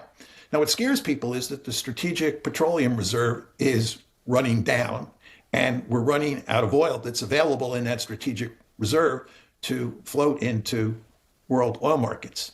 Furthermore, there is the danger, as I was talking about before, that Fujairah and Yanbu will be completely shut down, and then there'll be no oil or hardly any oil coming out of the Gulf. And then there's the Chinese demand for oil, which is the wild card. What if the Chinese all of a sudden decide that they need more oil, and the demand for oil from China begins to go back where it was on February 27th? If those three things happen, then you're in deep trouble. But it's hard at this point to say exactly how this plays itself out. I mean, for example, if President Trump continues the tit-for-tat campaign this coming week, and he doesn't go after Iranian infrastructure in the process, he doesn't go after Iranian bridges and power capabilities or power stations, then maybe the Iranians will not shut down the Red Sea, and maybe oil will start to come out of Fujairah, or will continue to come out of Fujairah. I'm not sure whether Fujairah is completely shut down at this point. And that really matters for the overall question of oil supply. And then what the Chinese do is just very hard to say. So all this is to say we're in a sense flying blind here. I mean, really, it sounds like there are two roads that we can take. One, if the United States does continue to attack infrastructure, we are headed for a humanitarian disaster in the Gulf. If it doesn't, then it leaves open the possibility of some kind of a negotiated settlement that is even more advantageous to Iran than the Memorandum of Understanding. Are those the two kind of scenarios that face us? Yeah, I think that's right. I don't. Again, I think this is major leverage for China. It's a great opportunity for them to engage in soft power. They also kind of have to do it once again because they need stability for their development. They have their own domestic economic problems if they can't consistently produce commodities for other countries, also in the Asian market as well. And if their economies tank, then the Chinese economy is going to feel it too. And that's part of the reason why they once again bailed the United States of America out. They don't make risky plays. That's just not how they operate. And that's it. Yeah. They want the Strait of Hormuz to open, obviously. They need the same precursory chemicals that are coming out of the Gulf, right? Even if they don't have the same level of reliance on like oil and gas, maybe they can swap out their energy grid for coal, which they're, going back to, sure. And they've also reduced their reliance on fossil fuels overall with their renewable energy grid. This is a opportunity to maintain stability, generate some goodwill. And also it gives them tremendous leverage because once they fucking increase their purchases again, they could just explode the markets. Prices would skyrocket instantly. It would give America less rope to hold on to. I don't see a land invasion as feasible or as turning the tide. I don't think we have any meaningful theory of victory at this point in time. And I think what's happening here is that we have this tit-for-tat strategy or tit-for-tat campaign taking place between the United States and Iran. And the question is, how does it play itself out? And I think we'll know a lot a week from now. Yeah. Here's some additional analysis that I want to get into. One comes from Amos Hochstein. This is the Amos Hochstein that worked in the Biden administration. He was the senior advisor to the White House under Joe Brandon. He is also responsible for a lot. I mean, he is one of the major figures that was responsible. He's an IDF veteran. One of the figures responsible for Biden's continuation of Israel's genocide. Here's what he had to say. As Trump weighs escalation ordeal, he's confronting a harsh reality. The Russia and Iran fronts are coalescing, and the tools to manage the next energy shock are disappearing week by week. One, when the Hormuz MOU was announced, transit relief flowed the crude, not diesel, gasoline, or jet fuel. That gap is now the market's biggest vulnerability. Two, Ukraine's systematic strikes on Russian refineries forced Moscow into a full ban on diesel exports. Producers and traders alike. Russia is 11% of the global diesel supply. I mentioned this as well. Refining margins here and globally are at record highs. Crack spreads are telling you refined products, not crude, are the real choke point right now. EIA DOE itself is now flagging that Cushing, Oklahoma, the WTI crude delivery point, is at tank bottoms. Another thing that I explained to you guys is that once we reach a certain level, the strategic petroleum reserves heading below 300 million barrels. Once they reach 150, it's over. Then you start experiencing compounding disaster. Okay, that's the 300 is the red zone. 150 is the limit. Once you reach 150 million barrels on the strategic petroleum reserves, it's over. It means that the salt caverns could potentially collapse due to not enough pressure. The shock absorber for the next disruption, and it's almost gone, he says. Storage bottomed near 19 million barrels in June, lowest since 2014, and has barely rebuilt since. China bought the world time, cutting imports by 4.4 to 5 million barrels per day at the peak of the shock, and is now re-entering the market. Lifting fuel export curbs, restocking. That cushion may not be there next time. If Hormuz escalates again, the tools that existed in March, the SPR headroom, Cushing storage, Chinese demand destruction, are shrinking every week. It's not just the energy. The 10-year war is near a 2-month high at nearly 4.6%, and 30-year has traded above 5% since July 7th. The bond market pricing in exactly the inflation risk this points to. At the pump, gasoline will likely rise above $4 again in days. Diesel has already recrossed $5, both at or above levels last seen in 2022. Time to cut losses and make a deal. Markets are holding, but the tools to manage the next crises are running out, and China may not bail us out again. The fact that it's almost Hochstein that's saying this when he is obviously an ideologically, Zionist, aligned with Israel guy. The fact that this was Biden's like number one Israel dick rider in the office, turning around and actually, doing this kind of analysis, demanding that the war end, is pretty important, I think.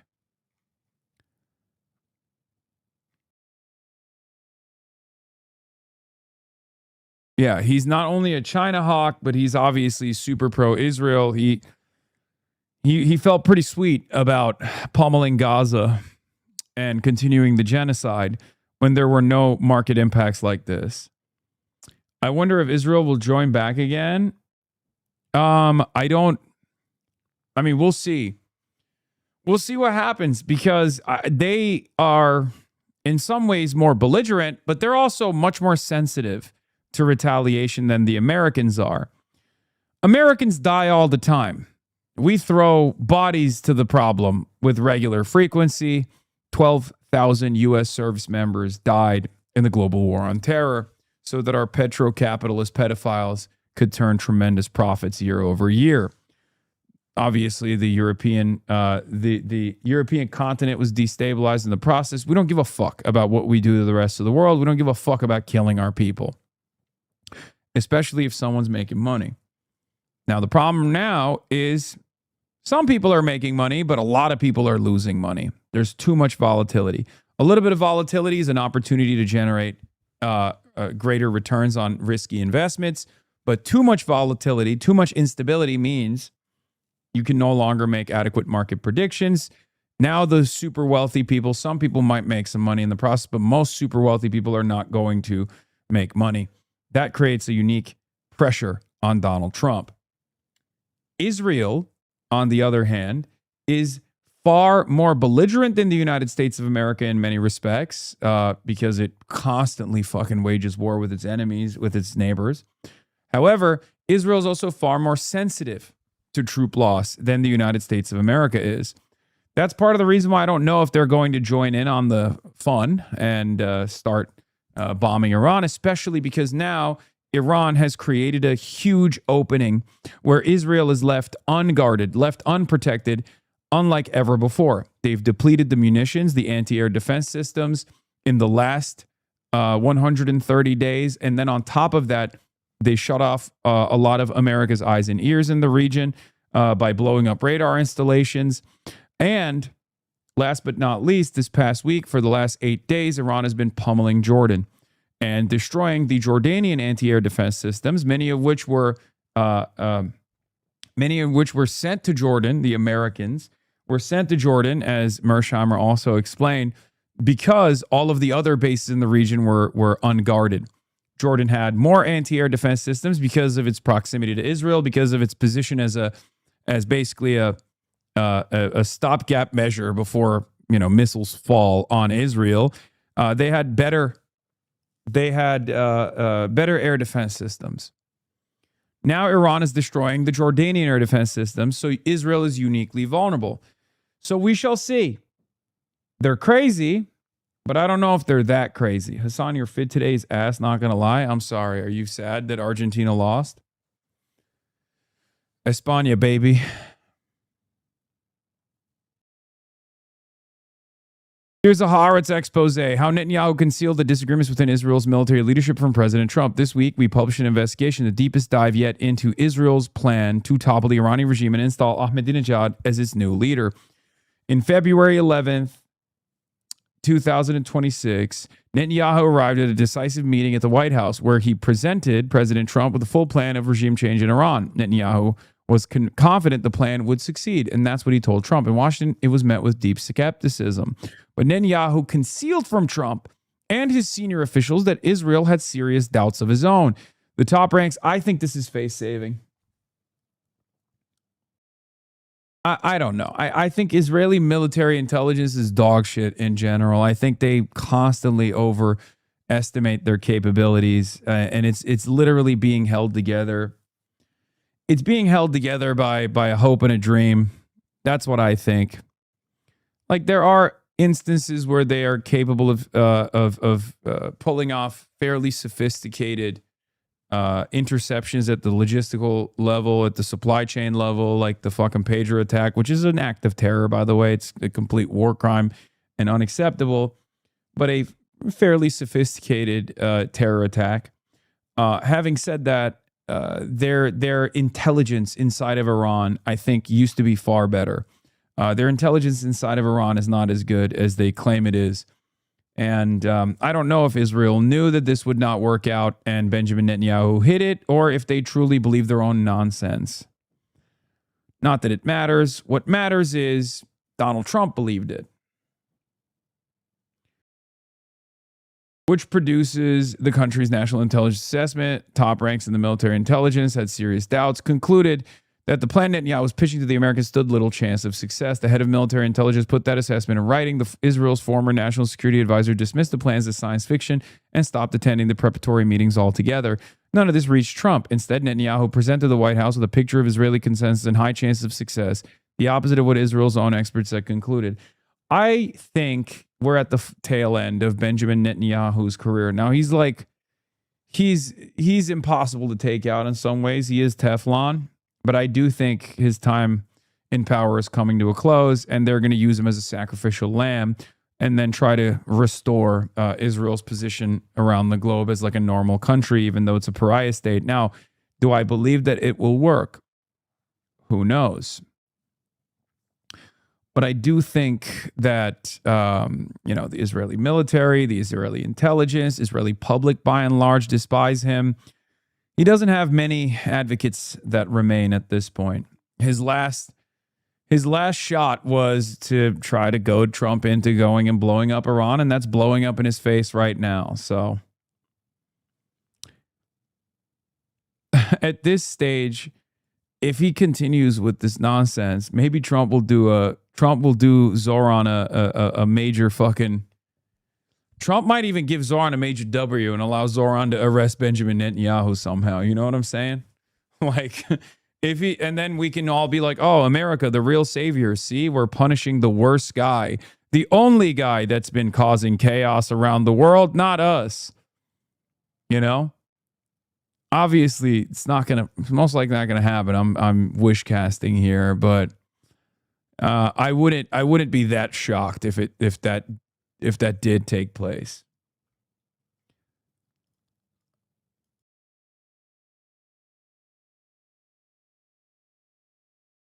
Yeah, AIPAC is allowing their dogs to criticize him. The deep state has turned on him. He's lost his mandate.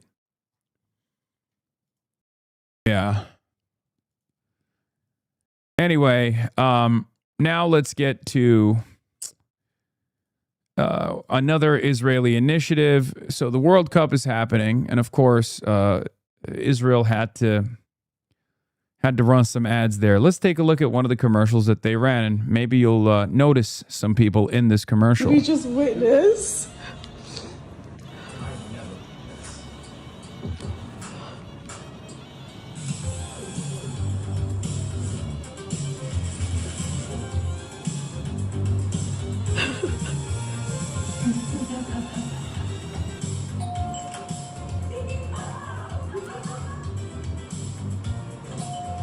made AI.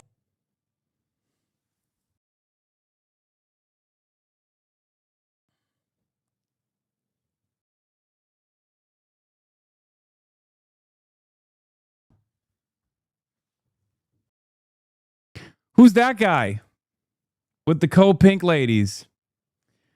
I wonder who this AI fellow is. I wonder who this guy's supposed to be. Obviously, Israel hasn't gotten the patch notes. They don't know that I'm a suit guy now. They still think I wear jewelry around my neck and also t-shirts. Is this really what you want your Republican Party to look like? It's time to act before normal people are shut out of the journey.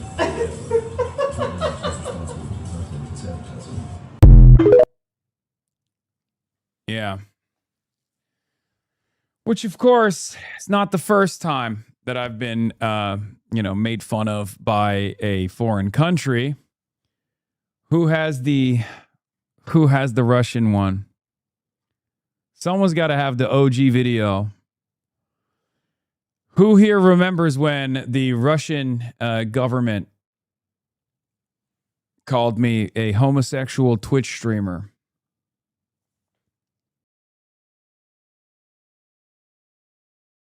Let's start with the first order of business, okay? Из иллюзий и банановых смузи сделаны наши мужчины. Из яркого грима и стримов.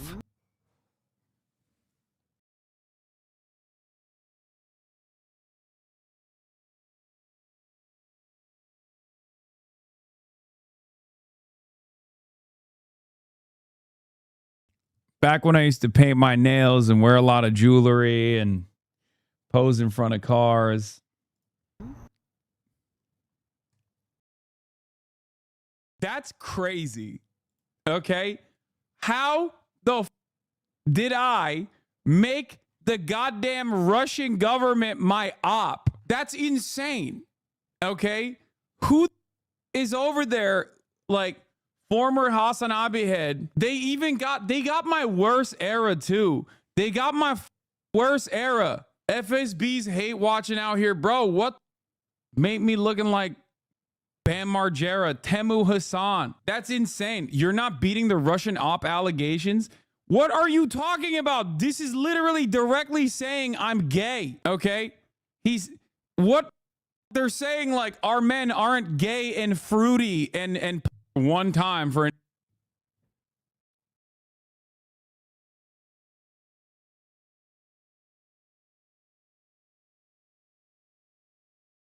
oh.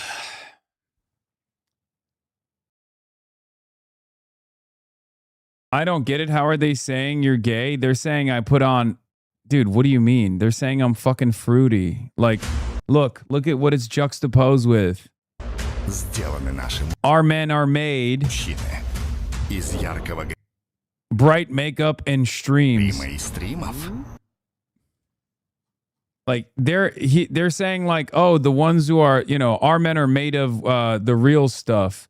They don't drink banana smoothies. They don't get tattoos. They don't have pierced ears. They go and they fucking die in the grayest village in Ukraine.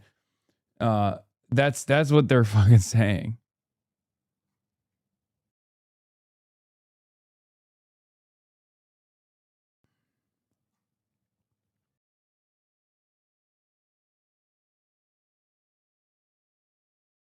Anyway, so add that to the list. More info on the ad. A new AI-filled TV ad from Frontline Action, a Ted Cruz-aligned nonprofit, goes after James Fishback, Florida governor, Dan Bilzerian, in Florida 6. I can't believe that they put me in this goddamn ad, bro. That is, at least you can't tell from how bad this one is.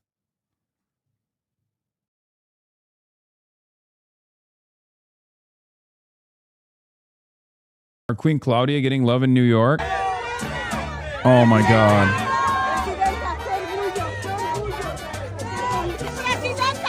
There's no fucking way.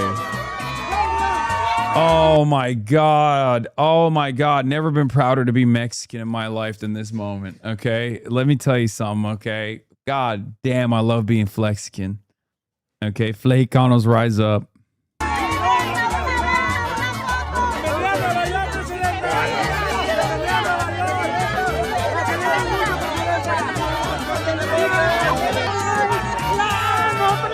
That's me. I would be crying like that. If I could hug Claudia like this, I would be crying real tears too. Bro, you're wearing a Spain jersey? Yeah, because they defeated Argentina. What are you talking about? This is a tactical decision.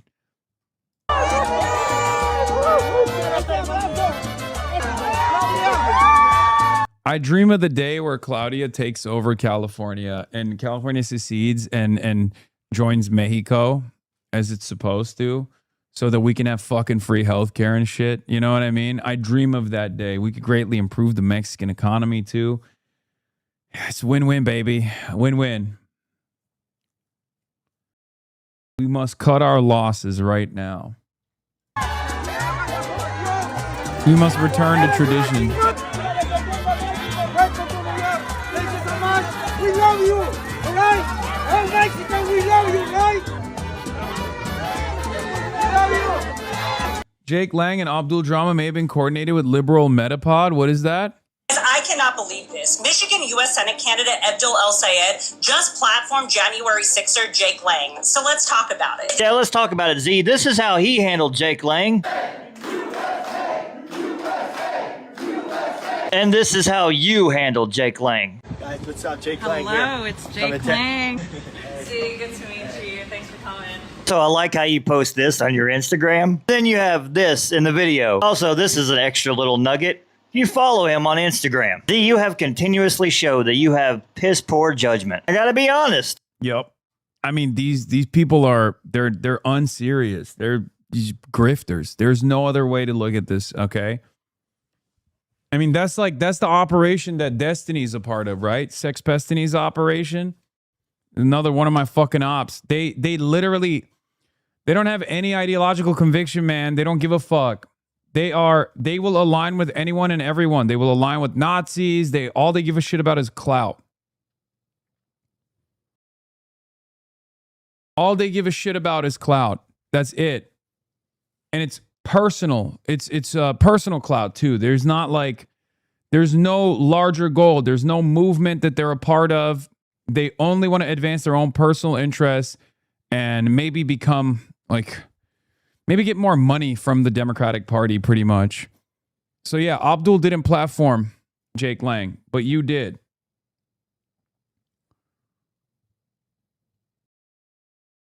Yeah. Z is in every Jubilee video now. She organized the Destiny and Andrea Unfuck America tour. Yeah, I know. I know. Their whole goal is to just try to generate controversy and clout for themselves. That's it. I haven't seen them do a single damn productive thing. Really. Clout for what though? Like what? I mean, nothing. Just personal clout. It's just pure clickbait, no real ideological conviction. I mean, there's no...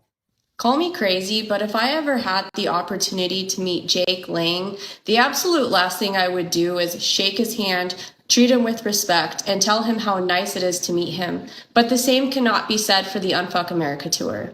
It's Jake Lang. Oh, man. Pardon, Jake. Yeah, it's just you are so clearly in it for the clout. Why the fuck do you even why are you even around Jake Lang? This dude is a straight up fucking white supremacist, possibly a federal agent, right? Why would you ever give them a platform at all? In the belly of the beast. Yeah, Minneapolis knows how to deal with Jake Lang. That's all I'm gonna say. God bless you, Jake. God bless. God bless. See, good to meet you. Thanks for coming. I genuinely hope people reconsider donating to or supporting the Unfuck America tour after they chose to platform Jake Lang. Debate is supposed to be a tool for persuasion. It's supposed to challenge people who are actually open to changing their minds, not handing over a microphone and legitimacy to someone whose public record is extremist rhetoric and provocation. This is someone who has publicly promoted the Great Replacement conspiracy theory, given Nazi salutes, burned copies of the Talmud, attempted to burn the Quran. He has organized demonstrations targeting Muslim communities, advocated for mass deportations. He has deliberately sought out events centered on marginalized communities to provoke confrontation. Was the objective to change minds, or was it to generate virality? Call me crazy, but if I ever had the opportunity to meet Jake... Yeah. They are debate pedophiles through and through. They think of people like Jake Lang and Fuentes as their peers. It's not personal to any of them when it really should be. I know. But that's precisely the reason why Epstein very famously platformed Nick Fuentes when Nick Fuentes had no platform whatsoever. When he was demonetized and deplatformed everywhere, Destiny very openly gave him an opportunity, welcomed him into his community, and they were like, oh, we're duking it out. We're having cordial conversations. And not only that, but he also gave Nick Fuentes his phone number to other podcasts. And he openly celebrated that too. There's videos of Destiny out there. Okay. There's videos of him openly talking about how he gave Nick Fuentes a lifeline at a time when Nick Fuentes had nothing. And how Nick should respect him more. Nick should treat him with the dignity and respect he deserves.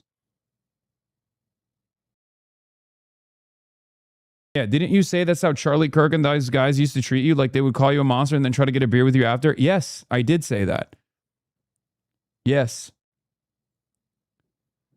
Real ones, old school people remember. Epstein did a reputation laundering for Nick Fuentes and even banned numerous members in his own community that were like, hey man, we're with you all the way, but this is a bridge too far. Nick Fuentes is a fucking neo-Nazi. He wrote effort posts defending Nick Fuentes. Effort posts defending Nick Fuentes. Yeah. Oh, and the here it is. Oh, and Fuentes' treatment of me is so bad. I don't understand. That's something he'll have to learn and grow. Not to sound like not to be too self-aggrandizing, but like Fuentes should be worshiping me because I am literally I was the only lifeline that he had to like being able to breach like mainstream political conversations. Like I represented a huge potential opportunity to him, and he just was so bad faith in the way that he treats me. It's unbelievable. I don't know why the fuck you would do that. Like he should have been so conciliatory towards me. And I'm not looking for that. I'm not asking him to be my bitch or anything. But for him to be like relentlessly bad faith against me all the time, I'm like, bro, who the fuck are you? Like I can put you on a stream in front of 14,000 people. Like I'm giving you your phone number to like Adam22 so you can go to a show. Why the fuck would you like burn my shit so hard? Like you're so. Yeah.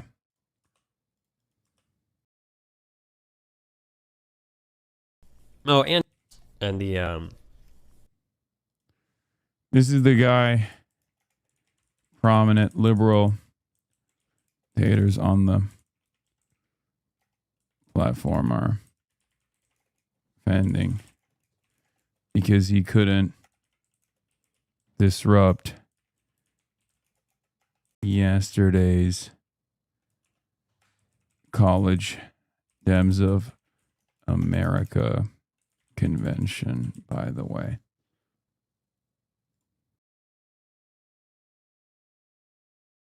Oh, and the yeah. Here are the clips of the stalkers yesterday. Someone was kind enough to clip the Digital Ground Game official stream from yesterday where their volunteers got ready before going to see Hasan. I'll post a thread of them for other people's convenience. We are about to leave to go snark Hasan, guys. No. We're going to go just hang out with the Democratic Congressmen of America. The College Democrats of America. I need to go get a little bit more clothing on because I'm barely naked. Make us all look like a dumbass. Well, I'm just curious of a couple things. My first minutes away. All right.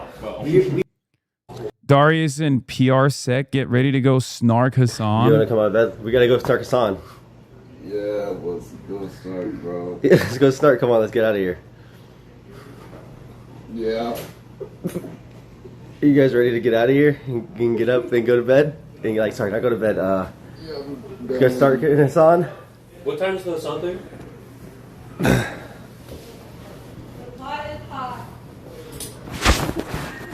Did you empty your trash? I need a snack. I don't even know who the fuck these people are, by the way. Digital Ground Game volunteers preparing their serious political topics like Hasan's dog and debunked brothel stories. I have one question for you. Hasan Piker. Hey, H dog. Mr. Piker. Kaya. What's something you can say? What's something you can say to Hasan? Just like. I don't blame Radiant for holding on to his manly essence. Too many succubus out these days. Brothel man. Ux is so fucking pathetic. Imagine Harry Kins. The goal isn't to debate Hassan Piker. The goal is to make him look more incomprehensible as possible in front of Democrats. Digital ground game volunteer. Remember, this is supposed to be like a totally. This is supposed to be. God damn it! Fucking Twitter videos. Jesus Christ! Oh my God! The worst platform of all time. I swear to God. This is Digital Ground Game, DGG. It's a fan-funded operation that masquerades as like a door-knocking operation. They're actively trying to become a part of these like DNC-backed, not a think tank necessarily, but like a DNC-backed organization. That's what they want to become, right? And this is exactly what they do. This is all they do. They fight Destiny's battles. They try to defend Destiny, and it's very hard to defend him regardless. But one of the guys is this guy. Publicly available video of Destiny orbiter Darius IRL being served a restraining order from his ex. Another video in the comments shows Darius IRL provoking a fight outside of TwitchCon and being detained by police. Pure mystery why the college Dems didn't want them at the event. Darius Thomas Ellis. That's is he here? Yeah. Is that you? Yeah. Yeah, it is. Cool. You're not in trouble. Okay. I just got some paperwork for you. Okay. I'm like, okay, sorry. What's up? Didn't mean to scare you. I knocked on the door and then I heard it open. So It's okay. you know what this is? You know what this is about? I'm guessing. What do you got? Let's see what your guess is, and I'll tell you if you're right. It's about my ex Probably. girlfriend. Yeah, protective order. Sounds like So you got a situation. Yeah. So on this, it's an application for protective order. All right. You got a hearing. Court date information right here for you. 1700 quad. The person in the Hawaiian shirt is a conservative Tulamau. Darius claimed to be Steven's bodyguard yesterday, and they were bummed that Epstein blew them off at convention. July 30th, 2025, 8:30 a.m. Okay. Cool. Everything inside of a temporary ex parte order, you're now responsible for. Do not contact, stay away, all this stuff that's listed in here. If you do have any firearms, state of Texas, we assume everyone does. You need to surrender the firearms based on a policy with Travis County Sheriff's Department within 24 hours. Okay. So, Darius IRL provoking a fight with multiple people, including 2 black women at the beginning before being detained. This is what he did at TwitchCon. He's like a nuisance streamer. He like screams the N-word at people, right? This is the guy that's a part of Digital Ground Game, Destiny's community's operation. These are all of his little soldiers, like his little harassers. Career criminal Darius harassing and stalking Hassan at Sex Pest Destiny. Stephen Kenneth Bonnell II's direction is also harassed, stalked, and assaulted Frogan and Raffi at TwitchCon.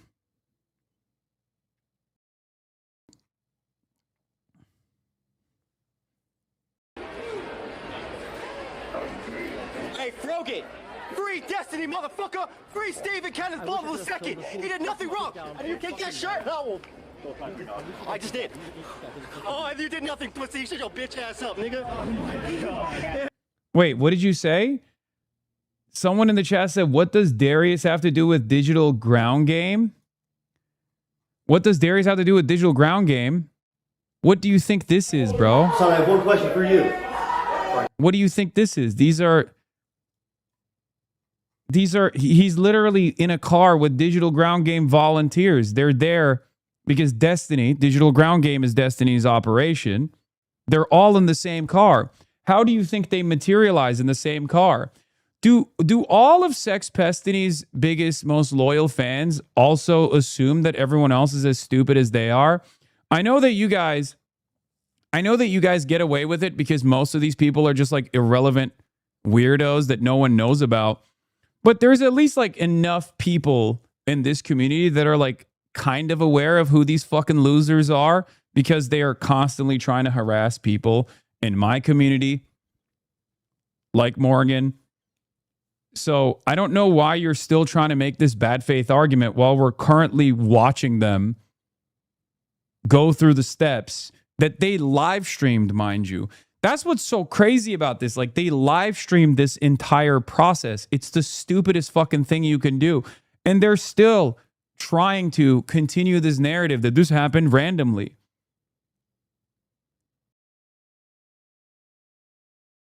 They're just Darius viewers, I thought. Digital Ground Game literally said not to say they're a part of them. Oh, okay. They just only happen to defend Destiny, and it's, named DGG after Destiny's community. It's just all totally random, right? One of the guys was saying he is on the DL. I'm more on the DL than everyone else. Yeah, North is live, and Orbiter Stephen Bonnell, aka Destiny, Omni-Liberal, all but admitting he and others were at College Democrats of America event to disrupt and possibly threaten a keynote speaker. Because I don't want you to... Oh, wait, yeah. Don't worry about it. It's fine. You're good. But do you think that this one is actually going to dip? He's unable to... Bro, that would be hilarious. It would be hilarious if he's like, DGGers were harassing at the event, and thus I was unable to show up for fear of my life or something. That's crazy, guys. What do you think is going on here? What do you think they're doing? I think one of the funniest parts about this is that they're so open, like they've turned it into content, right? They've turned this kind of like stalking and being a nuisance into their only form of content. So they're very open about it. So I don't know why... Yeah, like, I don't know why you're over here fucking acting as though this is, like, totally random. I mean, they're taking ownership over it. We're not late to the conversation. We were waiting until we could confirm that our volunteers who attended the College Democrats Summit were safe. Digital Ground Game has come a long way in a short time, and we're still learning how to navigate political spaces. Really? You were trying to figure out your guys were safe? Is that why they were fucking parked outside of the event? With hopes and a dream that they would get to see me go in and or out of the event? They felt so unsafe. You'll never believe how old this orbiter... Okay, dude.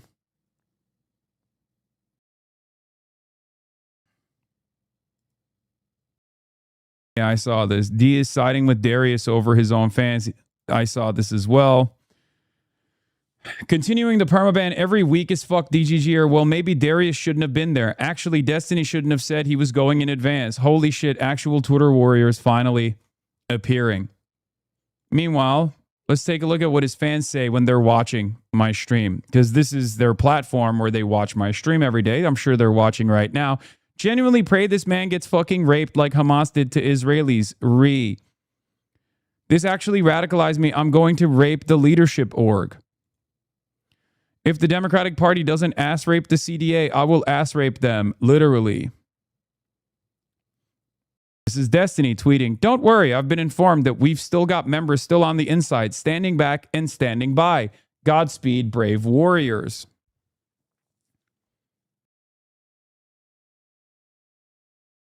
I don't understand why these guys think that this isn't like directly being encouraged by Destiny at the top down.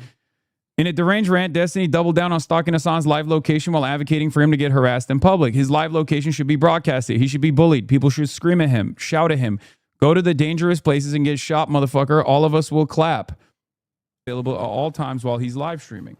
This is him at his cult. I just want to clarify what I was saying here, because it sounds like I'm saying that his like live location or whatever should be broadcast or whatever was our protest.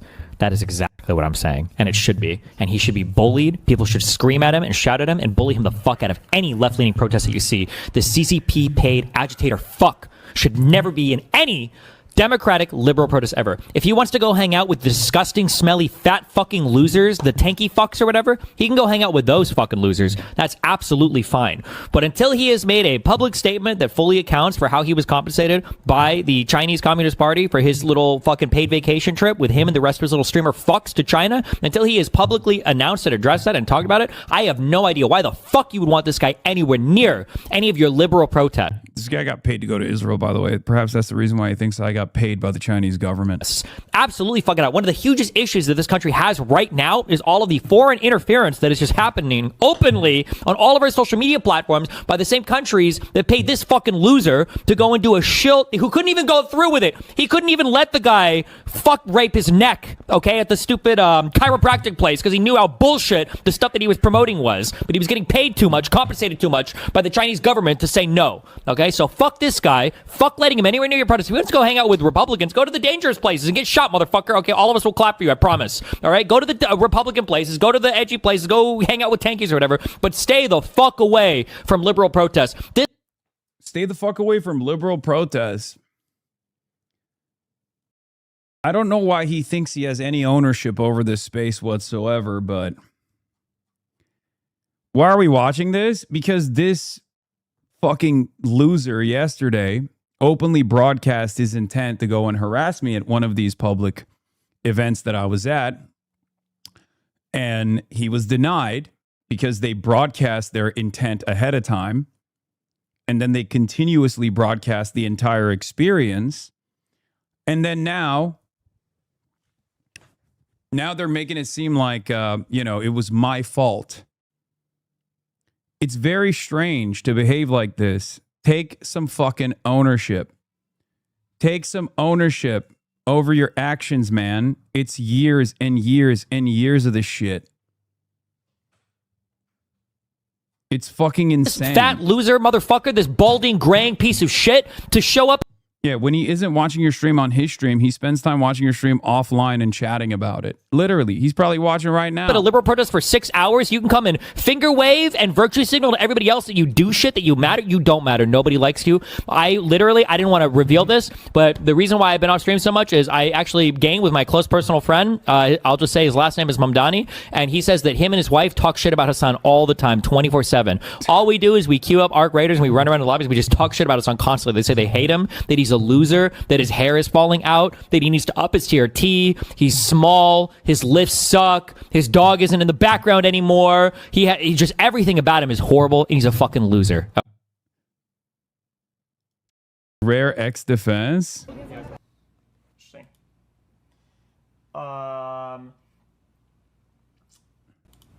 Okay, apparently there's no context. This is why apparently. This guy says it. I mean, it's a pretty awful comment. I mean, I'm not gonna lie, it's pretty egregious. That's like way, that's not even close to okay. That's way out of line. I mean, that'd be enough justification for me. If I was a staff at the event and somebody, if I was a staff at the event and I was unbiased when it comes down to Hasan or anybody, and somebody showed me that, I mean, I would absolutely ban the person who said that. That's like, come on, bro, really? It's an outrageous comment. What? What's the location of your... Unbiased taken. Yeah.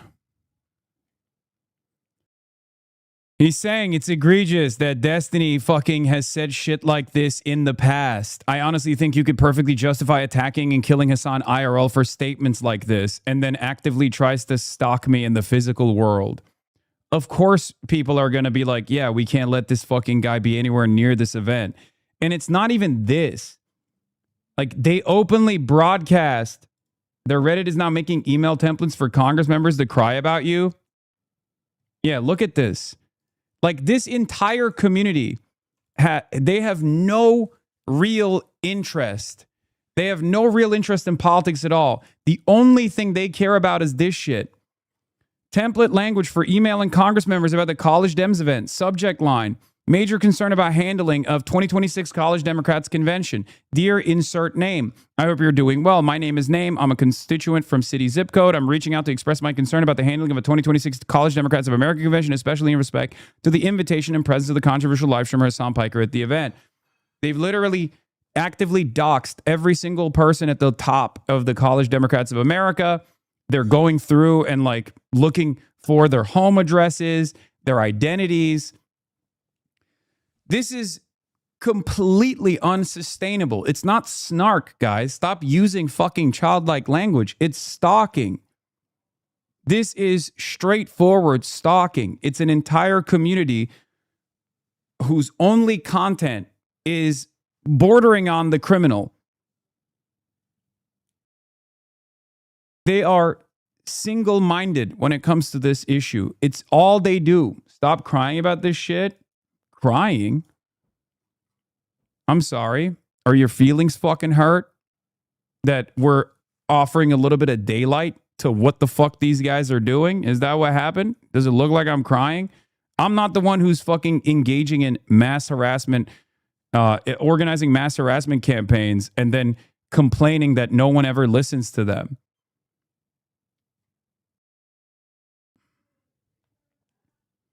They always have temper tantrums when you show them what they do. Yeah. And it's not like they're doing this with any sort of secrecy. They're doing it out in the open. They're doing it in the subreddit at r/Destiny. Remember when they had to delete most of their fucking posts back in the day because they thought Reddit was going to come after them due to the mass brigading that they conducted against Twitch? What will it take for these dumb motherfuckers to just move on to something else? Like, just work on something more productive. Identify, I don't know, Republican congresspersons and send them mass emails as constituents being like, I don't like this vote that you're taking. Do you understand? I know that they're just never going to stop. I think it's just going to, I think what it's going to take, I know, he's an asshole. Yes, you hate him, but you also hate when I talk about him, I know. As a lifelong fan of Hasan, I don't really even like Destiny, but he's really cooking on this one. I know, brother. We know. We all know how you guys operate. You use numerous sock accounts. You act like you're not a fucking fan of Sex Pestiny. You only chirp whenever we're talking about Sex Pestiny for some weird reason. You LARP as though you're a long-term fan who's now, turning on me, right? That's what you're doing. Come on, guys.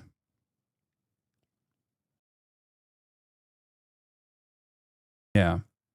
The barrage of fucking vitriol that they send in the direction of anyone and everyone. Like, I know that they think I'm ontologically evil and therefore, no matter what they do, it's appropriate because I'm the most vicious, most evil villain. His community openly used to say that I'm a far more dangerous figure in American politics than Nick Fuentes.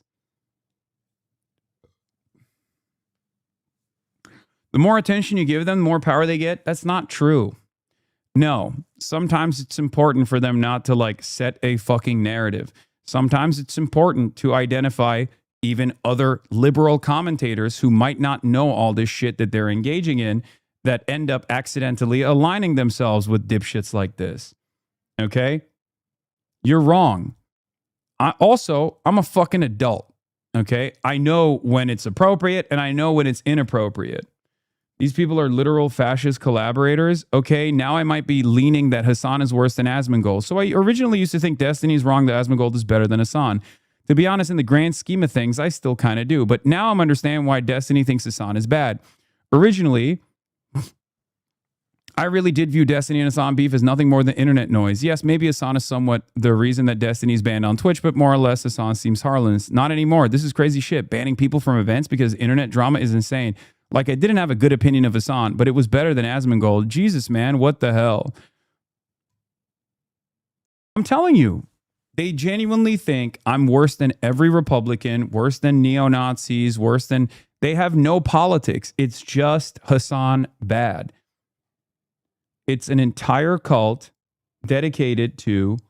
It's a cult specifically dedicated to cyber stalking and mass harassment operations against a fucking Twitch streamer who they, on the one hand, act as though they should be on the same side of.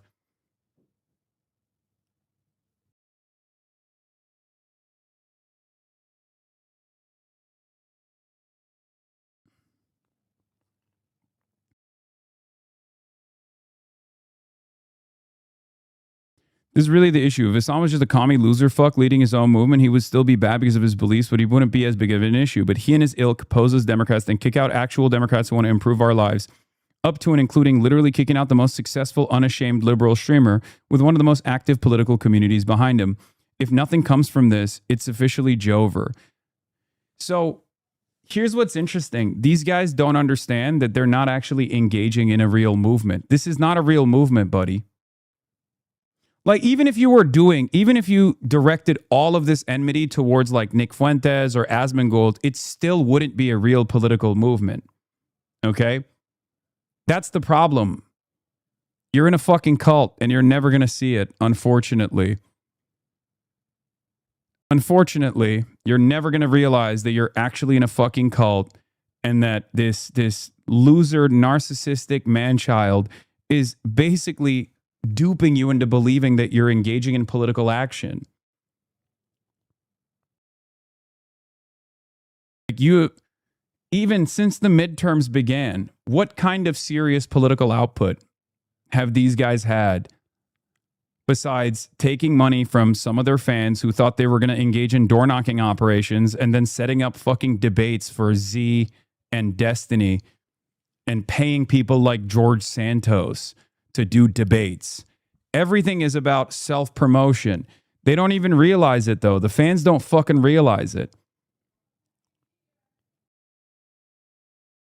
The only movement that they have is this.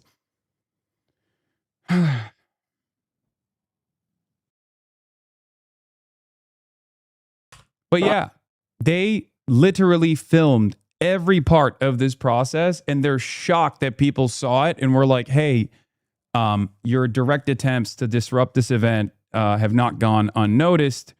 We don't want you to do that. That would be fucking hysterical. I'm worried if like you were just like, actually I'm not gonna say anything. Listen, we just want to spread democracy. Yeah, we want to spread democracy. Liberalism in America.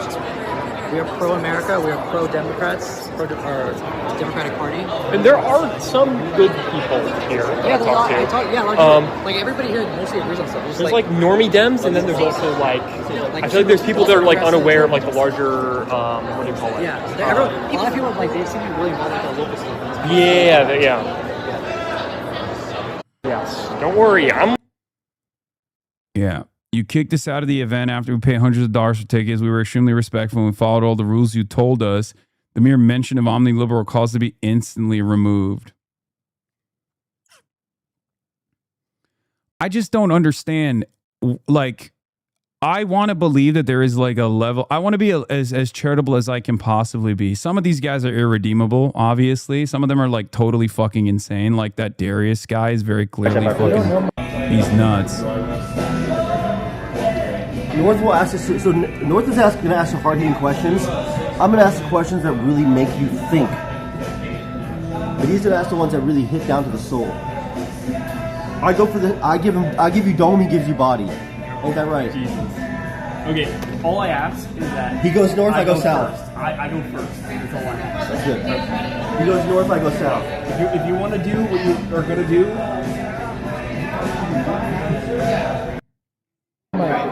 Darius asked someone to change the title of the stream from Snarking Hasan to Supporting Hasan. Wait, can someone change my title of my stream not to Snarking Hasan? Just in case anyone decides to double check. Someone change it to Supporting Hasan. Supporting. Someone change stream title. Like, all of this is live, my man. It's already been fucking logged. All of this is live. Why would you film all this shit?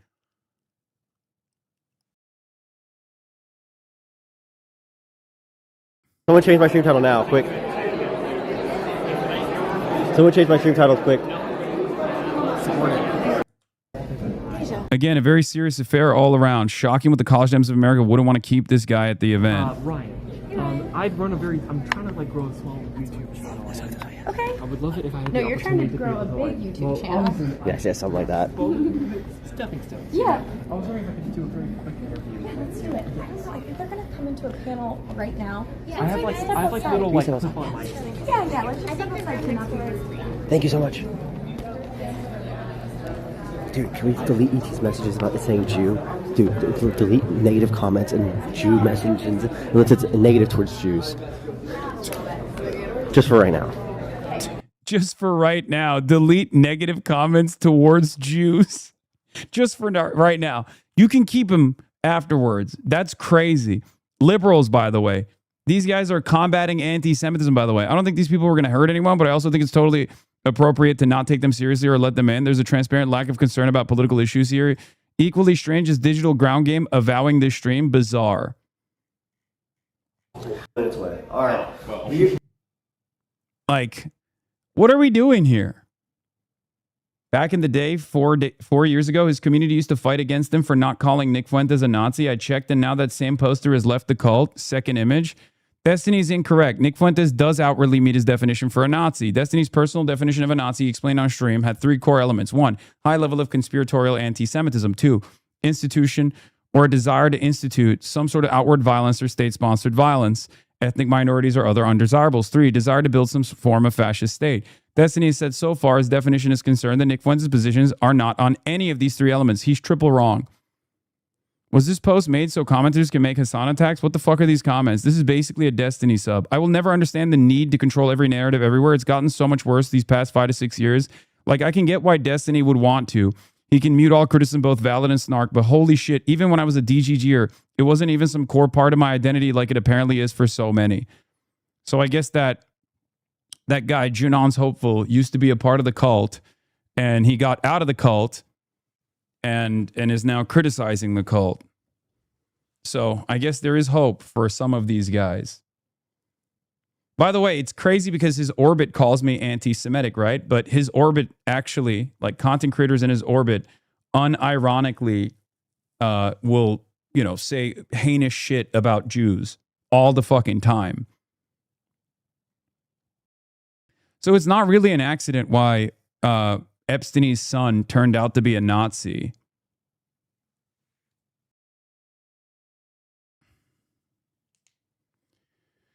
So he's whitewashing fascists or only Nick? I mean, he doesn't have any real consistent positions. He will change them. He goes back and forth. He used to, I mean, he's collaborated with Sam Hyde, and I think now he doesn't like Sam Hyde. He collaborated with Lauren Southern, Nick Fuentes. It's just, they're not... These guys, unironically, are the liberal groypers, okay? That's what they are. They're liberal groypers. They do the same exact shit that groypers do. They go to the same fucking harassment subreddits. They go to the same exact harassment forums in general. They dox. They serially harass everyone they can. They love using slurs all the time, too. It's a relatively unsafe place. Or rather, there's a lot of edgy commentary that goes on. There's also a huge overlap with right-wing subreddits. I think some of them are just straight up openly right-wing now too. That's why I don't think they'll ever stop. People can wake up and outgrow their space, but there's already a steady influx of new stalkers coming in from 4chan and Kick. Most of their new members probably don't even know why they hate you. Yeah. I mean, he will constantly get into trouble on his own. Like, he just can't fucking keep his dick in his pants. He's just constantly getting into fucking issues for that reason too. And then every time he gets into trouble with another like neo-Nazi e-girl or whatever, he'll then turn around and be like, but Hasan is bad. And his fucking community is so used to that they genuinely don't realize what this dude is doing to them, right? They don't realize. They're like, no, actually, as long as we can cyber stalk and try to fucking engage in mass harassment operations against Hasan, our North Star, then it's fine. We'll overlook all of the moral failings of this person whose cult we're a part of. It's very weird. It's very weird behavior. And they've done it to so many different people. They did it to like Twitch staff, and Epstein still doesn't fucking understand why, after doing this directly to Twitch staff, that like Twitch would never want to unban them ever again. Actually, just mentally ill behavior. And I do think that it is coming to a point where maybe a restraining order is in order. Honestly. Yeah. His most popular videos on his YouTube are just about you. Same fate as more Pegasus. Yeah.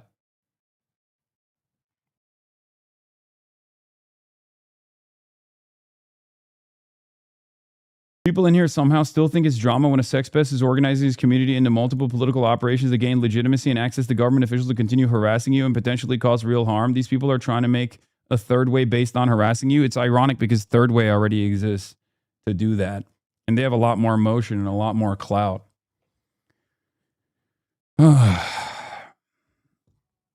I'm sorry, that must be really scary to go through. I mean, whatever, dude. Like look, I've grown used to it. It's been 7 years, I think, almost at this point. How many fucking years has it been? It's been like 6 years of this shit. So, you know, or actually 7. Literally 7 years of this shit. And back then, I wasn't as big of a content creator as I am now. So I didn't have like this massive community and support structure. But I do think that a legal action is in order at this point, because this is, I mean, it's not even for me. It's all these other people. Yeah, N-word manifesto was the summer of 19. Yeah. Yeah. Dude wrote a whole manifesto about how white people should be able to say the N-word. And that was in 2019. That's when I was like, oh, this is fucking crazy.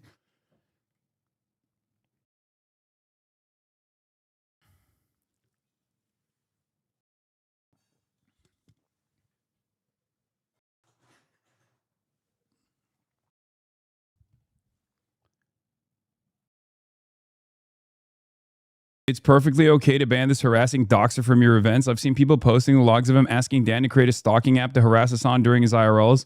I wanted to include the context of what he was last talking about 2 to 3 hours before asking him to do that. How fucking base would it be if Hasan actually got... It was an Honor Fed posting. How fucking base would it be if Hasan actually got? How far off are we to someone low concurrently emptying a mag into a group of ICE agents? Feel like we're not. Destiny, we call that a win-win, baby. If he did it, he should take one for the team and do it. His location should be publicly available at all times while he's live streaming. If Dan wants to do something useful and still be a Hasan hater, he should create a Track Hasan X account that posts his current location when he's out at protests. That I cannot Fed post anywhere without getting a ban. It is insane. We called it a win-win, baby. Yeah. Just a heads up, I'm going to be doing some mass harassment campaigns on every single journalist who gives this guy, he's talking about me, free interviews from now on. Someone is going to die soon in this space, I'm pretty sure. I don't know who, but there is nowhere to go on literally anything. Every single person is a pedophile child molester. Every issue is about infinite genociding Palestinians. Every single person is so fake and virtue signaling. There's literally nowhere else to go at this point. I'm not sure who, but I think it will happen soon. Like, the tankies like Hasan can do all the sex pest memes, propaganda memes, lib left are all, oh no, I can't touch that. That's too dramatic. And I need to be self-critical of other libs. It's actually so far beyond fucking cucked. It's all over. Waiting for the Civil War reset or something.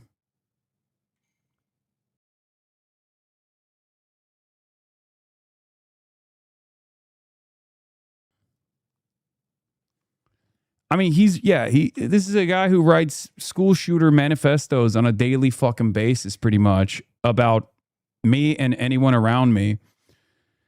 And then there are so many people who are just like oblivious. There's so many people who are fucking oblivious. 7 years of defamation, mass harassment, direct cyber stalking. It's just insane.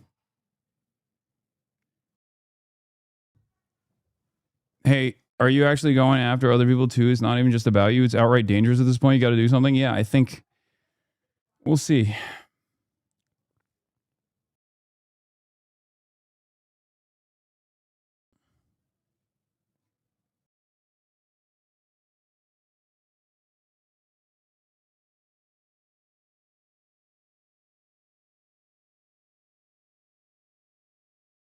Anyway. Yeah, every part of this operation is like designed around mass harassment, slander, smearing. It's very crazy. OOPs are a lot easier to fill out than you think. You absolutely have enough evidence to support one, and I think it's a good idea to get one, especially since his behavior is so erratic. Yeah. Didn't this feud start with him wanting to say the N-word and you disagreeing? Yes. His fans will constantly rewrite history to be like, no, Hasan actually agreed with him, but that was literally the reason. He was so insane that he had a podcast with our mutual friend Trihex at the time, and Trihex was upset that he was like saying that he says the N-word all the time in private amongst friends, and he was like, dude, I'm black, you can't fucking openly admit that. And I at the time said the same thing to him. I was like, dude, even if you're doing that, which you shouldn't, you should never say it out loud that you're doing that, because you're creating a permission structure. And he lost his fucking mind. And they were so nasty that they claimed that I got in Trihex's ear. Trihex is a black man, and they were claiming I actually convinced them, a black man, that he should feel upset about his podcast co-host openly admitting to saying the N-word all the time. That was in 2019. That's when the fucking separation happened, and he's never given up ever since. It's unbelievable. And he hasn't stopped saying it since then anyway.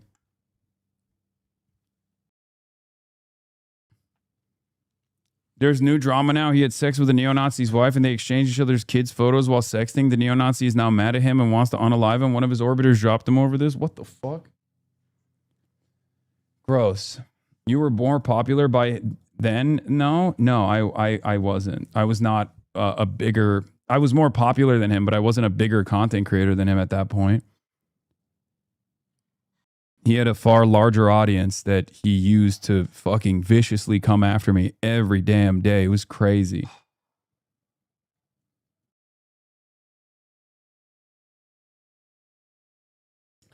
The only thing that's changed since 2019, I would say, is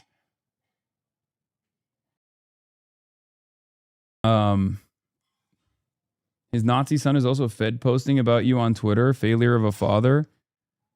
It's past due. The U.S. cuts down the tall trees. He's not using the degree because he's not the one writing any of his scripts or speeches. Foreign actors have been guiding him for several months at this point. This is fucking insane.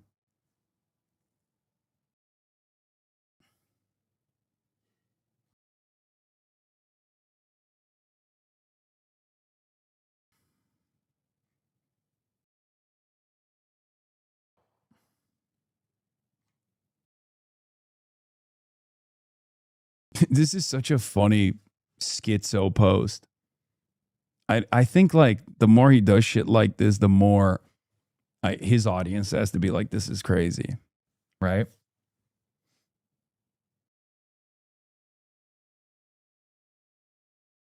Anyway.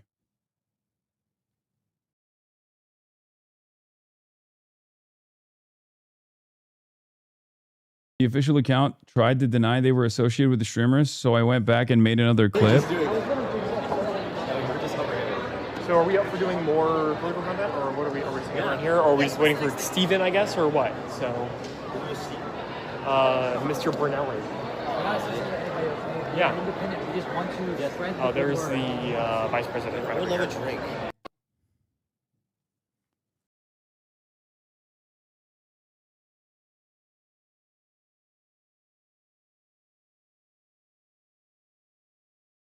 Epstein and his freaks think no one has agency in their lives. They think everyone is either being brainwashed or paid off by foreign actors.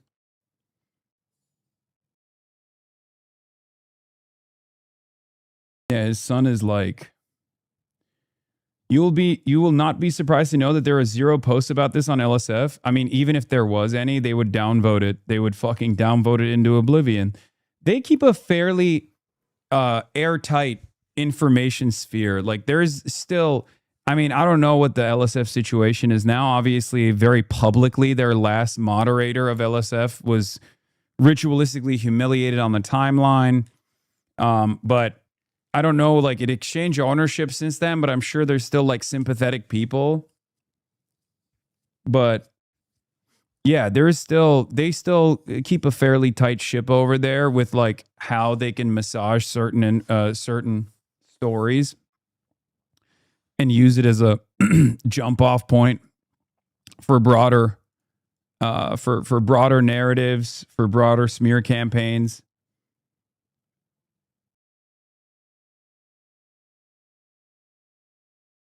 A large part of his community probably like acting edgy in public, so require our ecosystem to justify it. They did delete all the posts about it yesterday by his community.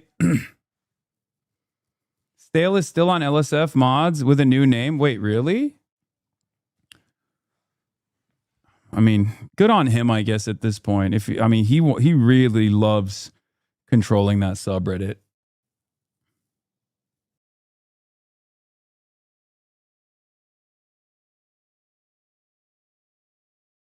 No politics, but they swarm any non-political posts about you like piranhas? Yeah. Is the majority opinion on sex pestiny overall negative? Yes, it's unbelievably negative. Most people don't know who he is, but the ones who do know who he is find him to be a despicable little rat. And that makes sense. I mean, here he is in Israel, surrounded by his fans in the Israeli occupying forces. Really? Yeah. Wait, shit, we should find me and we can chat after. I'm curious. Yeah. Okay. Yeah. Have a good one. I'll see you around. You're next. Yeah, thank you.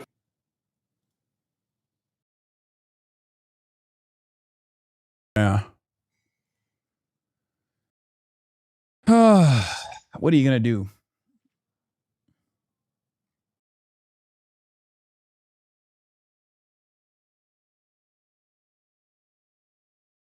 There's a lot of internet manipulation that you can do with 50 dedicated internet warriors. Yeah. Look, I think at this point he understands that his reputation is lower than dirt. Not really much he can do to salvage that. But having said that, there's not really much he can do to salvage his reputation. So he's just trying to like suicide bomb mine. You know what I mean? Why haven't you gotten a restraining order yet, you dumb fuck? Okay, calm down. Ease up, buddy.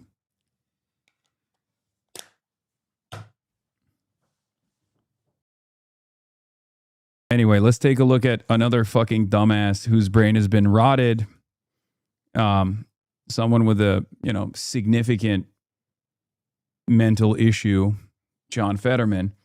He's got Hassan derangement syndrome too. Let's take a look. I believe that the Democratic Party is going to become more anti-Israel. As long as we continue to do that, you make that official and you make that part of our platform. That's my red line in the Democratic Party. They campaign with garbage like Hasan Piker that's pro-Hamas. And John, Senator Fetterman made some headlines yesterday. He said if the Democratic Party were to officially make no aid to Israel part of their official platform and essentially become an anti-Israel party, he would consider leaving the party because that would be a red line for him. Yeah. College Dems hosting a Hassan Piker convention is really scary and concerning, former leader tells JNS.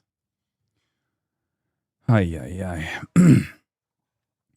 Anyway, on that note, let's get to Jake Tapper interviewing Abdul El Sayed. A huge rally last night with Bernie and AOC. I gotta pee. I want to play something you said at this rally in Detroit last night. Are we going to let 50 million in lies steal this election? Hell no. Are we going to let Trump donors, billionaires, and AIPAC lies steal this election? Steal this election is a pretty stark term. I haven't really heard it used since 2024. To be clear, this is a close race. Congresswoman Haley Stevens is a 4-term congresswoman endorsed by outgoing Senator Gary Peters. Are you saying that if you don't win this election, it will be because it was stolen? I believe in the rigor of the democratic process, Jake, but I also believe that the corruption of billionaire money, AIPAC money, to the tune of $50 million being spent is anti-democratic on its own terms. If you were to take all the outside spending in this race out, this would not be a close election, but it speaks to the way that, unfortunately, money from DTE, our local utility, money from Blue Cross Blue Shield, money from AIPAC has come in to try to truck this election in favor of somebody who they know is going to do their business instead of the people's. And I think that's anti-democratic on its own terms. It's why I'm running on getting money out of politics so we can put money back in people's pockets and pass Medicare for all. So the attacks on Haley Stevens are also at issue. I know there are a lot of attack ads against you, but there are so many attacks on Haley Stevens that on Friday you posted, quote, "It's become impossible to ignore the way that people online make fun of my opponent for things that have nothing to do with her policies or politics. It's unkind and unhelpful," unquote. It's true that there are some really harsh comments about Haley Stevens that I've seen. Here's one. Quote, "She's a suit with a large AIPAC bank account. That's it. She can't string together two." I want to point out something here with this Jake Tapper conversation that's taking place. First of all, Abdul did a fantastic job. He knows how to hold his own. Okay. In the most contentious environments. And I would go so far as to say this is probably more contentious than Fox News. It's crazy. But I think Jake Tapper is probably a tougher interview for someone like Abdul Al-Sayed than the average Fox News guy. Because unlike Fox News, he has prestige amongst liberals and he always will weaponize the legitimacy that he has in liberal circles to attack Muslims. Okay? And that is, I think, a more difficult conversation to have than to talk to a hostile Republican. However, one thing that I find particularly strange about this is Jake Tapper recently had the President of the United States of America on his broadcast. He's supposed to be a liberal guy. Sure, the conversation took place after Lindsey Graham's death. Having said that, the fact that Jake Tapper was far less contentious with the fascist Republican president of the United States of America than he is with a progressive running for Senate in Michigan on a platform of universal health care and disavowing AIPAC, a platform that the overwhelming majority of Democrats agree with. The fact that he's more contentious on an interview like this shows exactly what Jake Tapper believes. Jake Tapper finds Abdul Al-Sayed to be a far more negative influence in American politics than even Donald Trump. It's clear. It's clear. Coherent sentences. She's a sellout who forgot how to think for herself. Corporate money can't buy her a personality. You said we should beat the Republicans. Are you a beater? Do you know who Aren't said you that? woke Trump? That was you and your campaign. And I want to speak to that because every single time we talk about all the outside money coming in as a crutch in this election, it seems as though we're not hearing any explanation as to why. I think we saw some of it last week when the Congresswoman voted in favor of sending $3.3 billion of our tax dollars that should be spent on our healthcare and our schools to a foreign government to buy bombs and tanks. I would really like to hear a fulsome explanation of exactly what the trade-off has been. And unfortunately, $50 million doesn't fall off trees, doesn't come from nowhere. It comes because there's been some expectation on the back. So I want to know what was said to get that money into this election. But I'll be clear, I don't think it's kind to make fun of somebody for how they talk or how they show up. I also don't think it's kind to make insinuations about somebody's character as is being done to the tune of tens of millions of dollars. And here's the thing about it. I've known the... I think one is far worse than the other, by the way. Because Abdul's statements against Haley Stevens are nothing in comparison to what Haley Stevens' campaign backed by $50 million of ad spend look like. They're smearing him. They're calling him a misogynist. They don't have any evidence for this other than he disagreed with powerful women at different points in his life. It's such a ridiculous. It is the lowest I've seen these motherfuckers go. And then besides that, of course, not so subtly, terror jacketing him, saying he is a violent, woman-hating, anti-Semitic Muslim. You know how those guys are. That's the implication, right? The implication here is Abdul Al-Sayed, Abdul Rahman Mohammed Al-Sayed is a dangerous, aggressive, woman-hating, anti-Semitic Muslim. Now, of course, it's the Democratic Party primary, which is precisely the reason why they can't say it that to that degree, right? They can't do that. Republicans will do that because they know that if they go too hard, they'll overplay their hand and liberals will get annoyed with it.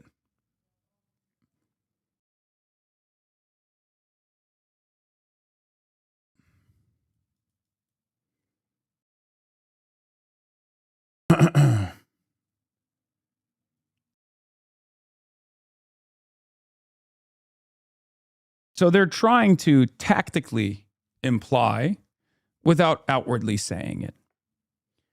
Republicans will say it with their full chest, but it won't matter at that point because obviously all the liberals are going to be on the side of Abdullah al-Sayed. Congresswoman for a very long time. In fact, she's met my daughters. My daughter, 8 years old. Apparently, the College Democrats of America was sponsored by J Street. I know. Yeah. And J Street came out and said, look, we have our disagreements with Hassan Piker, but we have no problem. We're honored to sponsor the College Democrats of America. Because guess what?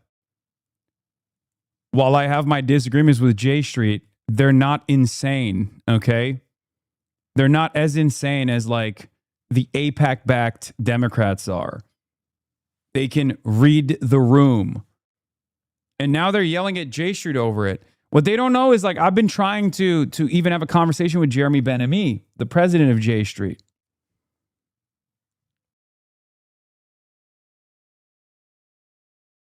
She told her, you should be really proud of your dad, although her allies are now running ads to say that somehow I'm disrespectful to women, which...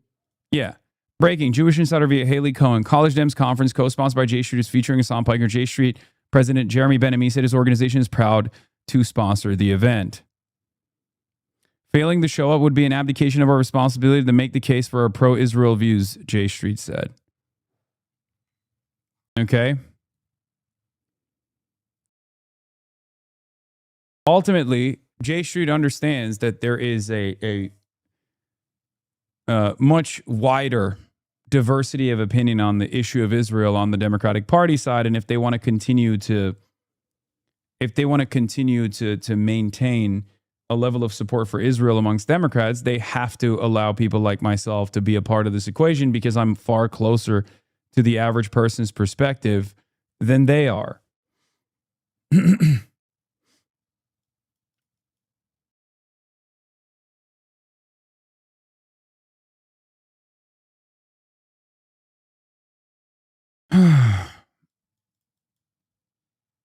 Yeah, see, he said, we had no role in the selection of speakers, and we're sure there will be speakers, including Hassan Piker, with whom we disagree. Being in venues like this is even more important when there are participants with whom we disagree. Failing to show up would be an abdication of our responsibility to make the case for our pro-Israel views. During his speech Saturday evening at the conference, Piker distanced himself from mainstream Democratic Party, condemning Democrats who compromise, who conciliate, who betray us to loud applause. No more to the Democrats who collaborate and cooperate with the fascists, who will fund ICE, who will fund Israel. We don't need those Democrats anymore, Piker said. The College Democrats Convention is hosting several speakers who hold extreme anti-Israel views, including Democratic Socialists of America activist and Arizona congressional candidate like Deja Fox, commentator Kat Abou-Gzaleh, gun control activist and former DNC Vice Chair David Hogg, and Democratic Socialists of America endorsed congressional nominee Maylai Quiros. Wow. Georgia State Representative Ruva Roman, Palestinian American legislator with a long record of anti-Israel activism, will also be speaking. Lineup also includes elected officials who've been critical of Israel's policies, such as Representative Jamie Raskin, Chris Van Hollen, Jason Crow. College Democrats of America is the official collegiate arm and student outreach branch of the Democratic National Committee. Neither group responded to a request for comment from Jewish Insider about their decision to invite Piker. You know what's funny? They're an outreach branch of the DNC, and the DNC has not given them, like, the DNC's given them literally basically nothing. They were talking about it. Like, their largest donor is Cherokee Nation. DNC is like a minuscule part of their funding vehicle.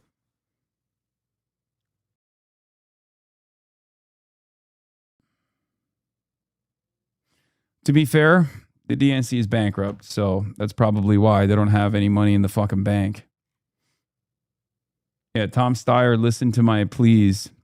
and maxed out to Abdul. Tom Steyer contributes the maximum legal donation of $7,000 to Abdul al-Sayed's campaign. The Michigan Democratic primaries in August 4th in 16 days.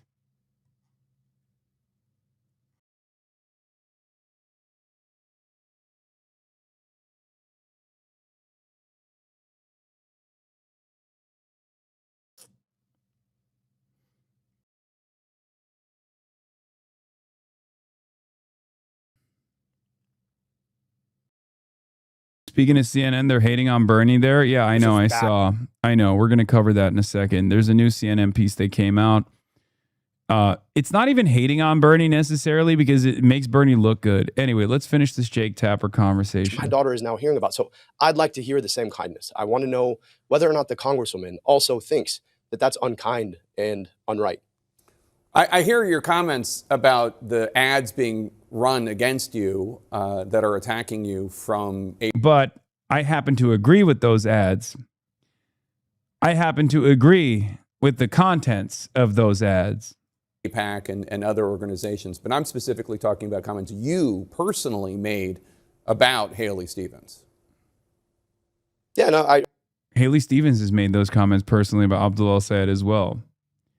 Abdul al-Sayed, on the other hand, did not get outside. Abdul al-Sayed didn't put in a red box in his media tab on his platform to attack Haley Stevens for having a goofy voice or not knowing what she speaks of, whereas Haley Stevens did do that to Abdul al-Sayed.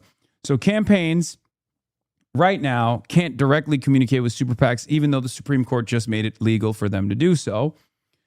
So what they do instead is a concept called red boxing, where they put bullet points on their media tabs for all of the friendly super PACs to get their notes from. They'll say, attack my opponent with this perspective, attack my opponent from this angle, that kind of thing, right? And Haley Stevens' media tab straight up had attack Abdul al-Sayed for, being a woman hater, basically. So technically, Abdul al-Sayed's one comment on the Dave Weigel interview is not a fucking apt comparison to the $50 million of attack ads. Yeah, here it is. Haley Stevens isn't allowed to coordinate directly with AIPAC, so that she does instead is put directions on her website telling them what flyers she wants to be mailed to people and when. Yeah.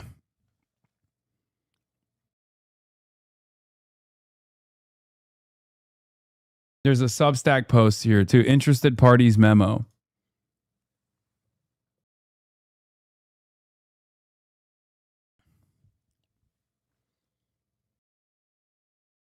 There were 2,500 people in Grand Rapids, by the way, plus overflow.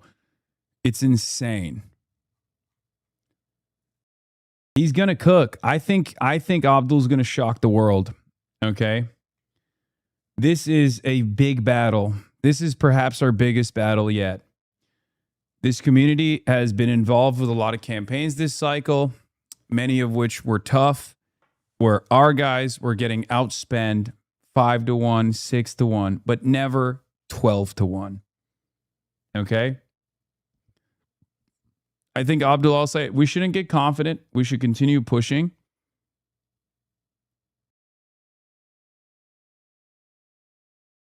I think this is a tougher battle than Daria Lisa. Yes. Daria Lisa might have been the toughest battle that we partook in, but this is a tougher battle than that. Okay? $54 million. That's the amount of moneyed interest that we're fighting against. That's precisely the reason why the approach is only going to get harder, because mainstream media is also terrified, or at least the actors within mainstream outlets that are worried about an anti-Israel senator winning are going to do everything in their power to try and rat fuck this candidacy. This on top of the corporate entities that are dumping, again, $54 million. But as I always say, they have the money, but we have the people. the harder they focus on Michigan, the easier it gets for us in other races as well, because this is a national movement. This is a national movement. So every dollar that they spend on Abdul that we can posture defensively against is a dollar that they're not spending against Francesca Hong, is a dollar that they're not spending against Kai Newkirk. It's a dollar that they're not spending against Cori Bush, Hartzell Gray, Oliver Larkin, Elijah Manley. But it's clear to me that they are hyper-focused on this. So Abdul is, in some ways, our tank. He's drawing a lot of the aggro. So we have to offer sufficient defense.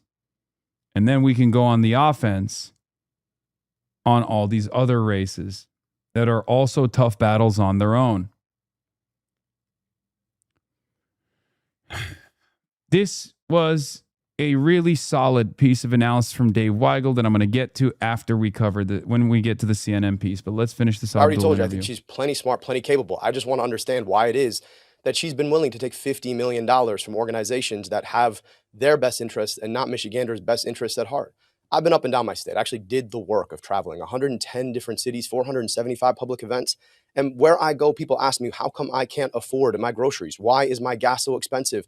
How am I going to afford healthcare?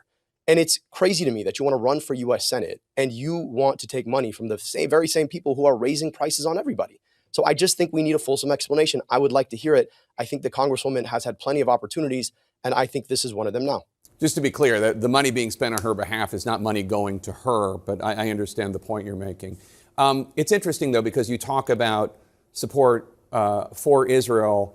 The New York City Mayor Zohran Mamdani just this weekend was asked by the New York Times if he thinks there's room in the party for Democrats who work with AIPAC. And Mayor Mamdani said, quote, if they are Democrats and they run as Democrats and they win as Democrats, then they should be part of the Democratic Party. When you were asked by CNN if support for Israel could be about anything other than money, you told CNN, quote, not if you're a Democrat and you believe in human rights, unquote. You also said, quote, every definition of a Jewish state ends up in some articulation of illiberal values, unquote. So it sounds as though, and correct me if I'm wrong, it sounds as though you and Mayor Mamdani disagree about how big this tent should be, whether there's room for it in the tent for Israel supporters. Dude, this conversation is so fucking annoying to me. Like, oh, is there, hey, you guys who we are treating as outsiders, who we absolutely fucking despise and don't want you to be a part of this tent,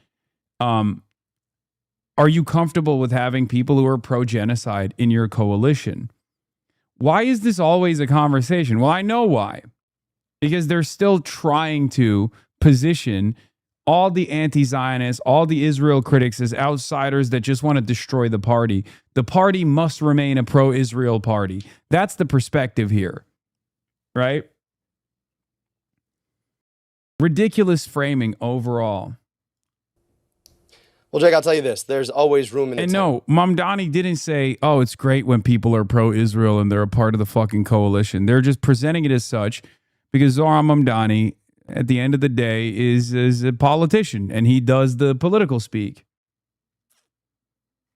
And he gave plenty of criticisms to AIPAC, plenty of criticisms to Israel in that conversation, but he also basically danced around the issue of is it appropriate if there are, pro-Israel candidates that you can coalesce around, right? He avoided it.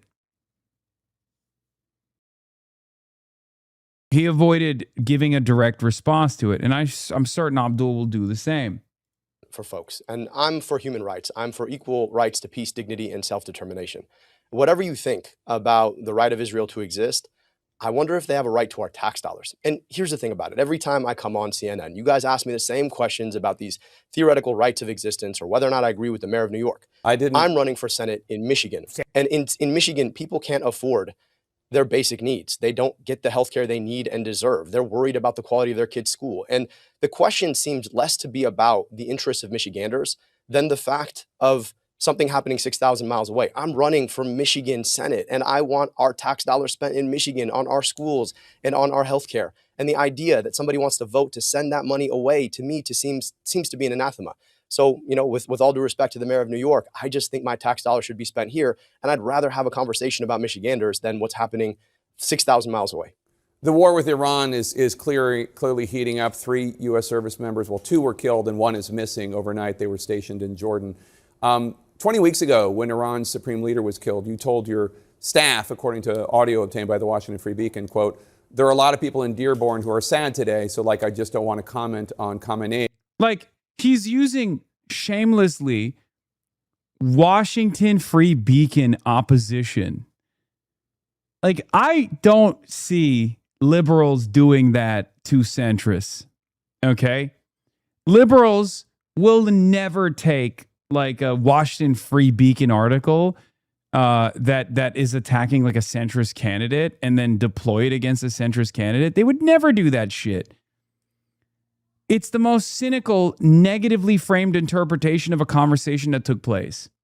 So why are you taking the framing of a psychotic right-wing outlet? Why are you legitimizing the Washington Free Beacon? Are you going to legitimize Steve Bannon next? Are you going to legitimize Nick Fuentes next? What the fuck's going on here? At all, unquote. I thought that quote was interesting because the Ayatollah... Because you're Muslim. I thought that quote was interesting, and I'm bringing it up because you're Muslim and you're anti-Israel, and I fucking hate you. And I wish I could tell you how I feel openly, but I can't because you're a very popular figure in the party right now. I'm going to try to fucking knock the wind out of your sails to the best of my ability with this conversation, but obviously I have to play this game. I have to play this game where I'm being polite towards you while simultaneously serving you as many Islamophobic attacks as possible. Ayatollah has killed tens of thousands of innocent Iranians, not to mention the proxies that Iran has funded that have killed innocent civilians all over the Middle East.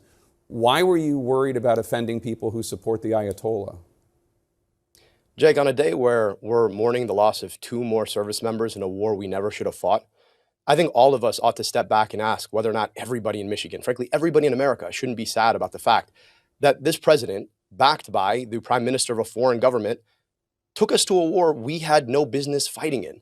So yeah, I didn't want to comment on it then because it's a ridiculous pretext. And now you're asking me about the Ayatollah, who's dead, by the way, and you're not asking me about the service members who've died. You're not asking me about whether or not this war should have ever been fought. You're not asking me about whether or not the costs that are being borne by Michiganders in the tax dollars we pay or the gas prices that are insane right now are worth it. And so, look, let's have a conversation based in Michigan. I'm running for Senate in Michigan. And I think here in Michigan, all of us are probably sad about the fact that we went to war that we never should have fought. I'd rather our money be spent here. I was specifically asking you about comments you didn't want to make because you didn't want to offend people in Dearborn, which is in Michigan. Let's turn to immigration policy. You've been very critical of Trump's immigration policy. In his new book,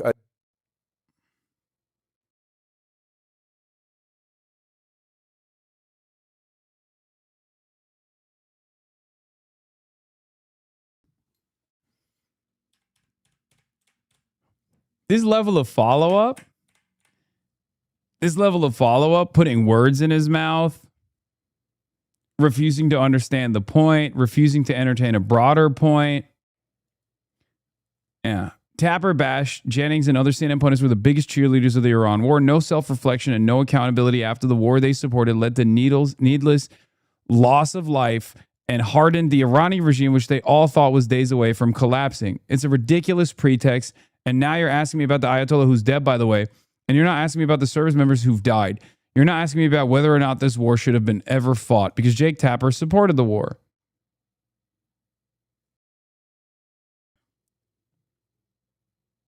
He never said anything about fucking offending people? I know, he didn't.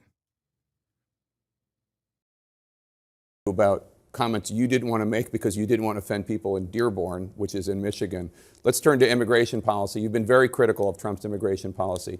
In his new book, Democratic former Senator Ken Salazar, who served as the U.S. ambassador to Mexico under President Biden, he says basically that the Biden administration was asleep on the wheel on immigration. He calls the Biden policies on political failure. I know you object to the Trump policy, and I know there are lots of reasons you do. Do you have any criticisms of the Biden immigration policy? I think we could have done much better. I believe in a safe and secure border, full stop. I also believe that we have to be smart about the fact that right now, ICE is being used to terrorize people on our streets. We talk about 2 more deaths in the last 2 weeks alone at the edge of a force that should not exist. We can have immigration policy that is smart, that keeps our southern border safe, that enforces our immigration laws, but not in a way that tears apart the Constitution itself. So yes, I think we could have done a better job. I think it's important for us to be smart. Now, I just want to push back on one thing. You've got this administration. They're making a show out of ICE enforcement. And at the same time, they're making it fundamentally unlivable for people south of our southern border. How does that make sense at all? This whole point of the Trump administration is to weaponize immigration against the Constitution itself. And I think the more we're willing to talk about that, the further we go in actually getting to an immigration policy that makes sense in this country. I say that Abdul is running a campaign.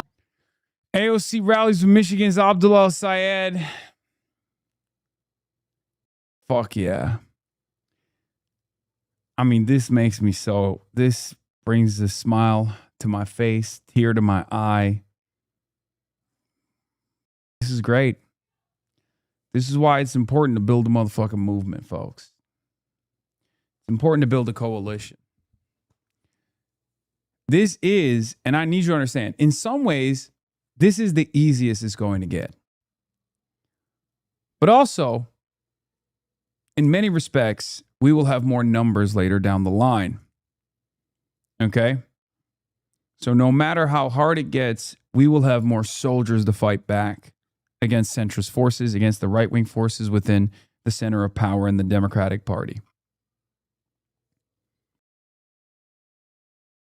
That's it. But make no mistake, today it's $54 million. Tomorrow it'll be 100. They're not going to stop. They're not going to stop. That much is clear to me. They're not going to stop until it's undeniable. And then I guess they'll move on to different tactics. But they'll always remain. There will always be this malign force in American politics that's constantly trying to pull voters, trying to pull politicians, trying to buy politicians to make sure that there is a reliable pro-Israel constituency in both of the parties. The politics of the future. It's not something that is just seen on a screen. It is felt here in person, in the streets, at people's doors. The way that people are actually building community around a positive and affirmative message of the future is the way Democrats should be running. And I genuinely believe it's going to be the way that we can win back the House and win back the Senate as well. And it is absolutely electric, and I'm so proud to stand with Dr. Abdullah. We watched and learned from the best, right? That's how you built your movement that surprised the world in 2018. You knocked doors. You did the actual work. And that's the thing about it is that, like, you know, you can tell when something is built with love and care.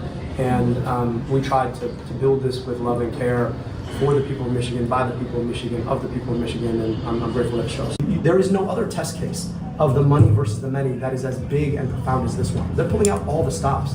They're gonna probably set a record for how much money is spent against one candidate. And the idea that we're still in most polling winning, right, despite that, tells you what the people really want. And I'll just say, it's anti-democratic as hell to bring $50 million into an election. Like, imagine, just everybody should imagine. Imagine there was no outside spending at all. Where would this race be? Which should tell you something about electability. Turns out, if you're electable, you actually have to inspire people to want to be a part of a movement. You actually have to inspire people to want to be a part of something, to vote affirmatively for a vision of a future that they actually want to live in. And so, you know, I just think this should open up a broader conversation about how we do politics in general, in particular, how we do politics in a party that claims to be for working people. Man, he's so fucking good. And he's gotten better. He's so good, but he was already good, but he's gotten better too. Oh my God. Reason the UAW Dr. Chef, dude. Dr. Chef. He's chefing it up. Reason the AFT endorsed us. There's a reason that the nurses endorsed us. There's a reason that AOC and Bernie are here.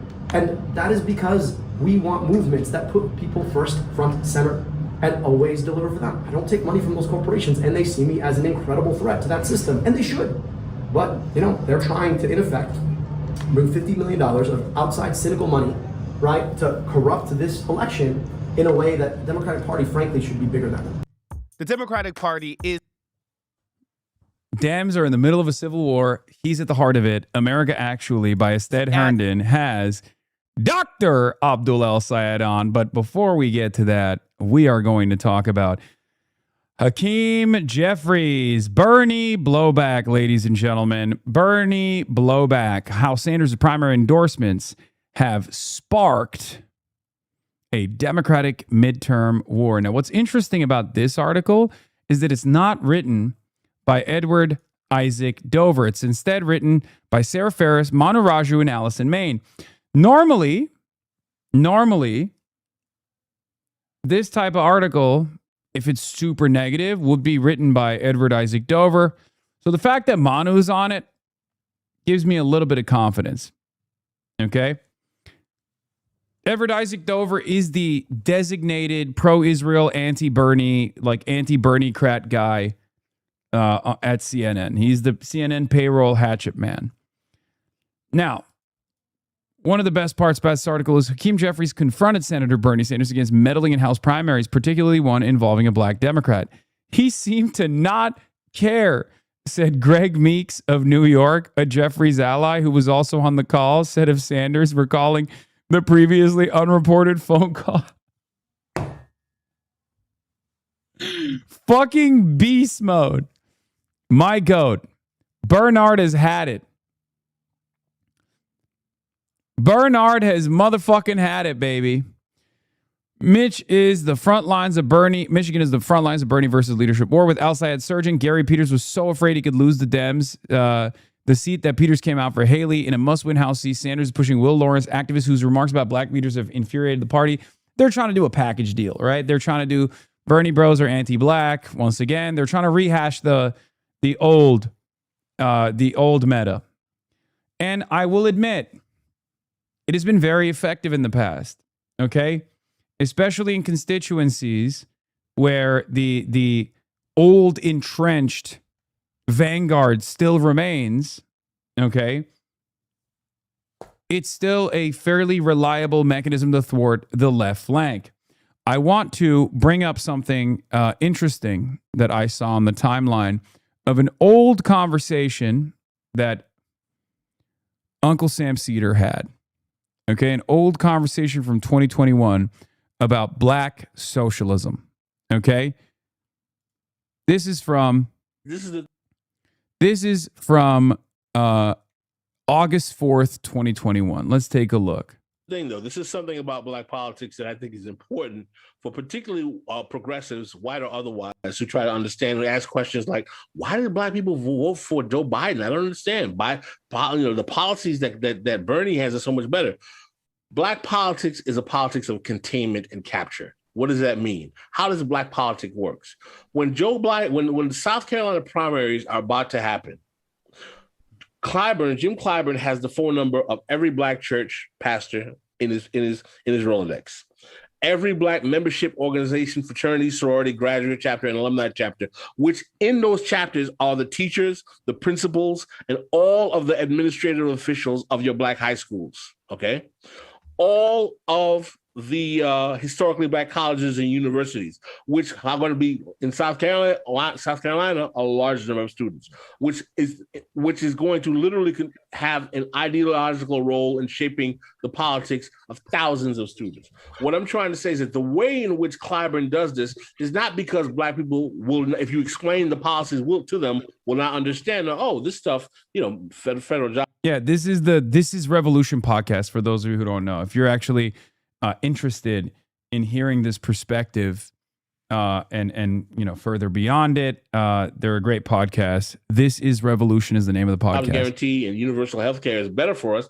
It's that the ideological infrastructure is controlled by the black political class, and they maintain that control by exacting patronage, which I call fatback and biscuits, from the Democratic Party and its corporate acolytes, and handing it out piecemeal to people who are within their constituency through public service types of policies.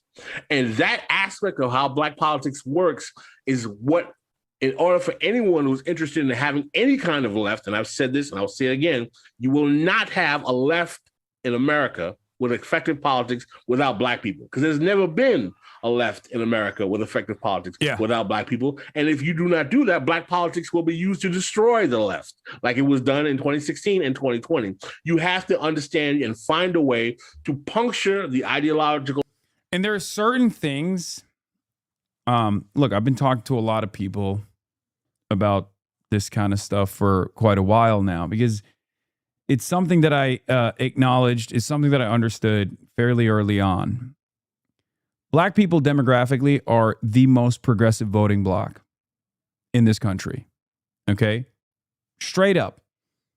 Issue after issue after issue, black people are consistently, bar none, the most progressive, the most reliable progressive voting bloc in the country. Okay? This is 100% the case. Okay? But it is a policy of containment. It is a politics of containment as well. And therefore, there is a lot of understandable mistrust towards outsiders, specifically progressive outsiders. And I think Jim Clyburn weaponizes that all the time. Okay?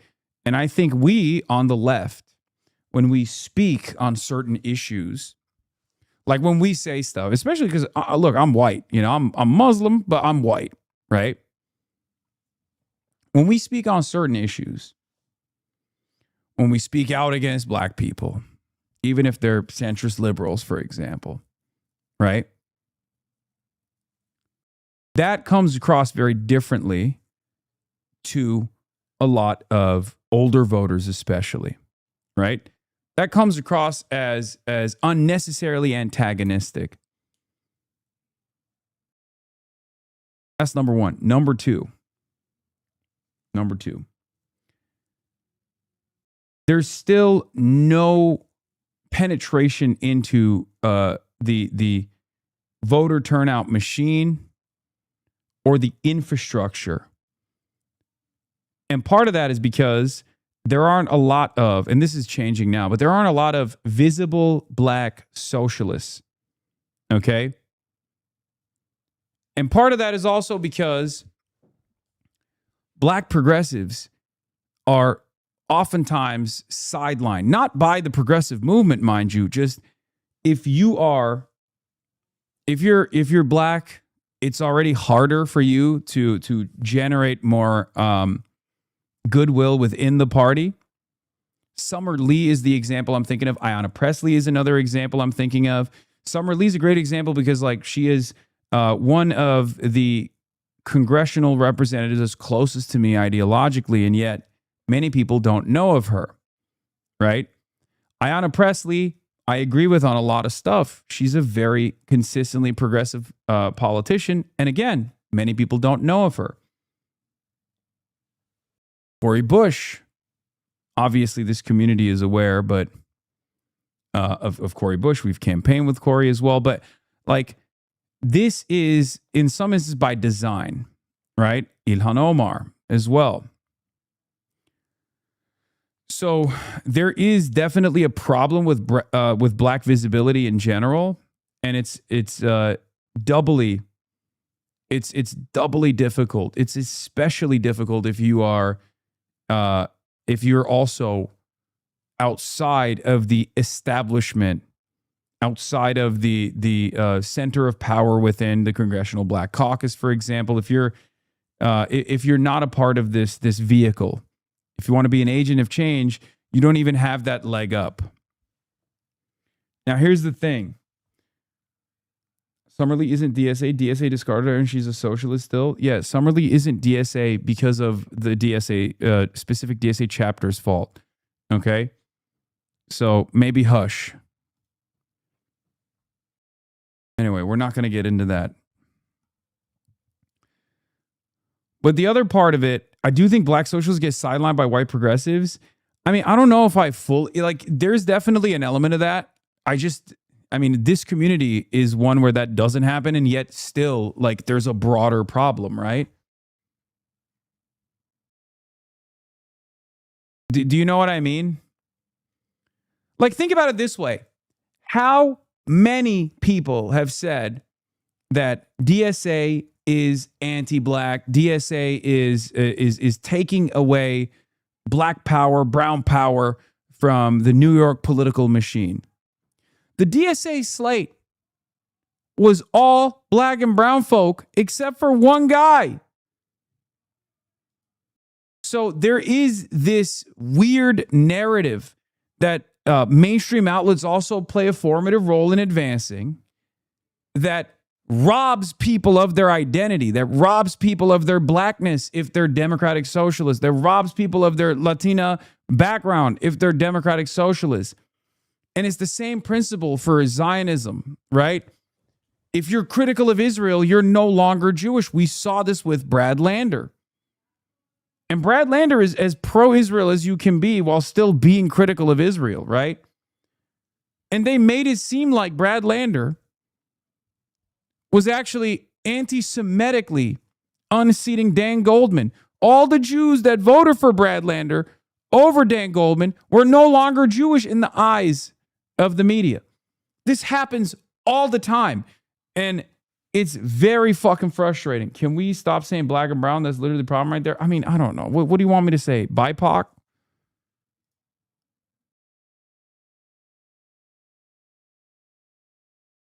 Yeah, the establishment weaponizing racial politics to defend corporate interests over the rights of all people, regardless of race, is so disgusting. 4 out of 6 people here are not white, and one of the white people is Jewish, a group that they also claim the left hate. Is so bad faith, a disgusting way that they try to turn people against each other with millions in dark money from corporations and special interest groups. Even when phenomenal left-wing candidates like Janice, Dari Liza, Milot Kuros can win black and non-white voters, they spread misinformation and slander. These progressive women of color is truly discussing the lengths that they'll go to create a false narrative that somehow the left is more anti-black and white supremacist than the same centrist MLK warned us about. But anyway, listen. The other thing I was going to say is there is a truth to the fact that we on the left have not leaned into our black comrades as much. This is something that has to change. Okay? That's number one. Because at the end of the day, I will never be able to have the impact in a black neighborhood that the Jam Boys will in their own neighborhood in Chicago. You know what I mean? I will never understand this experience. You know, I can only empathize, but I can never understand it fully. I will never be able to live this experience. So that's one. Same with Sean the Black, right? So we have a lot of work. We have a lot of work to build a network and boost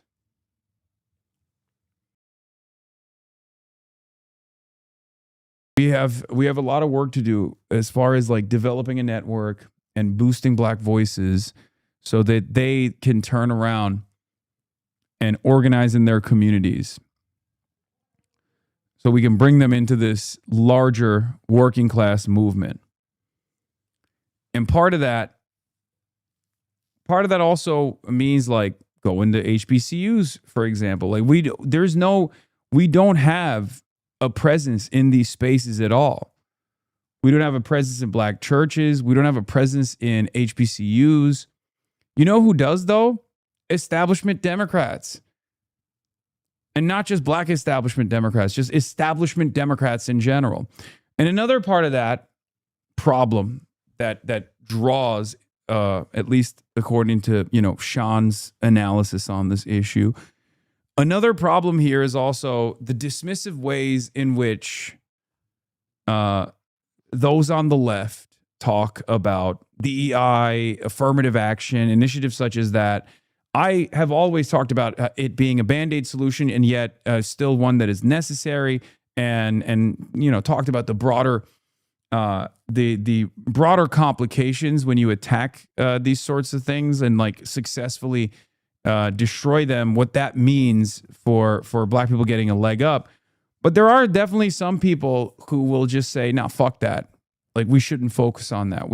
in order to organize in the white working class, we need to not focus on things like that. Now that comes across as too dismissive. And it's a conversation that black people have heard many times over. Right? When people hear that stuff, when people hear things like that, when black people hear things like that, they go, oh, I know what this is. You don't give a fuck about me. Okay? That's it. That's it. So we'll never get the unks and the aunties on our side if we do that.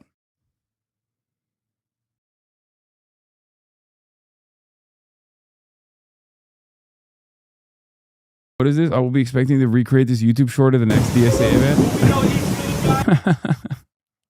Shut the fuck up, Oni. I mean, this shit's weird as fuck too. This is not. My policy is just, treat people like people. Don't go above and beyond. Don't go overboard. That's weird. That's no way to organize. It's far better to have black allies in these communities that bring us into these communities to help them organize than to go to those communities and do this kind of fucking symbolic otherizing of black people, right? Because that shit doesn't, that shit's lame and strange. And in some ways, it's also kind of racist because it's so performative. And it's also like, it still goes back to me.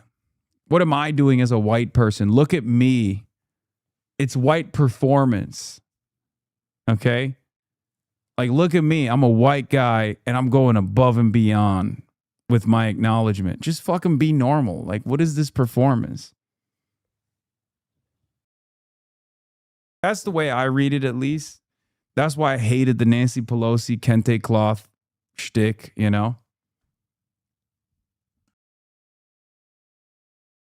It's just silly. It's so transparent. It's so, maybe it works. I don't know. Maybe older voters like it. But in any case, yeah, this is the take I hear a lot. Yeah, we heard it for 200 years. Let us prioritize white people, please. Then you'll get what you want. Then we get cut out and excluded and told to be happy when we got the crumbs. Yeah. But the problem is, it's not like the establishment is giving black people anything either. But the difference is the establishment is at least like, the establishment offers, a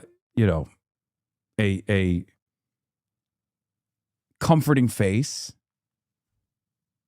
lip service, and it's there. It's funding. There's a funding vehicle from the party apparatus that trickles down to these black organizations and institutions, right? As they're talking about here, right? Dems will give money. Like Jim Clyburn is always going to have money from the Democratic Party that he can distribute to South Carolina groups, right? To different black organizations and institutions in South Carolina. So there is like a payment patronage system that already exists. And that creates, obviously, a lot of trust.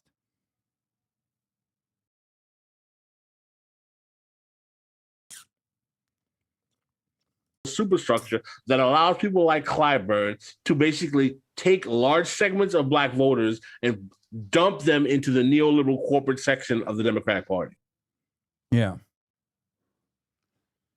Yeah, the reason DeGette got pissed off at Clyburn, he failed to get the black vote for her. That's why she wanted him replaced as a whip.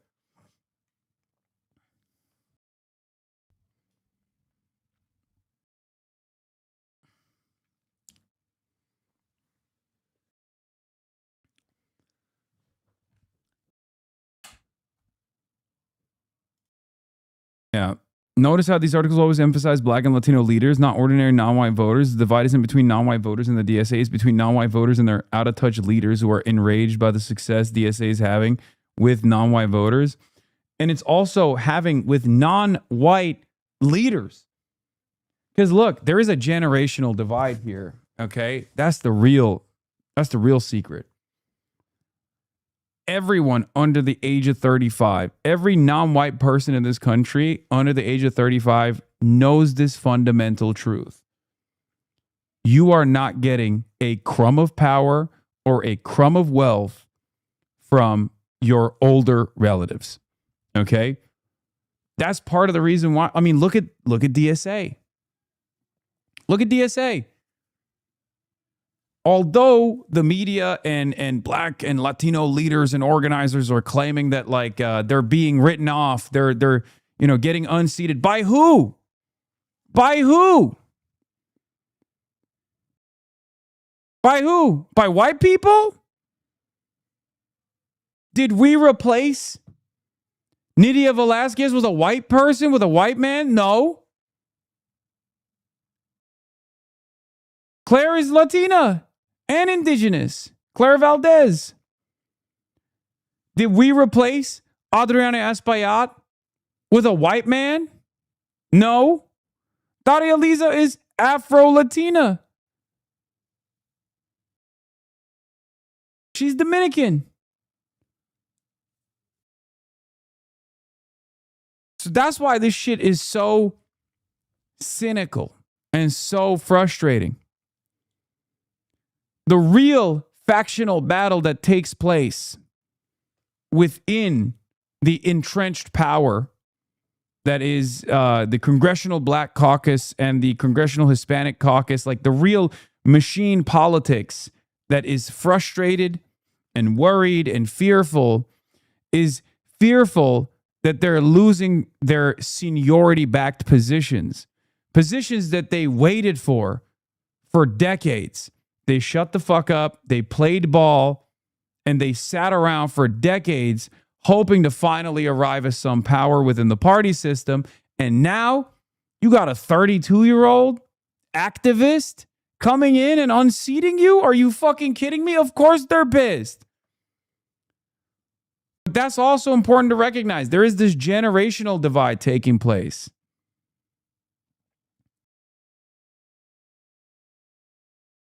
That's what's going on.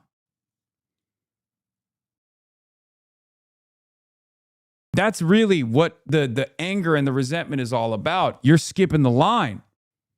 You're skipping the line. You're not playing the seniority game. Wait around. You need to first become a staffer. Then you need to work on campaigns. Then you need to run for local office. And then you need to be groomed by the person who has been in that seat of power for 40 years to retire and hope to God that they hand select you as their replacement. That is how it works in the Democratic Party. That's how Maylott won.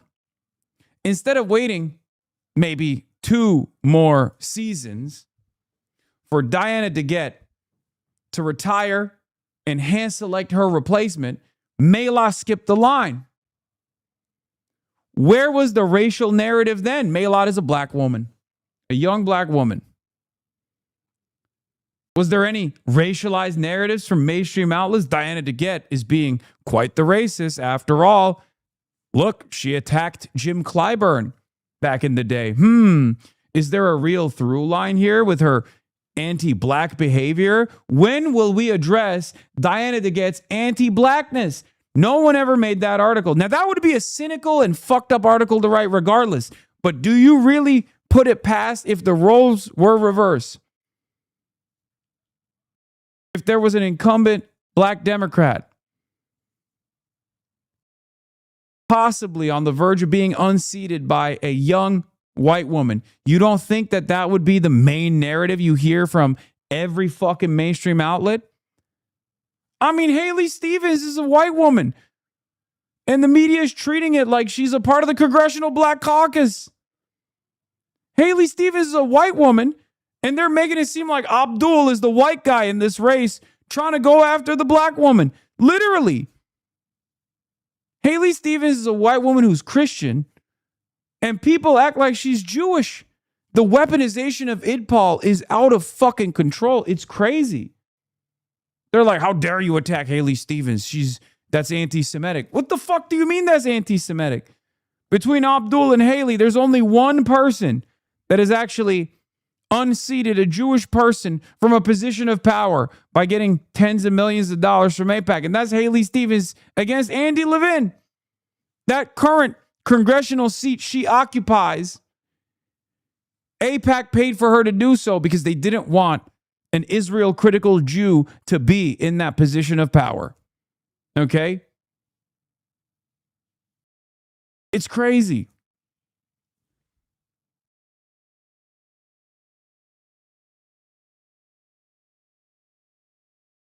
Yeah, the key or signature move here is to smear with countless allegations of sexism for manufactured microaggressions, followed by a do nothing, throw up your arms as Hillary did in 2016. Well, breaking up the banks won't end sexism and racism.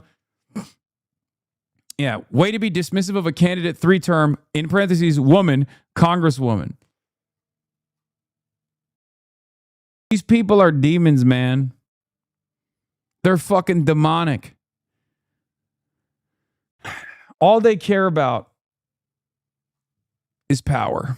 That's all they care about. And they will stop at nothing to make sure that they eliminate all threats to their seat of power. Now, of course, there's a reason why they don't attack the Republicans in the same way.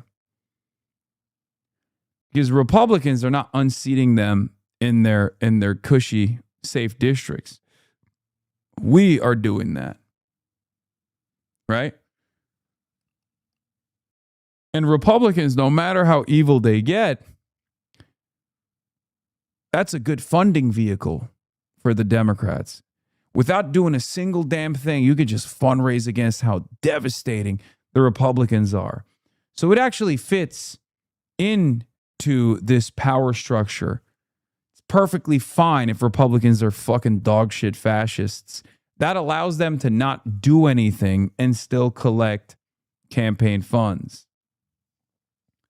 That's why they're way, way tougher on their fucking left flank than they are against the Republicans, right? Sanders. Yeah, on Andy Levin and AIPAC. Look, AIPAC spending millions to back Haley Stevens in 2022 against Andy Levin was indeed a radicalizing moment for a lot of people in Michigan. In an interview with Dave Weigel at the time, AIPAC's president said they targeted Levin precisely because, as a synagogue president, Levin had strong standing to criticize Israel's actions and defend Tlaib and Omar against attacks. So Andy Levin had to be crushed. AIPAC never saw the hypocrisy in their targeting of someone specifically because they were Jewish, or if they did, it didn't stop them.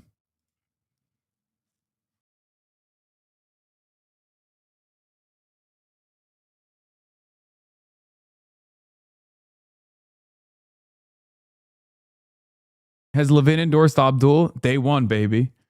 Andy Levin endorsed Abdul, I think, day fucking one. Yeah.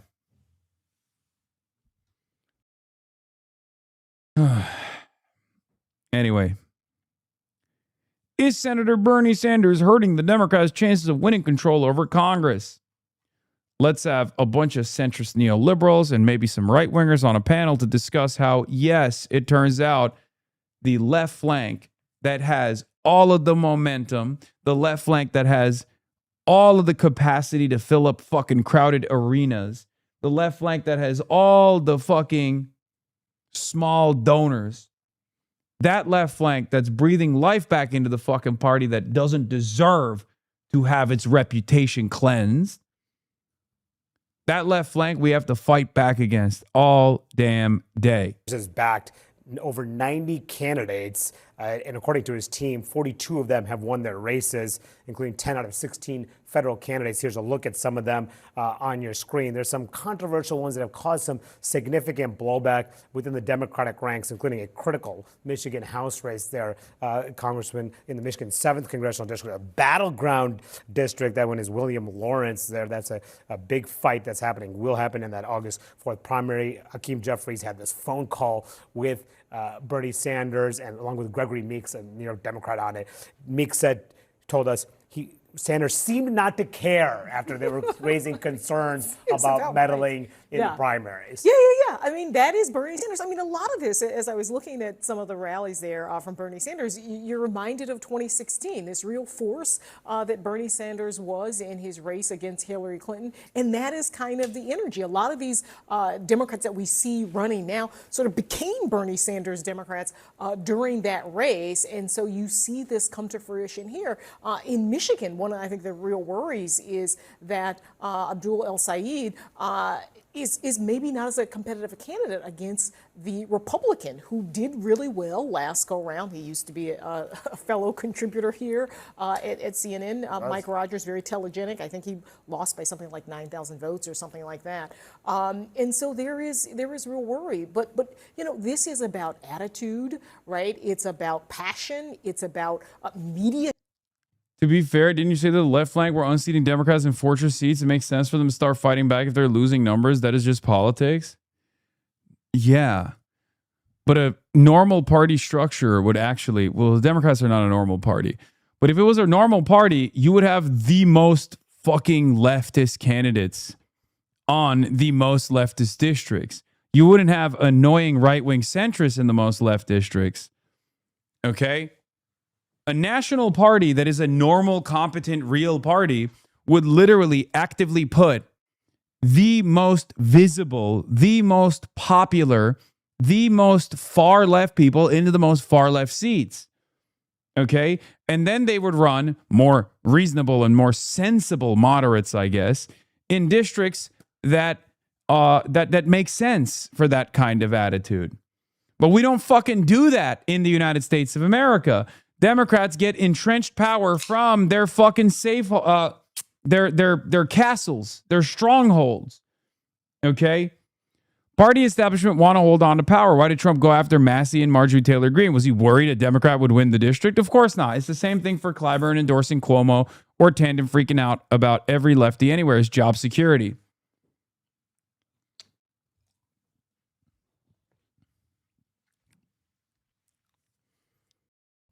Electability is a genuine concern, but that's not really what motivates this crowd. And they're not really even very good at it. A perfect example of how propaganda works at the story framing level. Corporate Dems have spent a decade buying primaries for corporate candidates, and the party has seen an epic loss of power, and yet there are never TV segments about them hurting Dems' chances of winning. Yeah. When is the last time you heard about how fucking angry the voters are at the centrists within the halls of power? They literally, bro, New York is a closed primary. New here, but you literally contradict yourself in the first 30 seconds. Wait, what? How? Explain yourself. New York is a closed primary system. Who's voting for these candidates? It's fucking Democrats voting for these candidates. But if you were to literally listen to the media, you would think that aliens were fucking spawned into these districts from the outside to cynically vote for these fucking candidates to get Republicans elected. It's like, no, dude, those are your own voters.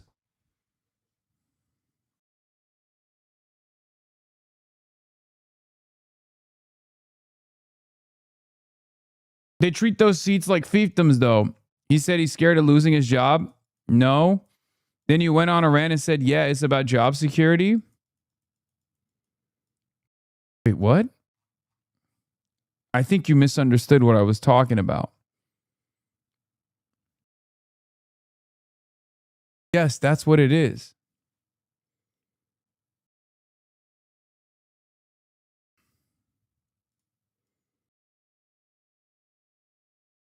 Job security for Neera Tanden relies on her constantly fucking attacking the left flank.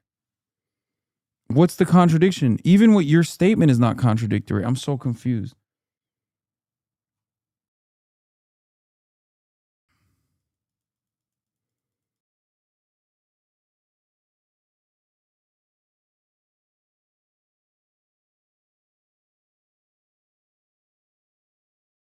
Yeah, the fourth most and fifth most popular active politician in the U.S. are self-identified Democratic socialists. The idea that they are responsible for broad disdain for the Democratic Party is empirically false and objectively hilarious and desperate. Possibly. I thought you were started by saying it wasn't about job security. Then you ended up saying, yes, it's job security. No, it is job security. Of course it's job security for them. I always say it's about job security.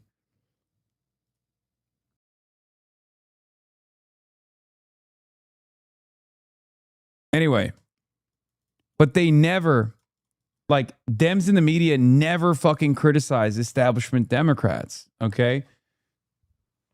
Mainstream outlets never criticize establishment Democrats for creating an environment that has allowed the voters to come to terms with on their own that establishment Dems are not fucking working.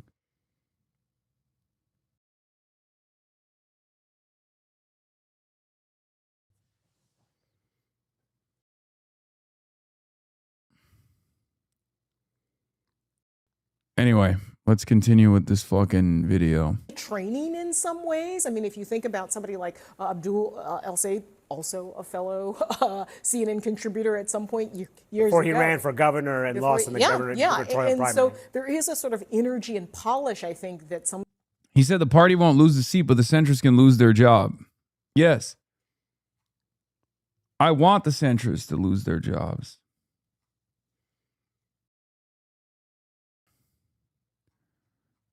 Why? Did y'all hear about Vladimir Putin opening the oldest vault to reveal images of biblical figures? They all black, every single one. Why are you sending me this OG meme?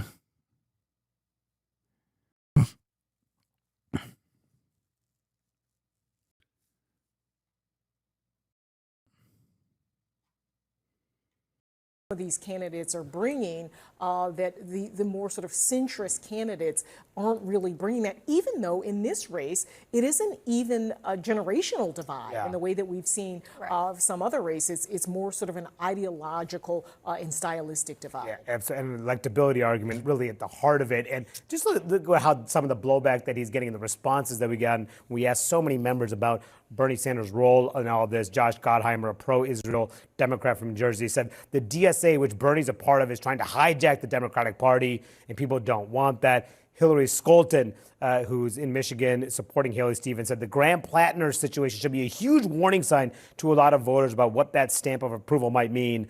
And Ro Khanna, who is a Bernie backer, said that Bernie is just as popular as, say, the Pope and Obama and Bernie. So those are three people who are perhaps the most popular when it comes to public figures. And I asked Bernie Sanders about this. Are you making things harder for the Democrats to win back power in November? But are you making it harder in some ways to win the majority? Say what happened in Maine. No, I think in fact the candidates we are supporting are candidates who are representing working people, and I think it's long time overdue for the Democratic Party to stop worrying about their wealthy campaign funders and start worrying about the needs of working people. Was it a mistake in Maine? Was it a mistake in Maine? I don't think people have really made the forceful case outside of his identity, to be honest with you. And I don't accept that. I don't accept being Muslim or? Yeah. Yeah. I sometimes wonder if we should do that. If we should like fucking fight fire with fire a little bit. You know what I mean? Yeah, why bother having primaries at all? Let's let AIPAC choose the candidates from both parties and cut out the middleman. Scandalizing weighing in on primaries rather than letting Dem leadership handpick nominees. I love these completely manufactured stories. Not letting Jeffries and Schumer decide nominees is forcing them to divert previous precious cash to primaries instead of spending it to fight the GOP. Hey, here's a fucking idea.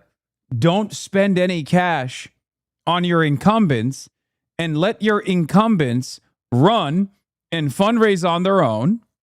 Let your incumbents run on their record and see how well they do. Why are you spending any cash on defending those seats? If you got a fucking reliable incumbent, you don't need to fucking fundraise for them. You don't need to divert resources to your dusty ass, old ass, calcified ass, mummified ass fucking incumbents. What are we doing?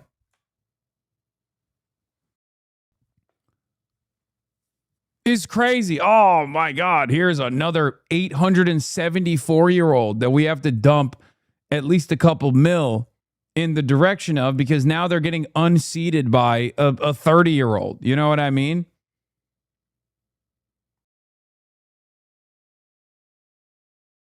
It's crazy.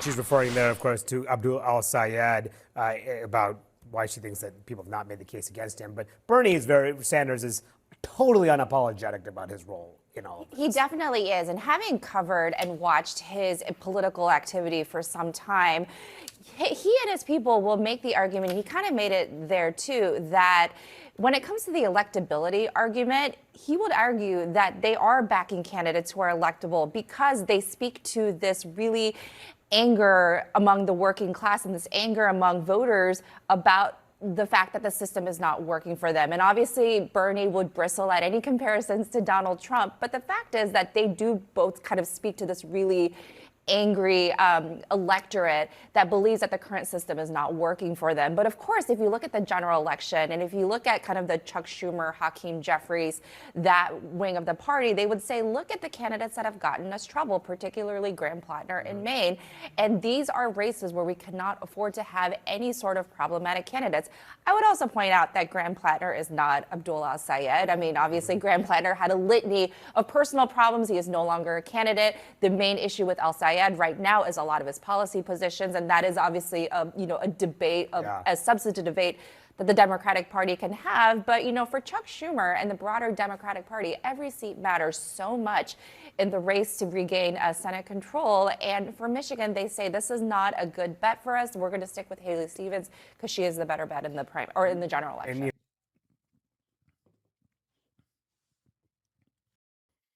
I think one of the funniest arguments that these guys are presenting is that Haley Stevens is anything without $50 million of AIPAC money. Like, fucking Haley Stevens, we just need to let her be the candidate because she's clearly the stronger candidate. It's like, stronger how? Why is the candidate that can't fucking fundraise as well as Abdul the stronger candidate? She has no base. She has no real excitement on the ground. She has no on-the-ground mobilization at all. She literally just has $50 million in outside expenditures from super PACs. What happens when they decide Mike Rogers is the same empty suit that is easily bought and sold? What then? What happens when the corporations decide, it doesn't matter who wins this race? How do you make sure that Haley Stevens, if the cash flow diminishes, especially with AIPAC, which is the biggest donor, right? AIPAC is the biggest donor. Who do you think MAGA-backed AIPAC is going to go for? Who do you think AIPAC is going to fund in the general?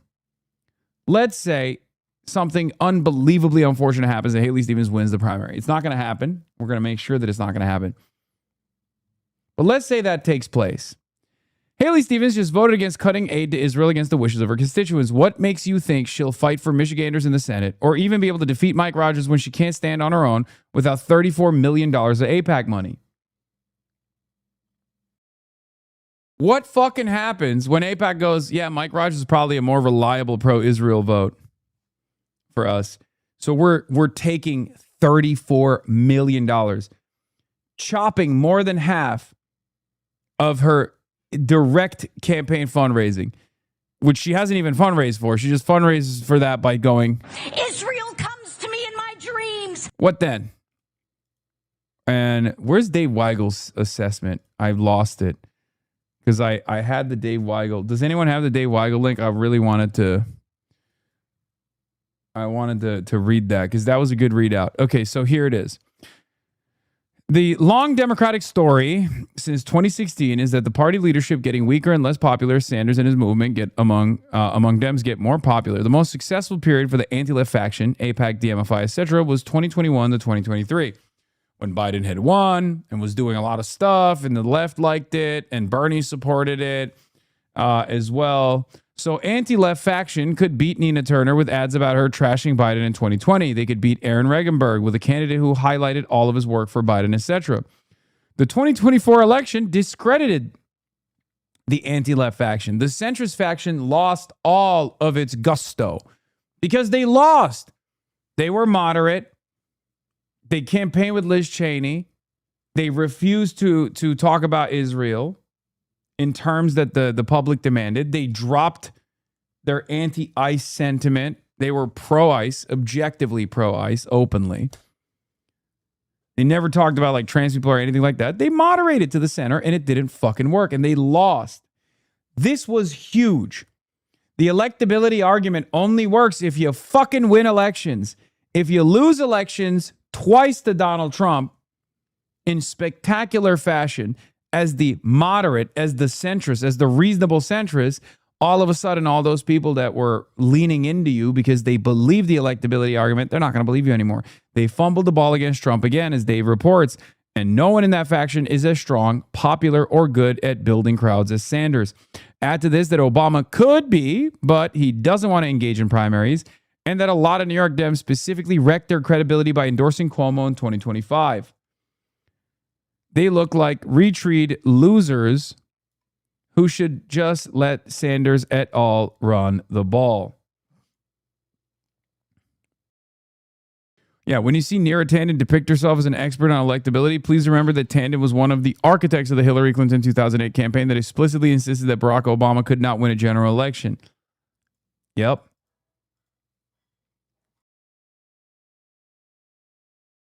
What's especially interesting about Michigan Senate is that Stevens is actually trying to run on the establishment Dem record. Auto rescue, Obamacare. Hey, it wasn't just a decade of not delivering for the working class. And the rebuttal is, look, where the money's come from her to say that, not she's, oh yeah. And the rebuttal is, look at where the money's coming from for her to say that, not that she's wrong and Obama sucked. Yeah.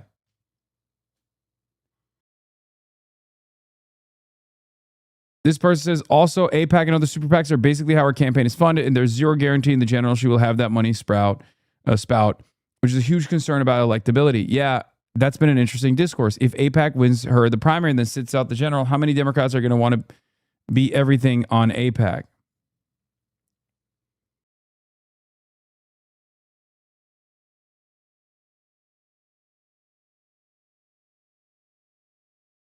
Here. Think there should be conditions on the aid the United States sends to Jerusalem and Tel Aviv?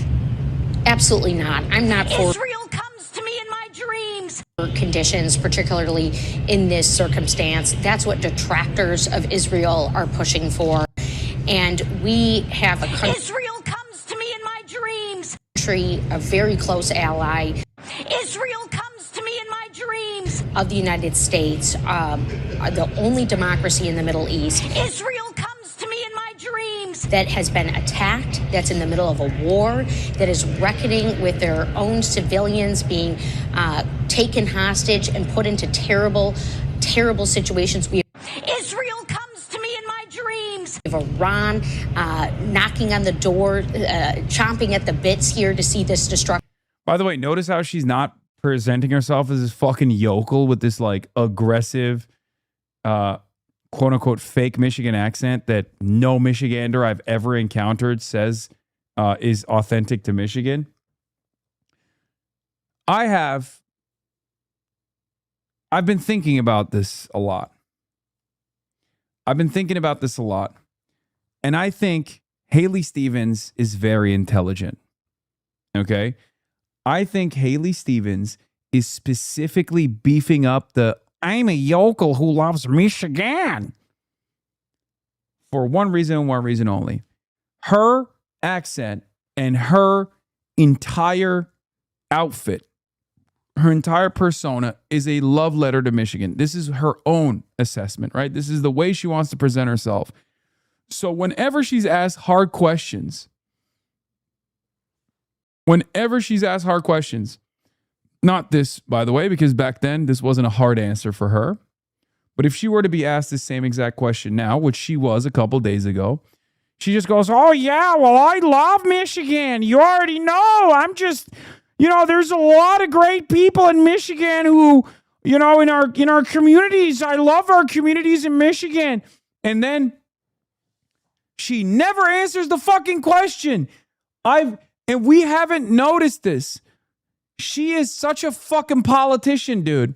I think she hasn't been hit on this as much because we're so focused on her like weird like yokel sensibilities, right? The way she presents herself as like a real hardworking Michigander, or a little bit of stick it to him, right? Like she does that as a deflection. She does that as a fucking deflection, dude. Straight up. Straight up. She talks like she's a Youper, but she's from Rochester. I do not get it. Yeah, she's doing it on purpose. I think she's doing it on purpose where they're like, oh, everyone's clowning on her because she says, Maddie Maroon. Okay? Here, look at this question. This, and then the other question about aid to Israel. Mill Hayes actually cooked her ass. Okay? Mill Hayes had 2 very good questions for her, and both of these questions were not fucking answered, and I don't think people are paying close attention. We're dropping the ball a little bit. I think more people, Mills Hayes, sorry. I think more people should pay attention to what Haley Stevens doesn't say, not how she says it. She wants you to pay attention to how she speaks. She doesn't want you to pay attention to the fact that she's not answering any fucking questions. Okay? Listen to this. Representative Haley Stevens responds to concerns over continued U.S. aid to Israel. In contrast, her position with Democratic primary opponent Dr. Abdullah Sayed, who has called for ending military aid to Israel. Those people who are concerned about continued U.S. aid to Israel, what would you want them to know? Well, I'm very proud that my constituent just recognized my support for Jewish Americans who feel very... Boom, immediate deflection. Oh, well, it's... Well, Jewish Americans really like my position on this issue. What's your position on this issue? Didn't answer. Didn't answer what her position is. Didn't answer the question. What do you have to say to your constituents that are not supportive of your position on Israel, but actually have a very negative attitude about your position on Israel, considering that the overwhelming majority of your constituents want you to stop aid to Israel, which you voted against. You voted against the Massey Amendment this past week against the interest of your constituents who are overwhelmingly demanding you cut aid to Israel. What do you have to say to that? That's the question. And immediately she goes back to, oh, well, Jewish Americans feel some type of way. It's like, no, that's not true. That's not true either. Jewish Americans also want to cut aid to Israel. That's a fucking lie. Very targeted right now, that anti-Semitism is rising. I didn't get a chance to ask him. What the fuck does that have to do with conditioning aid to Israel? What the fuck does that have to do with conditioning aid to Israel? You still have not answered the question. How he is doing. I'm going to go back and do that. We had a temple that was blown up by a terrorist. What does this have to do with conditioning aid to Israel? Again, 3 talking points. None of it has addressed. What do you say to your constituents? What do you say to your constituents who want you to cut aid to Israel?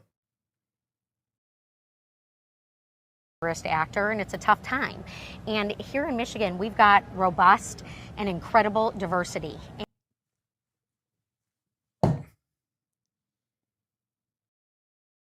And my heart has gone out, and I've spoken out for the people of Lebanon, innocent people. This question is not about what are your feelings about the victims of Israel. This question is, what are you going to fucking say to your constituents who don't want you to send aid to Israel, who are worried about your allegiance to the state of Israel? There's no answer here.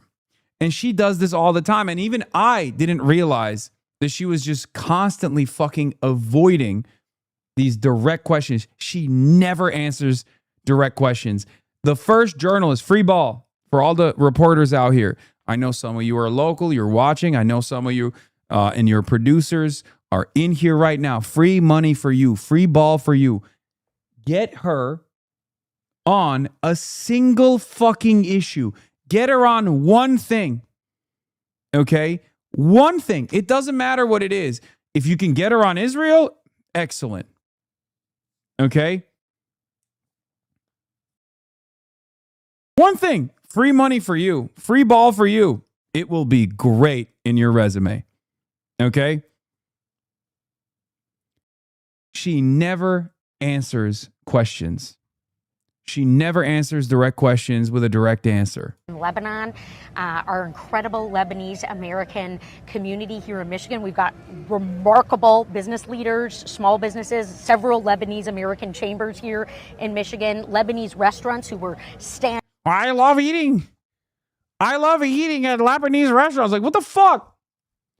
Why is she not answering the question? Answer the fucking question. I don't care if you love labneh and you prefer it to hummus. Why do we give a shit? The question is not about that. Standing up alongside congregants of that temple, making sure that families had food. And I'm in the business. Yeah, and the more she refuses to answer the questions, the more she fucking puts the twang in there, okay? Yeah, we've had Michigan food. Lebanon. The more she fucking runs away. You saw that TikTok? I know who you are. What TikTok? The more she fucking gets asked a direct question that she doesn't want to answer, the more she fucking goes, "It's the Michigan way!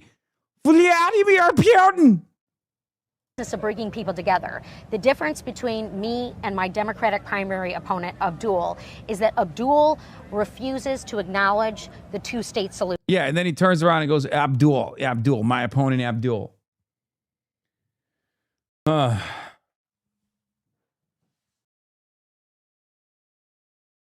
Yeah, she is. Brother, it just hit me. She's the Wisconsin woman, Boris Johnson. Yeah, she's doing the same technique that Boris Johnson expertly rode to victory. Boris Johnson went to the best schools in London. But he expertly presented himself. Admit you saw the TikTok? What is the what TikTok? What fucking TikTok?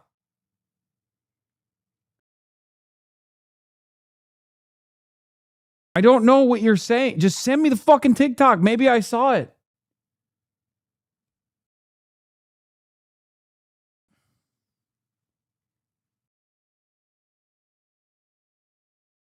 Not only do I want safety in Lebanon and dignity for the people of Lebanon, I want that for Palestine. I want that for Gaza.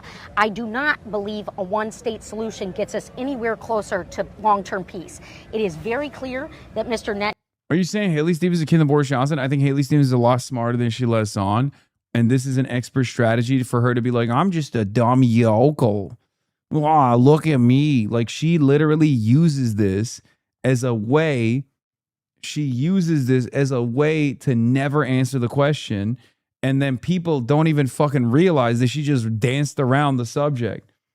If she was like Pete Buttigieg, if she spoke like Pete Buttigieg, people will go, oh, I know what you're doing. You're fucking phony. Okay? This is a style. Okay? This is something that a lot of politicians deploy.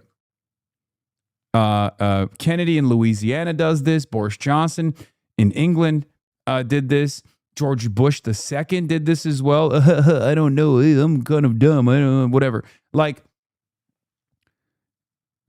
this is a classic technique. Pete Buttigieg, on the other hand, cannot do it, right? Because his academic pedigree renders him unable to present himself like a fucking yokel. J.D. Vance is the same thing. He tries to do it and he fails to do it. J.D. Vance can't present himself like that because he's too Yale coded. Okay? So when J.D. Vance gets in there and goes, yeah, you know me. Oh, my wife, sure.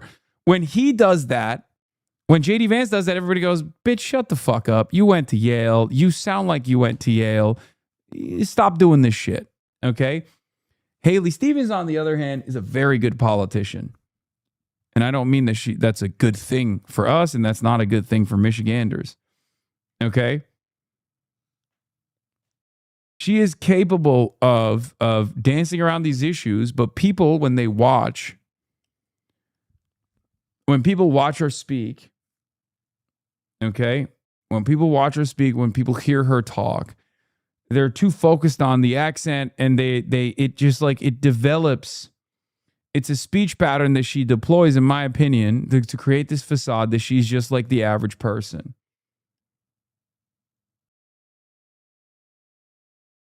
Across Michigan.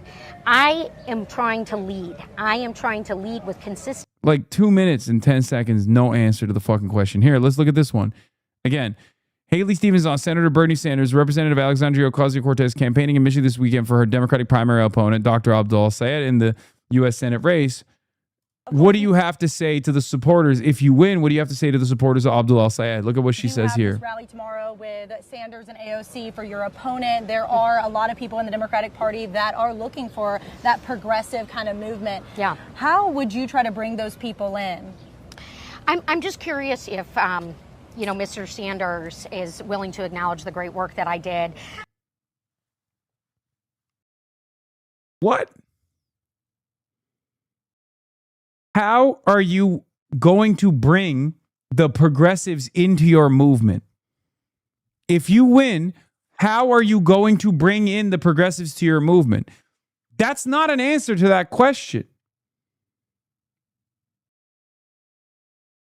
This is a real concern. This is precisely how Hillary lost Michigan. This is precisely how Kamala lost Michigan, right? By avoiding the progressive flank in Michigan, right? This is how Joe Biden won Michigan, by leaning in to the progressive forces. So it's a real concern. There have been numerous instances where Michigan is now, there have been numerous failures in the last decade that Michigan is now seen as a purple state when it's not supposed to be. It's a part of the fucking blue safe haven, right? It's supposed to be a part of the blue wall.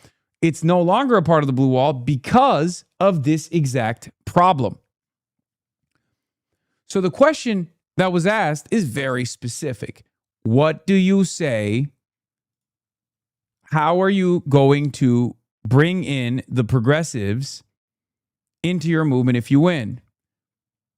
Her answer is, I'm just curious. Bernie never. What do you mean? I'm just curious if, Mr. Sanders is willing to acknowledge the great work that I did alongside President Obama on the auto rescue. He had just himself gotten into the United States Senate, and I don't remember him being around for the auto rescue, but I certainly remember our sleeves being rolled up to save the. That's not the question. That's your pitch. That's your campaign pitch. That's you attacking Bernie Sanders. The question is, how are you going to win over their fans if you win the fucking primary? Biden won Michigan? Yeah, I said Biden won Michigan by leaning into the progressives.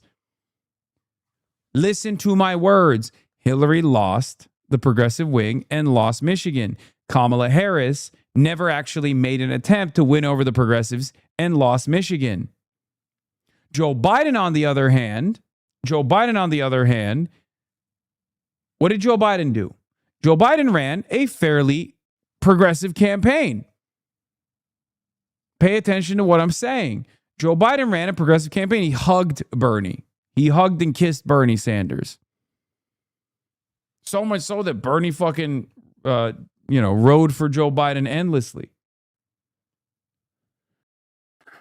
200,000 Michigan jobs to stand up for working people and to do the right thing. And I'm also really proud of the record that I have. I have been recognized as the most effective lawmaker for Michigan because I write laws and I pass laws and I make a difference. This is not an answer.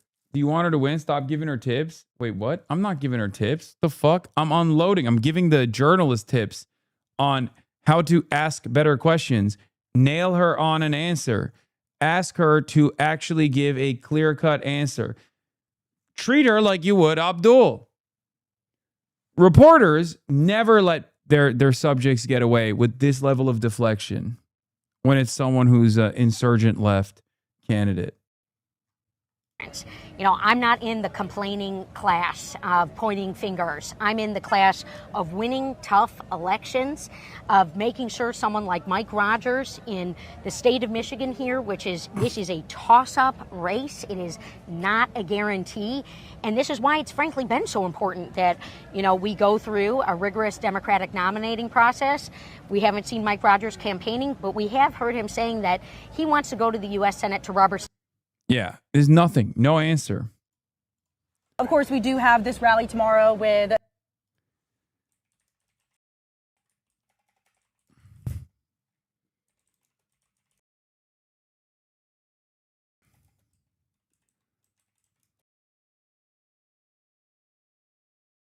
I've noticed that what gets lost in the yokel shtick is how much Haley Stevens actually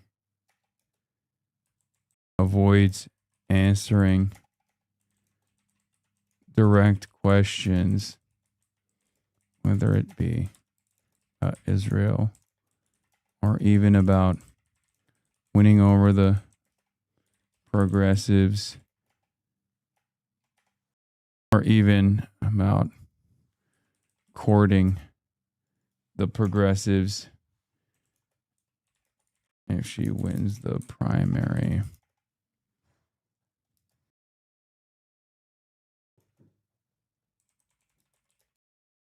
Yeah, something that Kamala and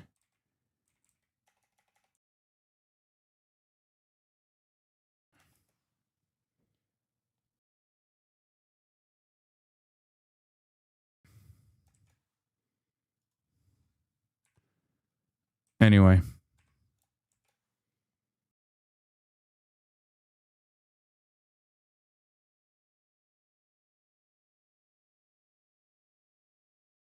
What the fuck? It bricked my... She's Sarah Palin maxing?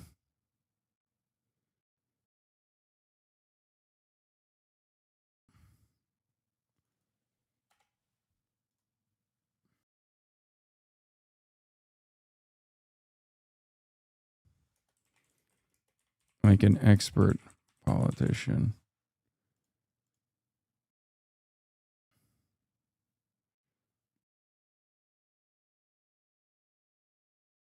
Centrists should know that Mike Rogers thinks Haley and Abdullah are the same anyway. No, that's not a good talking point.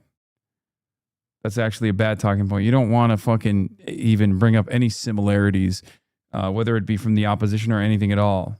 And it's not even true. Mike Rogers doesn't think Abdul and Haley are the same. Mike Rogers knows that Haley is easier to beat. Mike Rogers knows he has most likely no real shot at defeating any Democrat. But if it's between Abdul and Haley Stevens, I think there are some Republicans who do sincerely think that Abdul is like too radical because they're dumb fucking boomers and they don't know how to read the room in the same way that our dumb fucking boomers and the establishment Democrats don't know how to read the room. However, I would go so far as to say the smart money is that they actually do know that Haley Stevens is a easier candidate to defeat.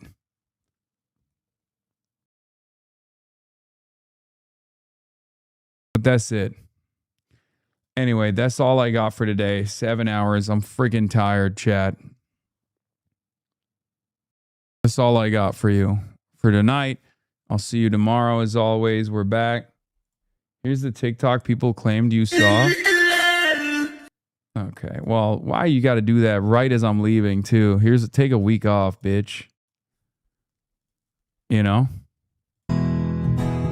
Anyway, love you guys. Stunning See you tomorrow. Monday Newsday, baby. We're back. All the chatter's trickling in. Also, people hate. Sunny in Los Angeles, California, says Hasan. Stun luck to the stun luck to the topics just begun. 'Cause there he is again, Hasan is streaming. Hasan is streaming. There it is again. Hasan is streaming. Hasan is streaming. Reviewing a Chinese train, telling Kaya place. Sun and Asmin chatter loves, giving Greening's grace. Zoran winning NYC, woke two back with the force. The Rogan of the left, to me a dumb himbo still of course. The Charlie Kirk assassination, the Fear and Online show. 8 full fucking years of this, and plenty more to go. Doing fun stuff tomorrow, throw PBS up on the screen. A man-made horror reaction brought to you by this life's dream. 'Cause there he is again, Hasan is streaming. Hasan is streaming.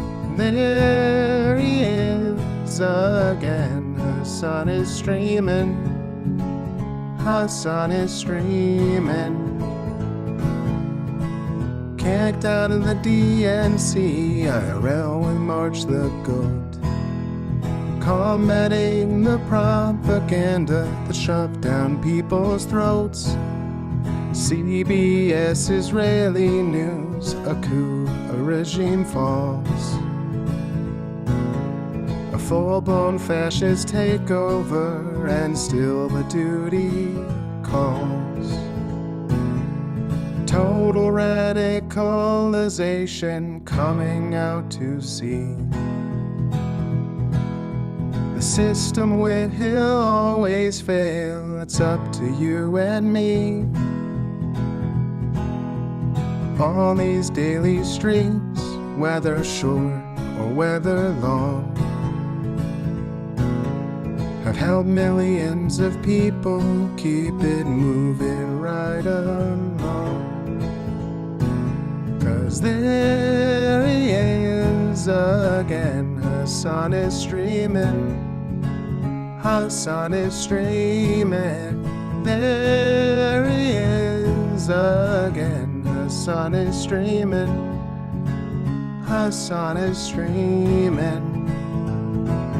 But hey, what can you say? That's PBS for you. But he'll play games real soon. Just you wait. Say, hey, what can you say? That's PBS for you. But he'll move on real soon. Just you wait. Ba-da-da, ba-da-da, ba-da-da-da-da-da. Hey, what can you say? That's PBS for you. But he'll pull your lungs real soon. Just you wait. Sha-da-da, sha-da-da, sha-da-da-da-da-da. Hey, what can you say? That's PBS for you. But he'll do jet advice real soon. Just you wait. But hey, what can you say? That's PBS for you. Brought on by viewers like you. Just you wait.